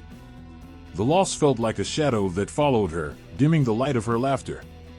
Every night, Lyra would sit by the birch tree, tracing her fingers over its smooth bark, longing for a connection to her grandmother. She remembered the stories her grandmother told her, tales of how the birch tree stood as a guardian, guiding souls to the afterlife. It was said that if one listened closely, they could hear the whispers of those who had passed, sharing their wisdom and love from beyond. One evening, as the sun dipped below the horizon, painting the sky in shades of orange and pink, Lyra found herself drawn to the birch tree once more. The air was thick with the scent of blooming flowers, and a gentle breeze rustled the leaves overhead. She closed her eyes and pressed her ear against the trunk, hoping to feel the warmth of her grandmother's spirit. "Grandma," she whispered, her voice trembling, "if you can hear me, please give me a sign. I miss you so much." As if in response, a soft rustling filled the air. Lyra's heart raced with hope as she stepped back, eyes wide. The leaves shimmered, glistening like tiny stars, and she felt a warmth envelop her.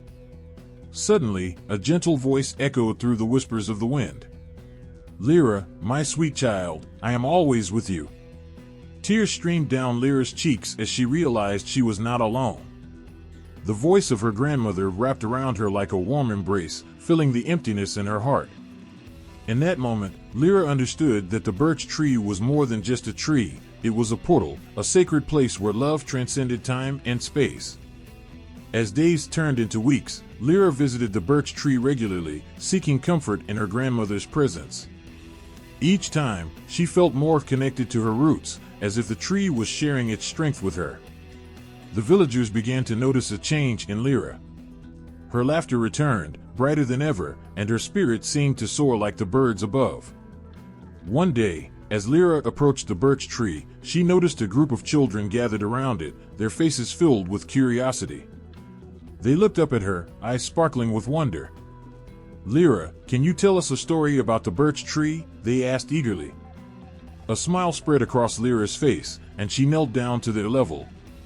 "Of course. The birch tree is a special friend to those who have gone to the other side. It helps them find their way to the afterlife."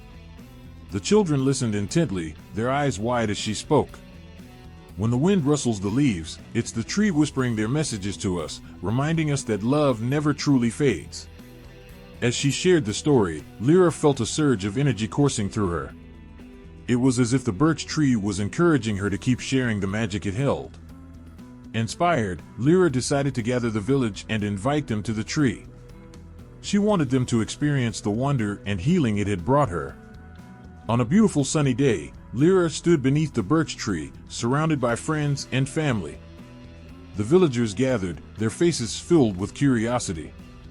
Lyra spoke with passion, sharing the tales of love, loss, and the connection they all shared through the birch tree. "This tree is a reminder that we are never alone," she said, her voice steady. "Those we love may leave this world, but their spirits live on in our hearts." As she finished speaking, the wind picked up, rustling the leaves above. The villagers gasped as they felt a gentle breeze brushing against their skin, carrying with it a sense of peace. It was as if the spirits of their loved ones were embracing them, letting them know they were still there, watching over them. In the following days, the birch tree became a gathering place for the village. People came to share their stories of loss and love, finding solace in the connection they felt with one another. They brought flowers and made offerings at the tree, each petal representing a memory, a moment that lived on in their hearts. One evening, as the sun set in a blaze of colors, Lyra sat beneath the birch tree, her heart full of gratitude. The voices of the villagers surrounded her, laughter and stories intertwining like a melody. In that moment, she realized the birch tree was a symbol of resilience, a reminder that love could bridge the gap between life and death. Lyra's heart swelled as she thought of her grandmother. "Thank you for showing me the way," she whispered, tears glistening in her eyes. "I will carry your love with me always." As night fell, the villagers lit lanterns and placed them around the tree, illuminating the area with a warm glow. They shared their dreams, hopes, and memories, each light representing a connection to their past. Lyra watched as the lanterns flickered in the gentle breeze, feeling the warmth of love surrounding her. The birch tree stood tall and proud, a guardian of their stories, holding within its bark the laughter and tears of those who had come before. It became a sacred space, a reminder that while life is filled with challenges and loss, the bonds of love can never be broken. Years passed, but the legend of the birch tree lived on, passed down through generations. Lyra grew into a wise woman, known for her stories and her ability to comfort those in need. She often returned to the birch tree, sharing her heart with the spirits of her loved ones. One day, as she sat beneath the tree, she noticed a group of children playing nearby. They laughed and chased each other, their joy echoing through the air. Lyra smiled, knowing that the spirit of the birch tree would guide them too. It was a circle of love that never ended, a path to the afterlife that united them all. As she traced her fingers over the bark, she whispered a silent promise to the tree and to her grandmother. "I will always honor our connection. I will keep the stories alive, so no one ever feels alone." The birch tree stood silently, its leaves rustling as if in agreement, a timeless witness to the power of love that transcended all boundaries.